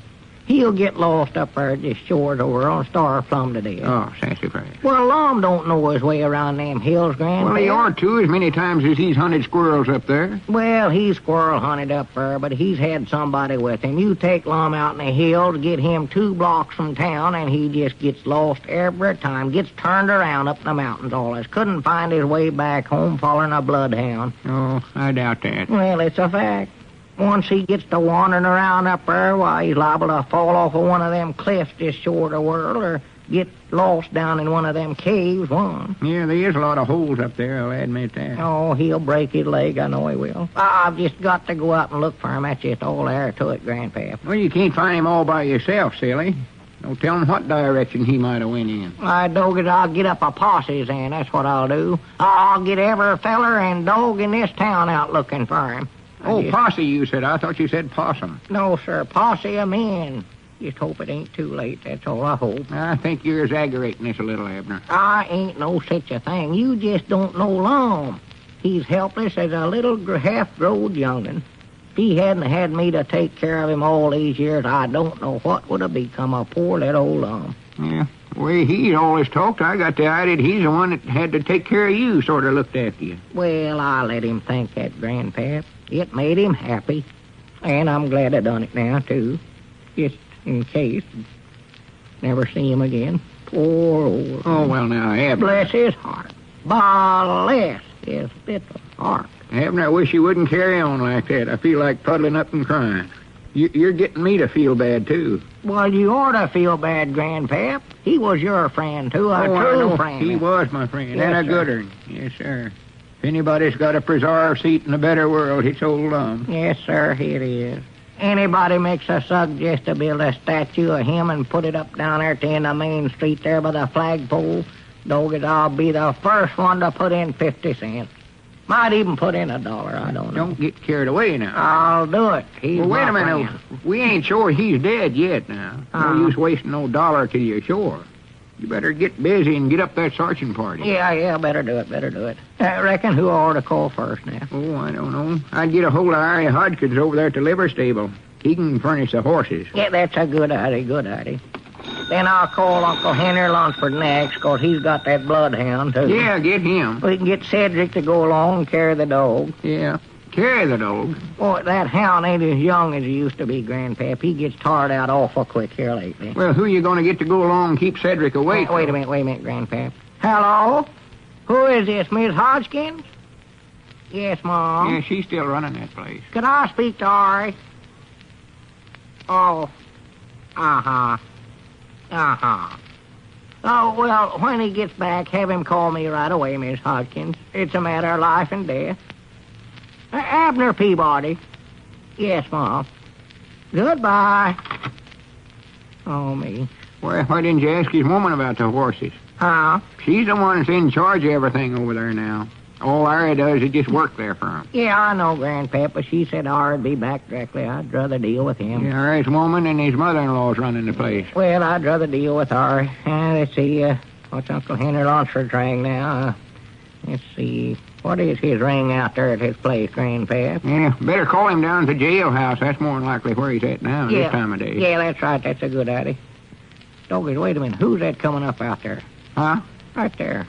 Oh, the first is Ezra Seastrunk, but I can see now it ain't him. Oh, no, that ain't Ezra. No. He ain't got no high-top boots like that feller. No.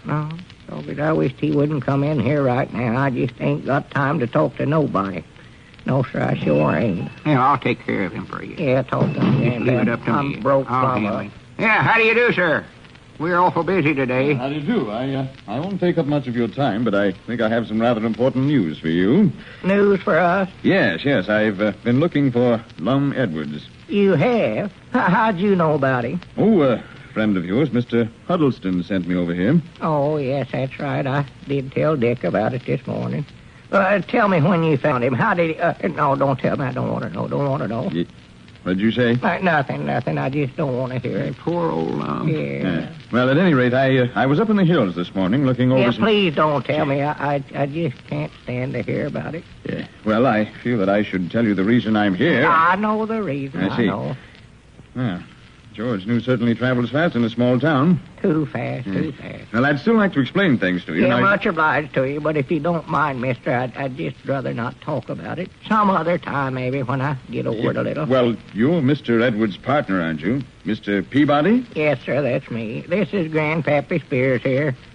Yeah. He was a friend of old Lum's, too. Oh, yes. Glad to meet you, mister. Yeah, well, I'm very happy to meet you, too, sir. My name is Sutton, Mr. Spears. Glad to know you, Mr. Sutton. Well, there's one point I think we should discuss, if you don't mind. Is the property in both your names or in Mr. Edwards' name alone? It's in both our names, but I don't want to talk about it. Just don't want to discuss what's to be did with his property at this time.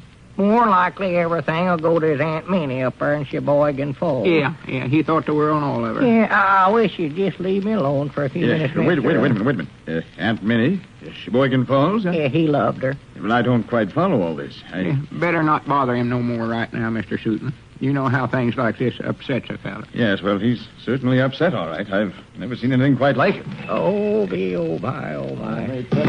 Never would have dreamed it. Never hold it away for me. Please just leave me alone. I just don't want to talk to nobody right now. For goodness sakes, what's the matter with you? This is the unhappiest day I've ever went through in my whole life. Oh, me. Well, for pity's sake. The fella here just brung Abner the bad news. Bad news? Yeah, you see, what happened, Lum, was that... Lum! What am I saying? Abner, look up here. Look who's here. Why, Lum, you're alive. Why, natural. What happened? Was you just unconscientious? How'd you get out of the cave, Lum? I weren't in no cave. Which leg did you break? What in the world are you talking about, anyway? When you went up in the hills last night. Oh, I never went up in the hills last night. I went over to see Miss Emmeline before I left to tell her the truth about this mix-up twixt me and her. Well, I do know. And, Abner, you're looking at the world's happiest man. Oh, she don't care a rap if I got my hair bleached and waved.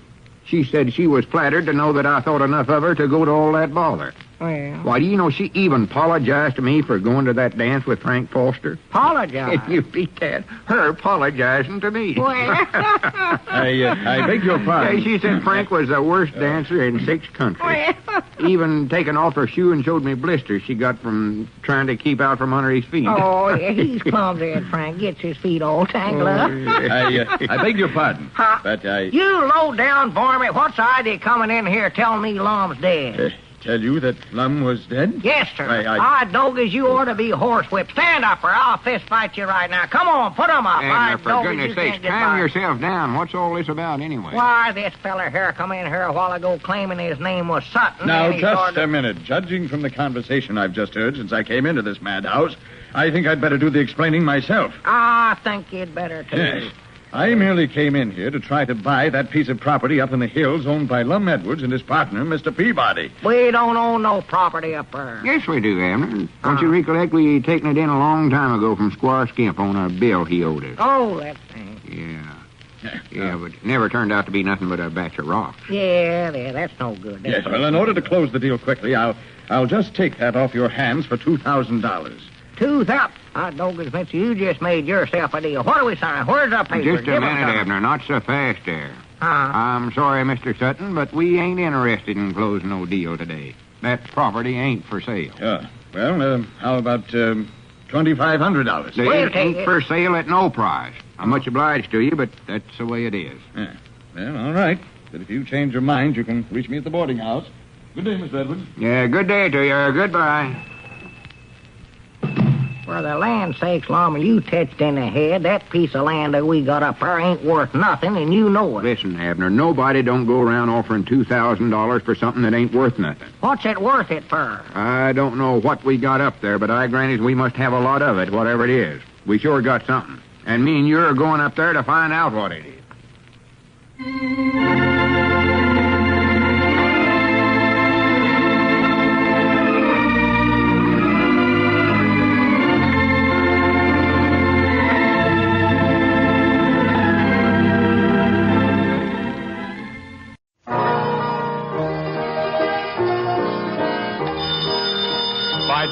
For well-groomed hair and True Shea, the hand lotion with the beforehand extra, bring you Duffy's Tavern, starring Archie himself, Ed Gardner.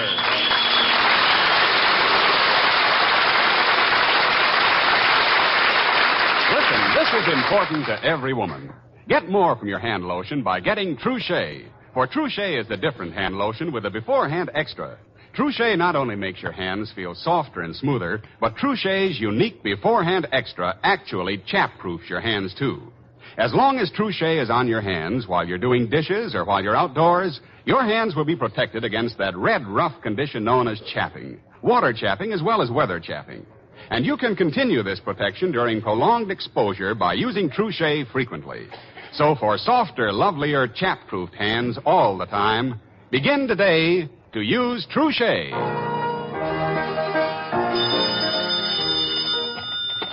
Hello, Duffy's Tavern, where the elite meet to eat. Archie, the genial manager, speaking. Duffy ain't here. Oh, hello, Duffy. And how are you this lovely evening, my good man? Huh? No, I ain't got the pip. No, but I got a new philosophy. You see, by being nice to others, I find it makes me happy. In other words, do unto others, and you will find the blue beard of happiness yourself. And it wouldn't hurt you none to practice what I preach, Duffy. Well, like with your wife, don't just walk up to her and tell her she's a big fat horse. Even if it's true.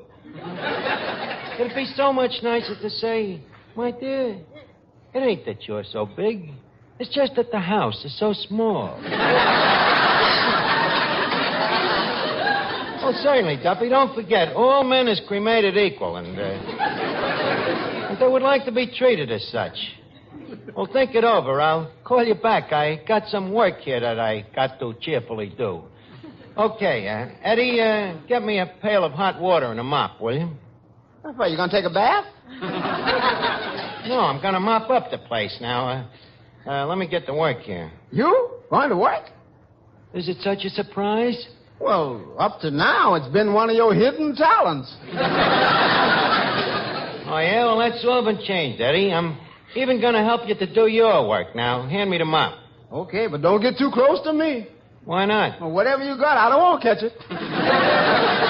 Look, how come you suddenly want to do my work? Eddie, just because a guy wants to help people, do you have to be suspicious? If the guy is you and the people is me, yes.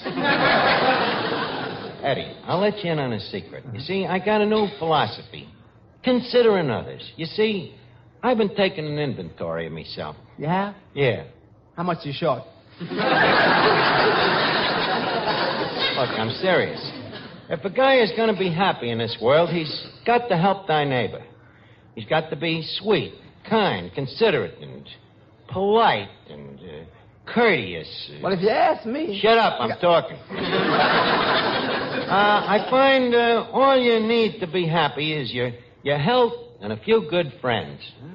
Counting an awful lot on health, ain't you? Why not? I just had a physical checkup from Dr. Conkle, and he said there was nothing wrong with me. Nothing wrong, huh? Did he check your credit rating? Okay, Eddie, slap me on the other cheek. You're still my friend. Now, please step aside while I mop the floor. I sure wish I had known a little while ago you was going to mop the floor. Why? I got to put up bleachers and charge admission. Oh, good evening, Miss Duffy, and how are you this evening? Why don't you keep your big mouth shut? About what? About that advice that you gave Papa on the telephone. All I told him was to be nice to your mother. What was wrong with that? Plenty. In trying to be nice, he sneaked up behind Mama and put his arms around her. That's what started the trouble. How come? She hollered, Papa, come quick, there's a strange man in the house. So, one word led to another, and Papa wound up with a cracked skull. Words can't crack a guy's skull. They can when they're in a 2,000-page dictionary. You and your philosophy. What's wrong with philosophy? Remember, philosophy is the one thing that makes man the superior, if not the equal of the beast. Hello. Oh, hello, Finnegan. I went down to the employment agency you sent me to. Good. How'd you make out? They asked me a lot of questions and gave me a bunch of tests till I found out the thing that I was best suited for. What was that? Unemployment.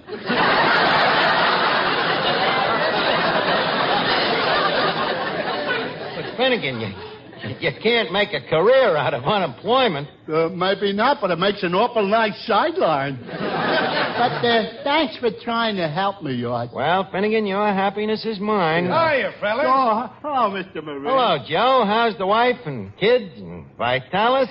Holy cow, I'm even being nice to a radio announcer. Joe, I heard your program tonight. All right, we can do without the nasty cracks. No, Joe, I know how your mind works. You were going to say, I heard your program under very unfavorable conditions. The radio was on. Honest, Joe, that was the Archie, I'm furthest... sick and tired of your insults. Joe, I've changed. I was about to say I think you're great. I even wrote a letter to the Vitalis people about you. Oh, trying to get me fired, huh? Not at all. My letter told them what a nice, soft voice you have. I see. Trying to make them think I don't speak loud enough for people to hear what I have to say. Joe, you got me wrong. I even told them how all the customers here in the tavern really love you, you know? How we in the tavern are all great fans of yours. Oh, fine. Now they'll think all my friends are bums. Look, Joe, you're making a mistake. I'm your pal. You see, I use Vitalis. Well, what do you want, a medal? Lloyd Mangrum uses Vitalis. Craig Wood uses it. Gene Saracen uses it. Well, Joe, I just told you. I do, too. Oh, and I suppose you think you're as good a golfer as they are. Joe, I didn't say that. No? No. So now I'm a liar. Look, Joe, I'm a friend of yours. You got no right saying things like that. Now he's trying to tell me what I can say. Look, Joe. Listen, Arch, if I want to say the Vitalis 60-second workout helps stimulate the scalp and gives it a wonderful, refreshing, tingling sensation, and it also routs loose dandruff and helps check excessive falling hair, well, by George, I'm going to say it. Now, look, And Joe. if I want to say that Vitalis keeps your hair well-groomed, I'm going to say that, too. Joe, not so loud. You're annoying the customers. Oh, yeah? This is still a free country.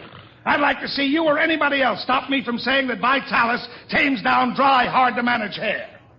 Okay, Joe. Go ahead and say it if it makes you happy. Go right ahead and talk about Vitalis to your heart's content. Oh, so now you're trying to make me a blabbermouth. Oh, please, indulge yourself. Tell me about Vitalis. Go on, Joe. Please. I'm not talking. Come on, Joe. Say something. Okay. Good night.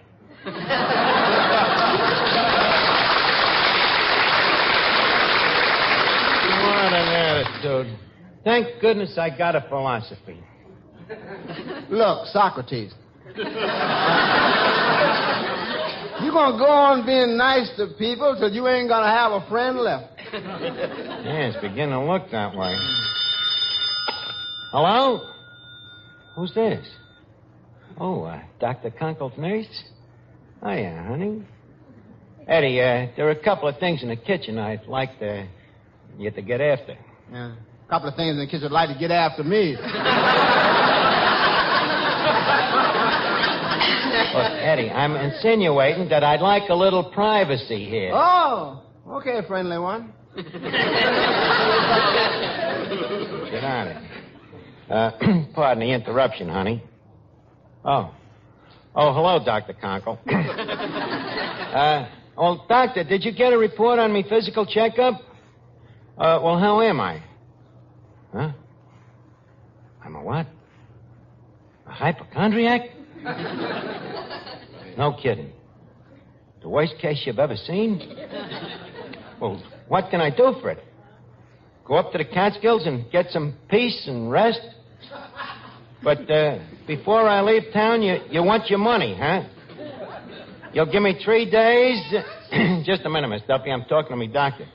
Now, look, doctor. Huh? Well, how much time did you say I got? You'll only give me 3 days. 3 days? Oh, poor Archie. Quiet. Look, Doc, you couldn't make that a week, could you? No, huh? Well, you say 3 days. 3 days it is. Thanks for calling. Archie, the doctor only gives you 3 days? Yeah, Miss Duffy, but I'd rather you didn't tell nobody about it, huh? Archie, it'll be our secret. You have my word as a woman. Thanks. Hello, Vera. Did you hear about Archie? He only has 3 days to live. Yeah, 3 days. Oh, incidentally, I bought the darlingest hat yesterday. Mr. Moran, you hear about Mr. Archie? What? He only got 2 days to live. Colucci, did you hear about Archie? He only has 1 day to live. Eddie, did you hear about Archie? What? He's dead.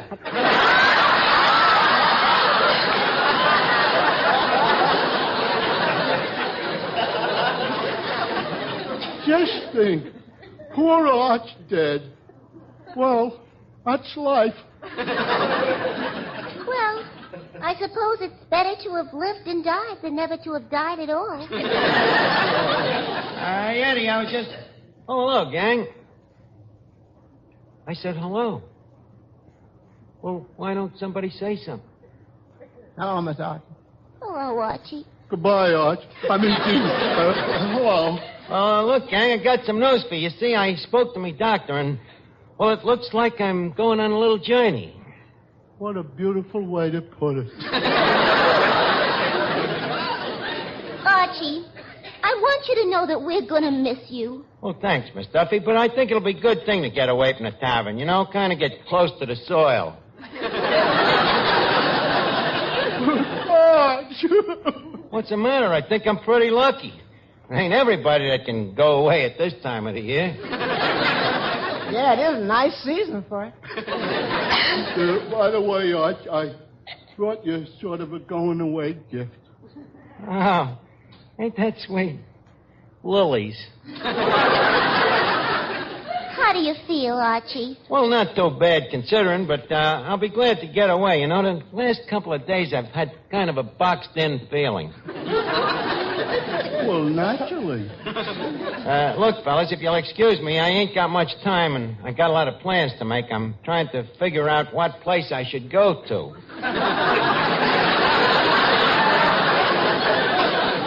You got a choice? Sure, but I ain't quite decided yet. Ain't that kind of decided for you? Not at all. I'm trying to figure out which places be the least crowded. Oh. Hey, got a housing problem there, too. Sure, them places do big business all year round. Incidentally, gang, there'll be certain financial arrangements in connection with this little trip that, Financial arrangements? Yeah, you know, a guy like me likes to travel first class, you know, in a private compartment. In other words, I don't want a lot of other people piled in with me. Yeah, especially strangers. Yeah, that's right. So, I was wondering... how much money you need?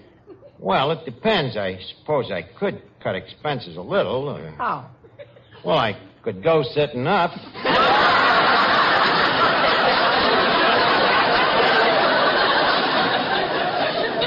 But it still takes a little dough, you know. Yeah. Excuse me a minute, Mr. Archie. Okay, Eddie. Look, Finnegan, Miss Duffy. Yeah. The man needs a little money for a funeral. I know what you're going to say, Eddie, and I think you're right. At a time like this, his friend should help him. Yeah. But when you think of it, he ain't been such a bad guy. Yeah, that's right. Besides, he might come back and put a curse on it. Look, how much will the funeral cost? Well, I don't know, but I'll put in a couple of dollars for the flowers. Yeah, and I'll put in a couple of dollars towards the undertaker. Well, I only got 2 bits, but at least it'll buy one of the handles. Okay, let's tell him the good news. Mr. Archie. Yes? What I want to say is, we got together a little sinking fund for you. Oh, gee. Thanks, fellas. So we'd like you to take this money. It ain't much, but at least it'll be enough to cover you part of the way. Gang, you know, this quickens me to the hilt. I really don't know what to say. Certainly am going to miss you all. Hey, maybe you'd like to come along with me. Arch, there's a limit to friendship. Well, anyway, I want you to know I sure appreciate it. And another thing, I want you to know that I'm going to pay this money back. Every cent of it. When? As soon as I return. You're coming back? Well, of course. Oh. Well, rap 3 times on the table so we'll know it's you.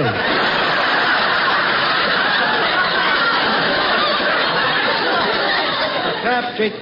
Honey, and what is all this nonsense? The way you people is acting, you think I was going to my grave. Eddie, shall we tell him? Yeah, but be diplomatic. See, break it kind of gentle. Oh, I'll be very gentle.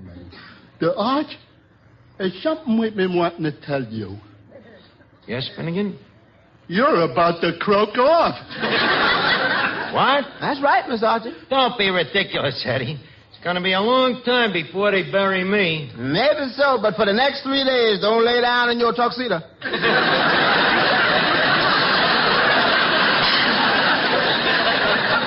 Wait a minute. What's all this talk about dying? Miss Archie, we felt that we really ought to tell you. Well, certainly. Everybody in the neighborhood knows that you're going to die. That's right, Arch, and you can't disappoint them. Everybody in the neighborhood knows. How come I'm just finding out about it? Well, you know the old saying, the corpse is always the last one to know. Wait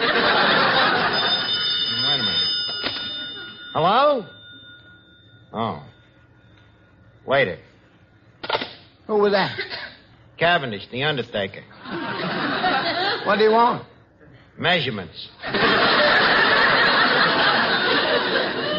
Miss Duffy, are these guys on a level with this talk about me dying? Sorry, Archie, but it's true. Well, how long did they give me? Well, the smart money says 3 days. 3 days? Oh, no, it can't be. You went for that physical checkup, didn't you? Well, sure. What did the doctor say? Well, nothing much. I spoke to him on the phone, and he said I should get peace and rest. Hey, wait a minute. Did he say peace and rest or rest and peace? Hey,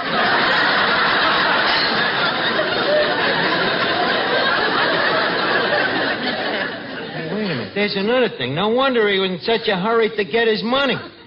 Eddie, this is terrible. The doctor must have told everybody but me. He probably wanted to spare your feelings. Well, how long did you say I got? 3 days. 3 days. Give me that phone. Who you gonna call? Peaches Latour to striptease. I'm going to make a date for Saturday night. A date with Peaches your last night on Earth? Eddie, you leave the world the way you want, and I'll leave the way I want.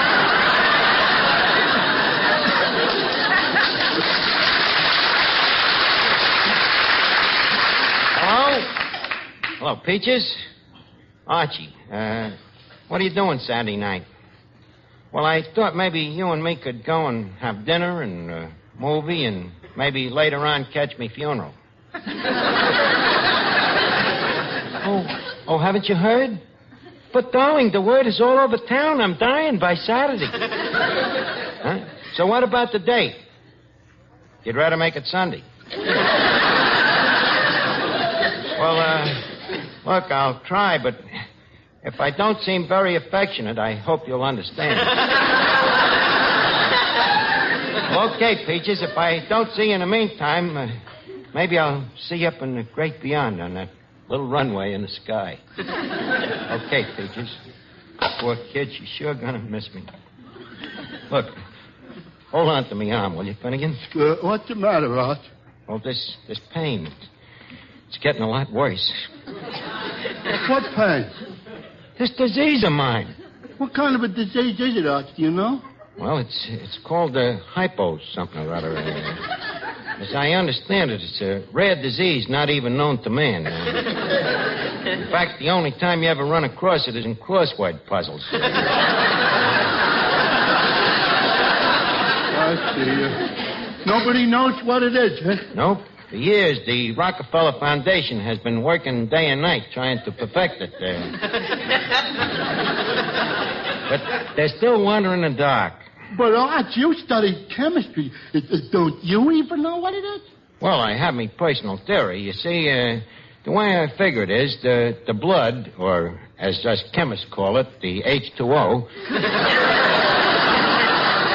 is composed of two parts. You see, first there's the red corpuscles. Yeah. And then there's the white corpuscles, you see. Now, as we all know, these red corpuscles are rather prone to chase after the white corpuscles. Why? Well, it's like the birds and the bees. Oh. Yeah, well, anyway, all this horsing around tends to start an internal combustion in the bloodstream. Well, when this bloodstream reaches high tide, it overflows into the alimentary canal. Well, brother, once this happens, you're in trouble. Especially if it catches you between the fibia and the tibia.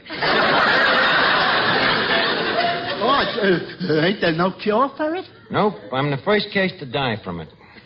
But it makes me feel that I haven't lived in vain, you know? At least I've been a guinea pig for humanity. Who knows? Someday people might scratch their tibias and say, "Holy cat, I got the Archie pox." You're right. Hey, Arch, you're shaking. Yeah, I guess I am. Well, it looks like this is it. Guess I'm a little ahead of schedule. I wonder what I ought to do in these last few moments. Well, Arch, the funeral is liable to be very fatiguing. Why don't you lay down and take a nap? No, Finnegan, these last minutes, I want to be with me friends. Matty, the fiddle, please. Lay me down here, boys. Come on, gang. Form a circle. Gang, it ain't often that a man dies, but this is one of those sad occasions. And I want you to know that I'm going to miss you. Finnegan, old pal. Yeah. Soon we'll be far apart. I'll be dead, and you'll be... Well, I guess we won't be too far.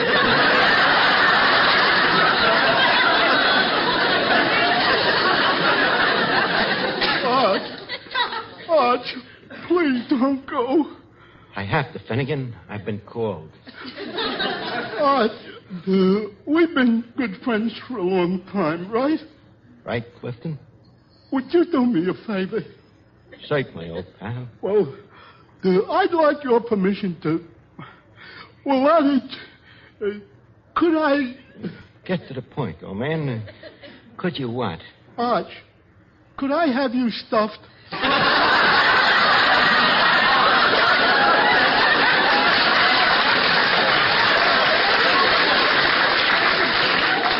No, Finnegan, I'm sorry, old man, but I'd rather you remembered me just the way I am. Well, gang, I guess there's nothing left to be said. So I'd like to take this opportunity to bow out. Miss Duffy, quick! Get down to the corner and see if you can get Dr. Conklin. Okay. Boys, I'm afraid this is goodbye. Bye, Arch. Bye, Finnegan. Goodbye, Mr. Archie. Bye, Eddie. Well, I guess this is it. Poor Arch. He's gone. Oh, by the way, I think it'd be nice if, before I go, somebody would say a few kind words over me remains. Well, I'll take a stab at it, Arch. Thanks, Finnegan. Well, ladies and gentlemen, Billy beloved, on this sad occasion, I want you to know. Finnegan, I ain't got much time. Oh, don't be in such a rush. On this occasion, I would like to drink a toast. Thank you, Clifton. To Arch. Here's mud in your eyes. What? Oh, I'm sorry, Arch. Well, all right, I understand. Well, boys, I'm getting weaker by the moment. Better gather in a little closer. I want to save me breath for the death rattle. Well, so long, gang. Oh, look, Duffy, don't bother me. I'm busy dying. Well, goodbye, gang. Hold it, Arch. Here comes Miss Duffy with the doctor. Now, what is all this about? Where is the patient? Oh. Say, he is dead. No, I'm Finnegan. That's the corpse over there. Let me feel his pulse. It's too late, Doc. I ain't got no pulse left. Just a minute. Mm-hmm. Exactly what I thought. Archie, there's only one thing wrong with you. What is it, Doctor? You don't pay your bills. You mean I'm alive? Of course. Not a thing in the world wrong with you. Finnegan, Eddie, did you hear that? I'm alive. Now, Archie, about my bill. Yeah? As I told you, I'm going to give you exactly 3 days to pay it. 3 days to pay the bill. So that's what you were talking about on the telephone. I don't know what you're talking about. Quiet, Miss Duffy. Look, Doc, stop worrying. I got the dough. Here. Archie, that's the money we put up for the funeral. Yeah, if you ain't gonna die, at least give us our dough back. A dirty trick. Now, just a minute, gang. Before you get mad, I wish you'd listen to the old philosophy. You know, it's more blessed to give than to receive. And you'll find that in giving, you yourselves have begat. In other words, do unto others, and you will find the road to happiness. Drop dead.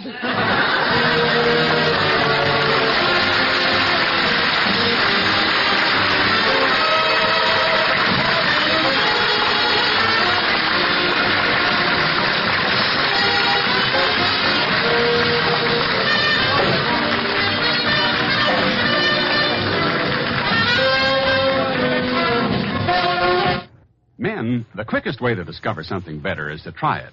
That's why I want you to try Benex Brushless Shave Cream.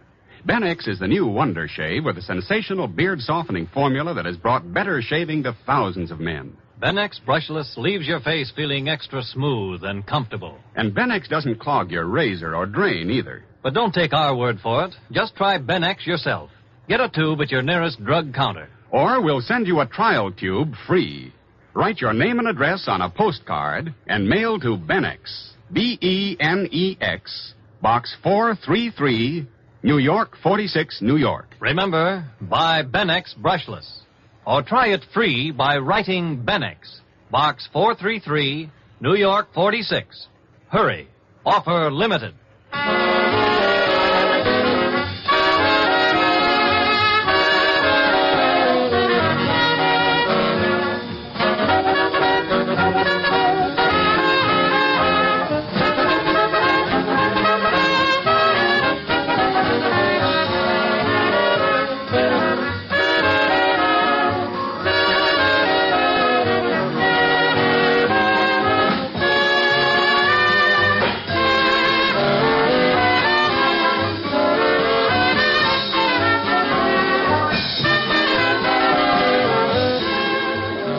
Time now to leave Duffy's Tavern for this evening, but let's meet here again at the same time next Wednesday.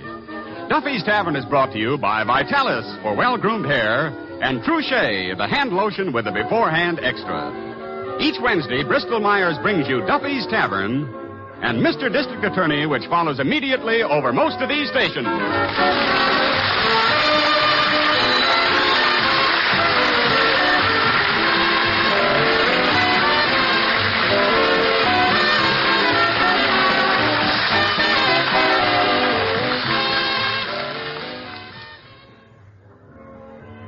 This is NBC, the national broadcasting company.